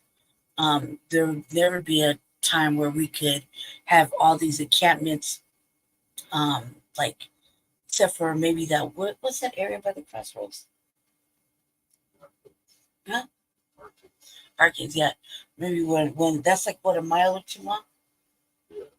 Where they, that's probably the only place where, people were put away because that's out of sight, out of mind, and so they want to come fuck with it. And there'd be like a mile, maybe a mile and a half of tents lined up around a fence that nobody could really see until they went down that way. But they constantly shifting the people around for being unhoused, taking them to jail and shit. But the migrants can have their children out in the street in unsafe things, young teenage girls playing around adult men and just not caring, selling themselves, young children coming up and asking strangers for money, while their parents are right there. Like, that's just crazy. Taking over intersections and, just forcing their will, and then same time getting certain activists to stand behind them and say that they need this and this and that, and then there's like a national narrative about work and all this extra shit. And in reality, I was unhoused for a long time outside on the street with them, and I'm like, you gotta get it how you live, like everybody else, you know. So I felt embarrassed that they even put a fucking handbook out. Not even Hancock did that. Why did Did no that one even tell make Colorado drivers about this new kind of like rule? if you are currently insured, drive less than 50 miles a day and live. Yes, we're so tight. Keep hearing about all these Running thousands out of upon ran thousands out of of illegal immigrants that but have yet been they shipped have to money for everything. Denver. You ever think to yourself, I don't like this Denver? guy at all. I know they've got kind of a whacked out Talks about governor, they've got a whacked out mayor. had if I had just as many numbers as him, I would like to really get at this dude in an ugly way and just tear him apart verbally. I do not like this man at all. He's not like the justice warrior kind of, he's like, you know what I mean? And he is definitely not like when the new black media covers shit that happens in Denver. This dude right here, this dude could get all the smoke. He could get it all. But I don't have as many followers. I don't have no followers in comparison. And if I did have the matching numbers, I'd love to tear his ass apart, especially when he talks about the unhoused. Now he's a migrant thing, but when he was talking about the unhoused, oh my God, and him acting like he knows and like he lives here, motherfuckers in Seattle, like, and he's a supremacist. I would just love to get my motherfucking verbal fucking assault on him. He just really, I feel like I could tear his ass apart all day long and wouldn't feel nothing about it. However, I hate when they talk about our city and I got to hear what they say because we live here and we're like the message boosters for this motherfucking area, so we should know what they're saying.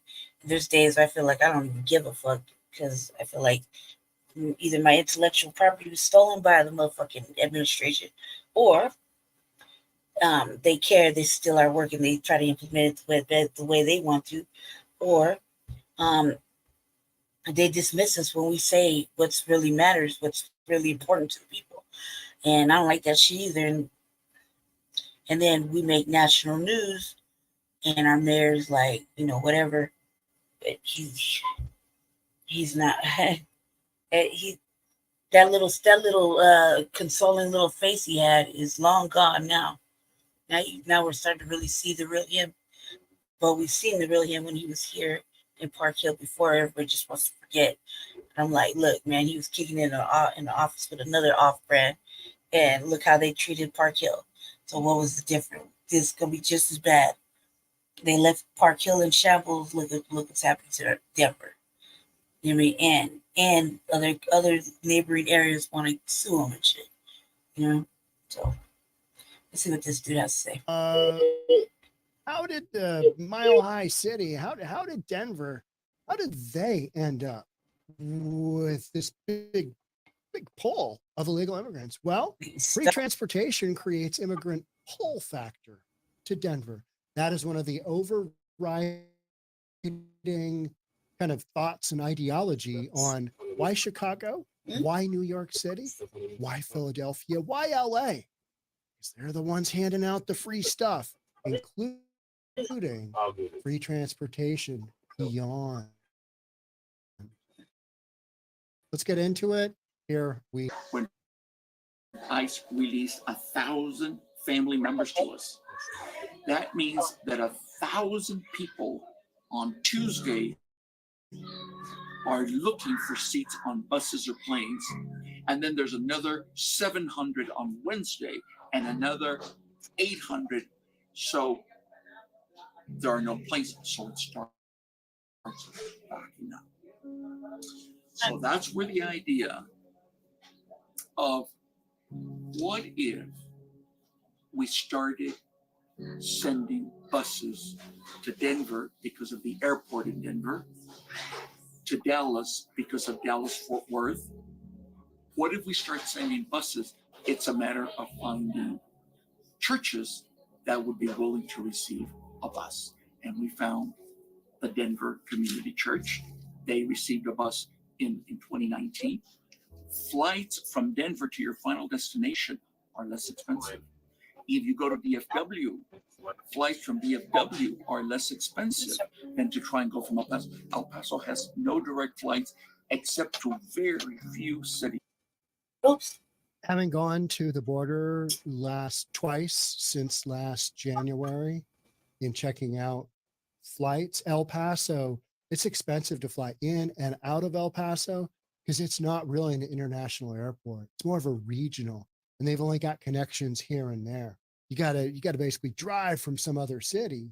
So in El Paso, the El Paso sector has had a ton of illegal immigrants come through it, right? It's one of those major hubs as well as the Del Rio sector. And yet, if you can't get the people out, then you're stuck with them. And that's exactly what this guy is walking through. He's walking through the early days of, this is how we came up with this concept. Hey, pretty nifty, right? It's like kind of corny.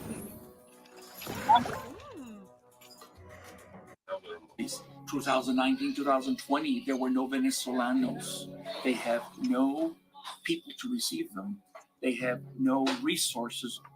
The faith community to faith community connection bypasses all the politics.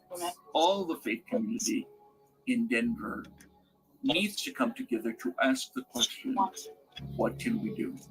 You had members of your congregation saying to you, all my life I've been coming to church, and this is the first time that I have felt as if the gospel is alive. To watch these people getting off the bus, and they are so destitute.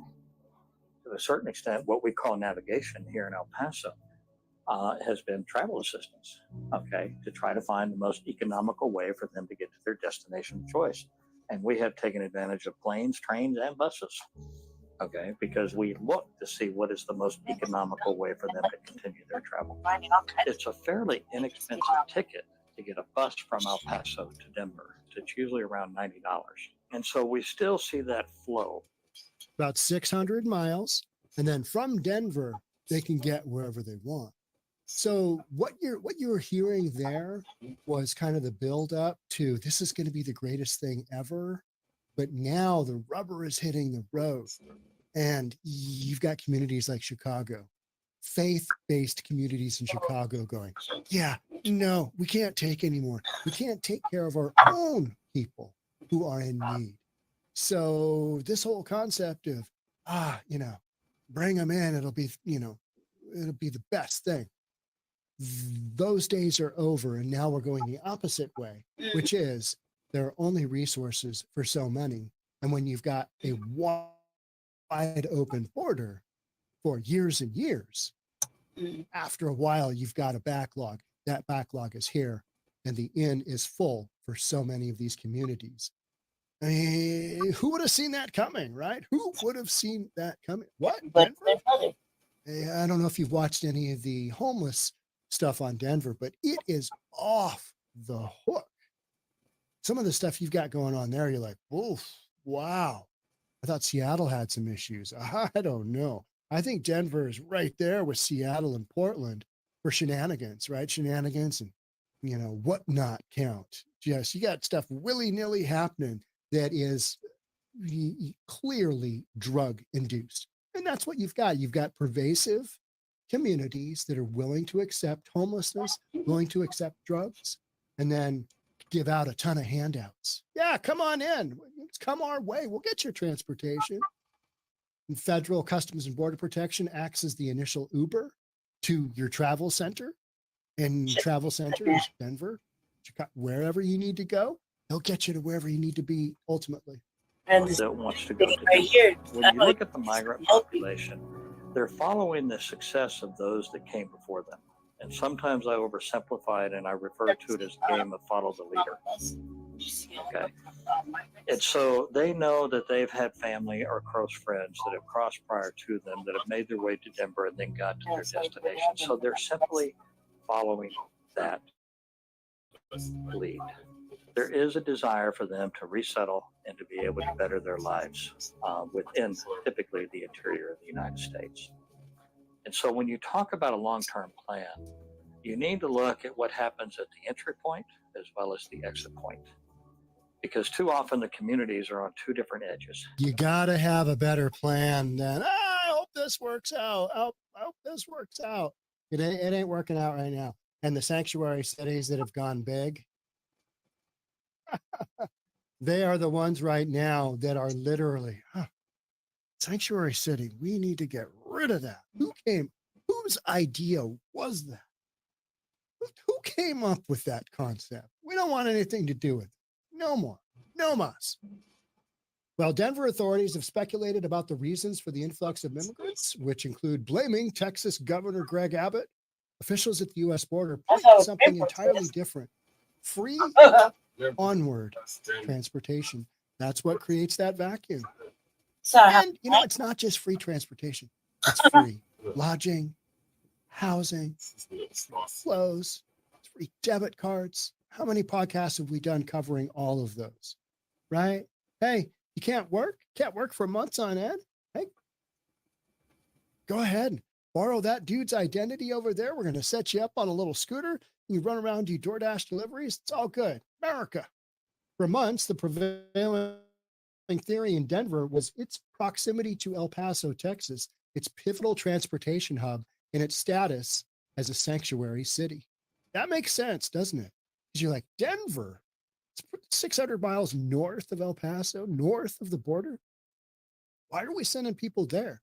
Well, it's because where they can go from there, options to go from there. And you can get them pretty easy there on a bus. What was it, $70 for a bus ride? Yeah. I mean, I've talked about this before. You want to talk about, when you're planning your vacation and you start off and you're like, okay, we're going to fly first class. And you look at that and you go, no, all right, what's regular coach? Okay. All right. But yeah, the little Johnny's over 2 years old now. That damn kid's going to cost us another $600 in airfare. All right. How much is it by train? And you're like, but then we don't have enough money. The kids want to go to Disneyland, whatever it is. All right. How much by bus? Right? That's the cheapest way. And so you got a bus ride from El Paso up to Denver, and then the world's their oyster from there. Yeah. Each has undoubtedly contributed to we're talking about each of the ideas of, why, being a sanctuary city, transportation, hub, all that stuff. Each has undoubtedly contributed to the nearly 40,000 new immigrant arrivals. But in the early days of the surge at the U.S. border with Mexico, very few were going to Denver. And that's what I was kind of thinking back then. Like, Denver? Why? And it's taken me a while to kind of figure out. When I saw this podcast, I'm like, okay, this identifies that piece of the puzzle. Why Denver? Immigrants chose the typical gateway cities during previous waves, Chicago and New York City. New York City has always been a hub for immigrants to come in, right? It's just that thing. And Chicago's just Chicago, right? Got its own deal. But Denver, the train wreck that has become Denver. And then 14 months ago, nearly 100 immigrants were dropped off at Union Station in downtown Denver. Greatest thing ever. Give them a big bear hug. Welcome to the Los Estados Unidos in Denver. La Ciudad de Denver. It wasn't until after your December surge that we started to see Denver as a destination, said Irene Gutierrez, executive director of El Paso County Community Services in West Texas, answering the question, why immigrants who crossed the southern border illegally started coming to Denver in droves could be instructive as officials grapple with potentially a $180 million budget shortfall this year and strategies to make the pivot away from an emergency response to a long-term strategy, as in, maybe we can't afford this. Don't send any more. Kind of like Eric Adams in New York City. And let's go, Brandon Johnson in Chicago have basically said, Greg Abbott, you're abusing us. You're sending too many of the illegals our way. I know we said we were sanctuary cities, but you know what? You sent a lot of them our way. Now we got to pay for them. This is expensive. Don't send any more, please. Greg Abbott's just like, those guys. Send them some more. Although well-intended, Gutierrez doubts Denver would be facing the humanitarian crisis it is in without the promise of free shelter and onward travel. Meaning that is essentially the vacuum right there. Get a place to stay, and they're going to send you on where you need to go eventually. Send me there. And I know folks have done it before me. My community back in Venezuela, my community in Guatemala, Honduras, wherever it might be, Southern Mexico. Having the conversation with my hairdresser the other day, and she was like, you know, I had a client come in and he really thought that all the people coming across the border were Mexicans. It's like, no, very few of them are. Very few of them. They're coming from all over the world. And that's what I think a lot of folks are, what? They're coming, what do you mean Venezuela? How's that work? Yeah, dude. Colombia? Huh? Now you've got Senegal. Now you've got China. And it's true, man. Like our shit is just, it's like all over. You know what I mean? We've taken a lot of individuals, but the fact is that the fucking mayor just, I mean, it's one thing we help. It's another thing that it just keeps going on like this. You know what I mean? Let's get into like just a couple two more little things with regards to the mayor, and then I'm gonna go shut it down for a minute. He also got into it with Lauren Boebert. I guess she was with the newcomer thing either. Gillette, the shaving razor company, couldn't. So he Colorado mayor launches scathing attack on Lauren Boebert. Democratic Denver Mayor Mike Johnston ridiculed GOP Colorado Congresswoman Lauren Boebert after she criticized Denver's guide on how cities can help immigrants integrate into the community.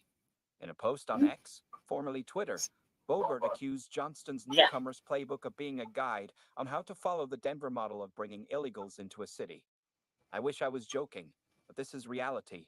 Boebert added, we need to vote out everyone in government who refers to illegal alien criminal invaders as newcomers and do so quickly. Our nation is being stolen from us and they're complicit.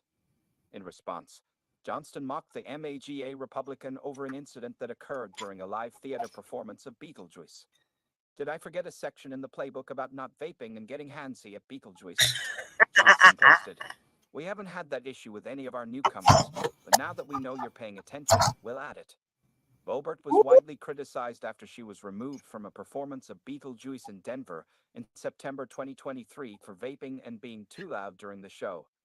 Video also showed Boebert and they're never gonna let that go. with groping each other in their seats while watching the musical. The congresswoman later said she was truly sorry for her behavior, which she said fell short of my values. Boebert's office has been contacted for comment via email.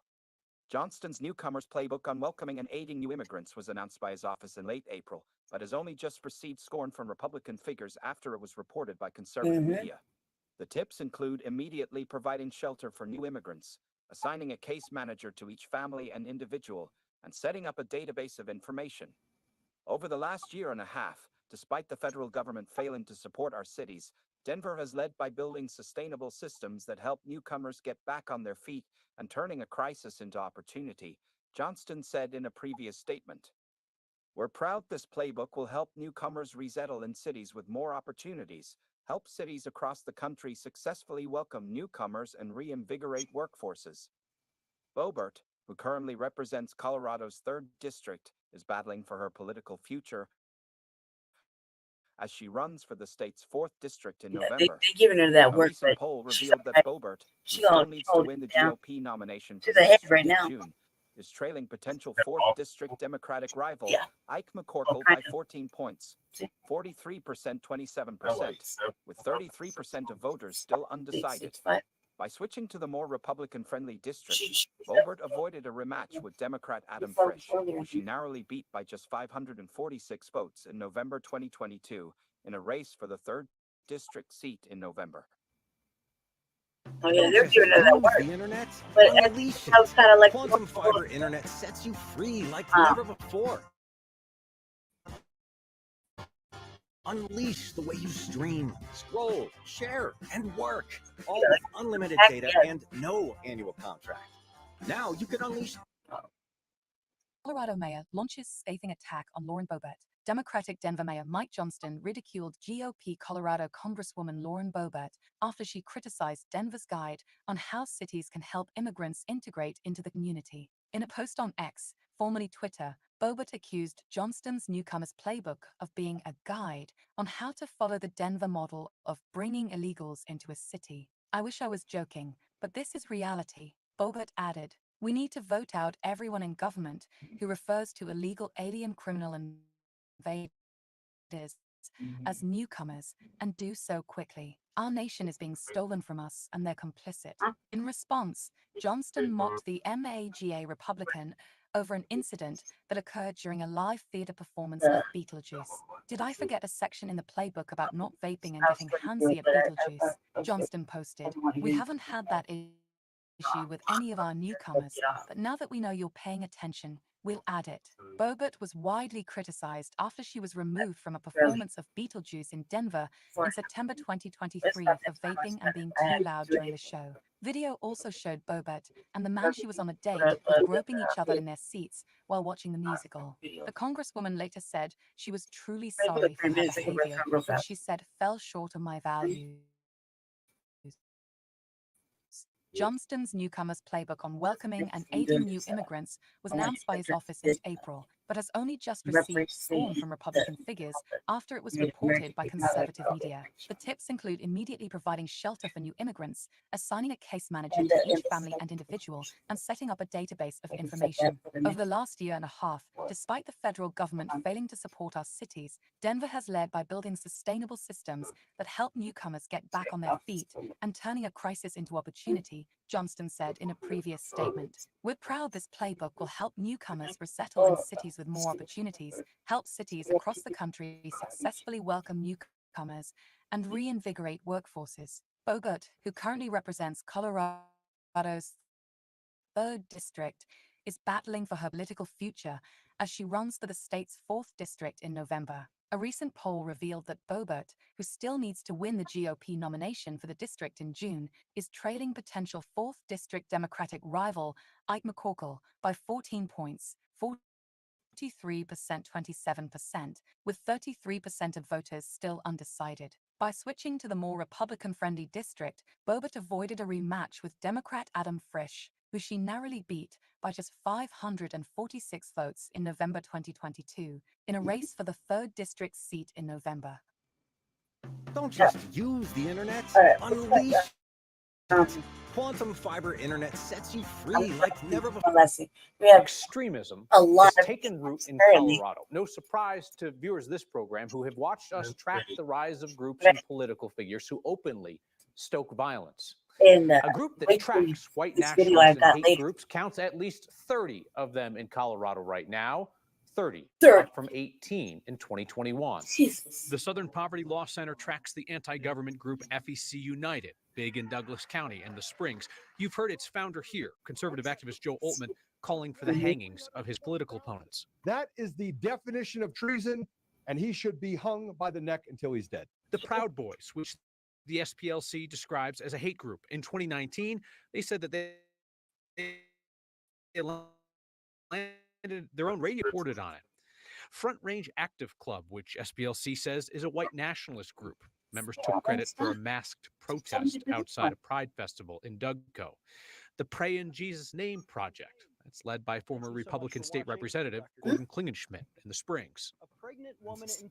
And now our Julissa Irizarry takes a closer look at another group that's being tracked, one that focuses on schools across Colorado. So much can be said about Colorado. For years, it's been growing in more ways than one. Yes, a notable rise. Rachel Carroll Rivas is an intern director at the Southern Poverty Law Center, or SPLC. The group released its annual report this week, identifying 30 hate and anti-government groups in Colorado. The top type of group found here were anti-government groups. Colorado saw a rise in the number of anti-student inclusion groups. And so Moms for Liberty had a number of chapters in Colorado. Moms for Liberty is a national conservative parent group that has been part of the book ban movement in school districts. In a statement, the Moms for Liberty founder said in part, the SPLC is nothing more than a mouthpiece for the Biden that has been part of the book. What in the fuck are you doing in there? Right. One of the feminists. And that bro was like, but black women, you just sit it down. This is our Selma, bitch. I don't know what. Slow the fuck up. I see Council River. Yeah. Like what do you mean? What are you talking about? Like you doing us a favor? Like we gotta sit it down. Like we can't do anything. White girl with the glasses. No, it was the big one, fat white girl, the big one. That said it was Selma. Selma, cuz.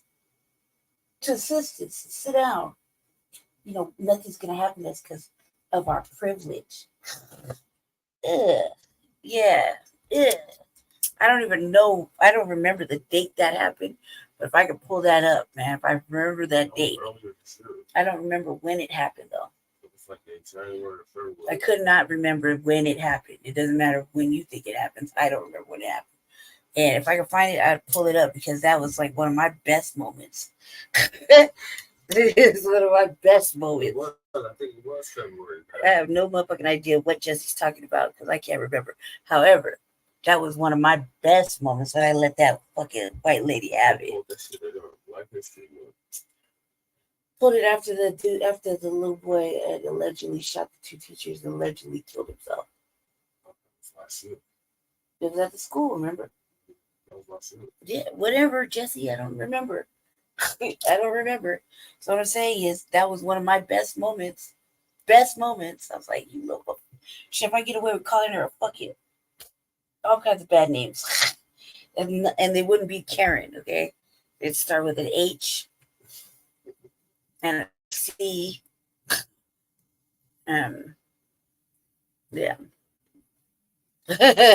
Yeah, fuck the missus. Yeah, fuck them, man. The fucking old fucking white nationalists, motherfucking white Christian. They are white nationalists, white Christian nationalists, fucking women. Old bitch made Becky's, cuz oh my god. I guess that's that diversity hire type shit. What are you doing in there, sister? Or whatever your name is now. Bad. You're not supposed to be over there. I don't give a fuck what they say. That's a white supremacist motherfucking shit, man, right there. Right. No, that's clearly racism. Sister and the Asian. The fucking white people represented. It's represented by the devil, fam. The devil, okay. Blonde hair, blue eyes. The devil, right? The devil don't do it to the real one. And motherfucking the devil. I don't, man, hell no. That was probably one of my best moments. I've had a lot of good moments of cussing them out of there. That was one of my best. I was like, the audacity. I was like, you trying to say that we could, excuse me, that we could protect? What? You gonna sit it down like you gonna do something for us? You gonna do something for some black women? Man, bitch, your privilege. They sit it down. We're less likely to get shot because our privilege won't let that happen. We're able to walk in because of our privilege. Hell, you go weird ass bitch. BLM protest. Hey, you get the first one to catch the bullet. You, cracker. You want to help? There you go. And this reminds me of that lady that's running against him. That whole back page of her website. She has She's at the black. She just made a fucking cardboard thing that said Black Lives Matter. She's out there protesting Black Lives Matter during the school week, because you know what kind of white people do that. Buddies. You know what kind of white people do that? Like, sister yesterday kept saying that with her besties. Yeah, like like really, if they only knew what we think. Like for real. Girl, let me hip you to it. there's a thing we think about where you out there doing the most, like trying to be allies and shit. Come on, you know you don't mean it in your heart. That in this particular picture, family. Let me just pull it up real fast because I can't control myself now that I started. Jesse did it. He fucking can't stop instigating my fucking. He can't stop instigating back there. I don't know how I got over here on this little moment, but it's okay.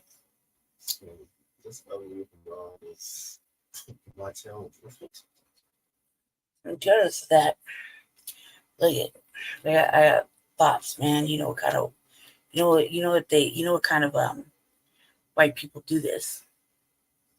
Okay, this is the Black Lives Matter shit in the daytime. Black Lives Matter on cardboard boxes. But look at the optics of that black family. What type of Caucasians do that? Yeah, it's a photo op, so she can use it later. I was there with Senator Kennedy. I was there. I don't think Senator Kennedy was there. Cause stop it, Jesus Christ, Jesus Christ, cause stop. Maybe she used to work for her. That doesn't matter, Jesse. Jesus Christ, she's there with two of her other, they were all white. other two of them. And what is this? This might be like the little children from Africa. Mm-hmm. You know, this might be little children from Africa. Mm-hmm. But what is the rest? Who is this? Right? Who is this? Photo op. Photo op. One individual. You know what type of people go to Africa to do? Missionary work. These are feel good moments, right? Want to come back and capitalize on the motherland's plight. She's supposed to be doing AIDS research. I think she was spreading. Because just stop that, Jesse. Anyway, so like that's what I'm talking about. But then you got this right here. You know what's black family? You know what type of white people go there. So now Jesse doesn't need to speak. I'm just saying, there's a type of white person that goes to Africa to do the work and then come back and profit off of whatever the plight of the motherland or whatever's going on out there. And I'm just saying, just from what I read, like I didn't put it out there. I didn't write the shit. Okay? Whoever wrote that for. Do you know what type of white people do that? And then on things like that. What do you mean you got who has a picture of them at Black Lives Matter fucking protesting? I don't. And I was outside. I mean, I was really fucking outside. I was all through the marches. I got a picture of me reflected in 2016. No, during that, because there's a difference between you and that. Clearly. Me and that. Me, you, and that. Okay? When I was out there, I was with another version of me or you with them. Okay? With us and them. They were outside. They were super passionate, I guess. You know, I felt like it was just a way to destroy some shit. Because we were really destroying nothing. We were just mobbing. But, yeah, when you get crunk, you get crunk. You know what I'm feeling? But like finally, you know what type of people go there. It's nothing new. I'm not saying nothing that hasn't been said before. Type of white people go to fucking Africa to go do something for a little bit, come right back, and they capitalize on it, make a whole build whole fucking financial fucking network. You know what I mean? And capitalize off the plight of our motherland and the people on our motherland. Come on now. Just use your brain. It's not discriminative and it's not fucking racist that I'm saying. definitely not discriminative. I'm definitely not being racist. I'm just pointing out the motherfucking facts. And then what kind of motherfucker goes and takes a fucking photo op during Black Lives Matter that you wrote on a piece of cardboard? That's how serious you took it? You know what I mean? You just find a piece of, hey, that piece of box work with a pencil, with a pen? That's how serious you took our fucking plight? You know what I mean? Who does that? Right? It's a photo op. Her and two buddies. That's how serious you took the death of a fucking black man. Our plight, our pain, we were going through it. Period. It's sounded better if it would have been black people officially. There's no black people. The one man doesn't count because we don't know who he is. I've never seen this broad until this campaign. Facts. But whatever is going on, do you know that you got to give that money back? That's a lot of fucking money you're raising. You got to give it up if you don't spend it. Yep. That right there hurts my soul. That's a lot of motherfucking money you just raised. And you keep raising, like, for a seat. That, you know, they say you can win, but I'm pretty sure. They gave it to you. Right on the ballot. They gave it to you, but that's okay. It's not November yet. And oh my God, I'm crossing my fingers and hoping. I'm hoping some divine spirit happens. I already did. Oh. I didn't tell him all about it. It's supposed to be a surprise. Anyway, family. I said that the letter I wrote that I have to be proud of myself. It's so cold. To the articles. It's for them, yeah, you'll see. There's gonna be some upset. Well, you know, I think it just goes along with just his petty nature and free thinking tongues. I wouldn't be instigating, because I'm just saying it goes along with the motherfucking nature of you instigating and fucking causing trouble that you're not prepared for. Oh, it's been worse. So we fight the war differently. But this is pretty intelligent, so I had to pat myself on the back, y'all.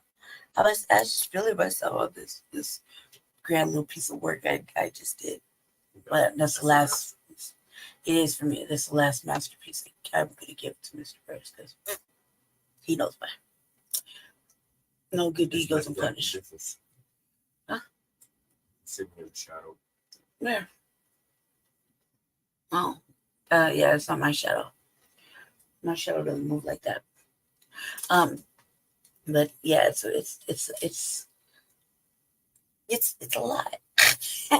It just takes one person to publish it. So I do like a couple little tiny things right now, couple of tiny things to it, and a couple little tiny things that I need like one more thing from him, and then it's on to the presses, and then by the morning,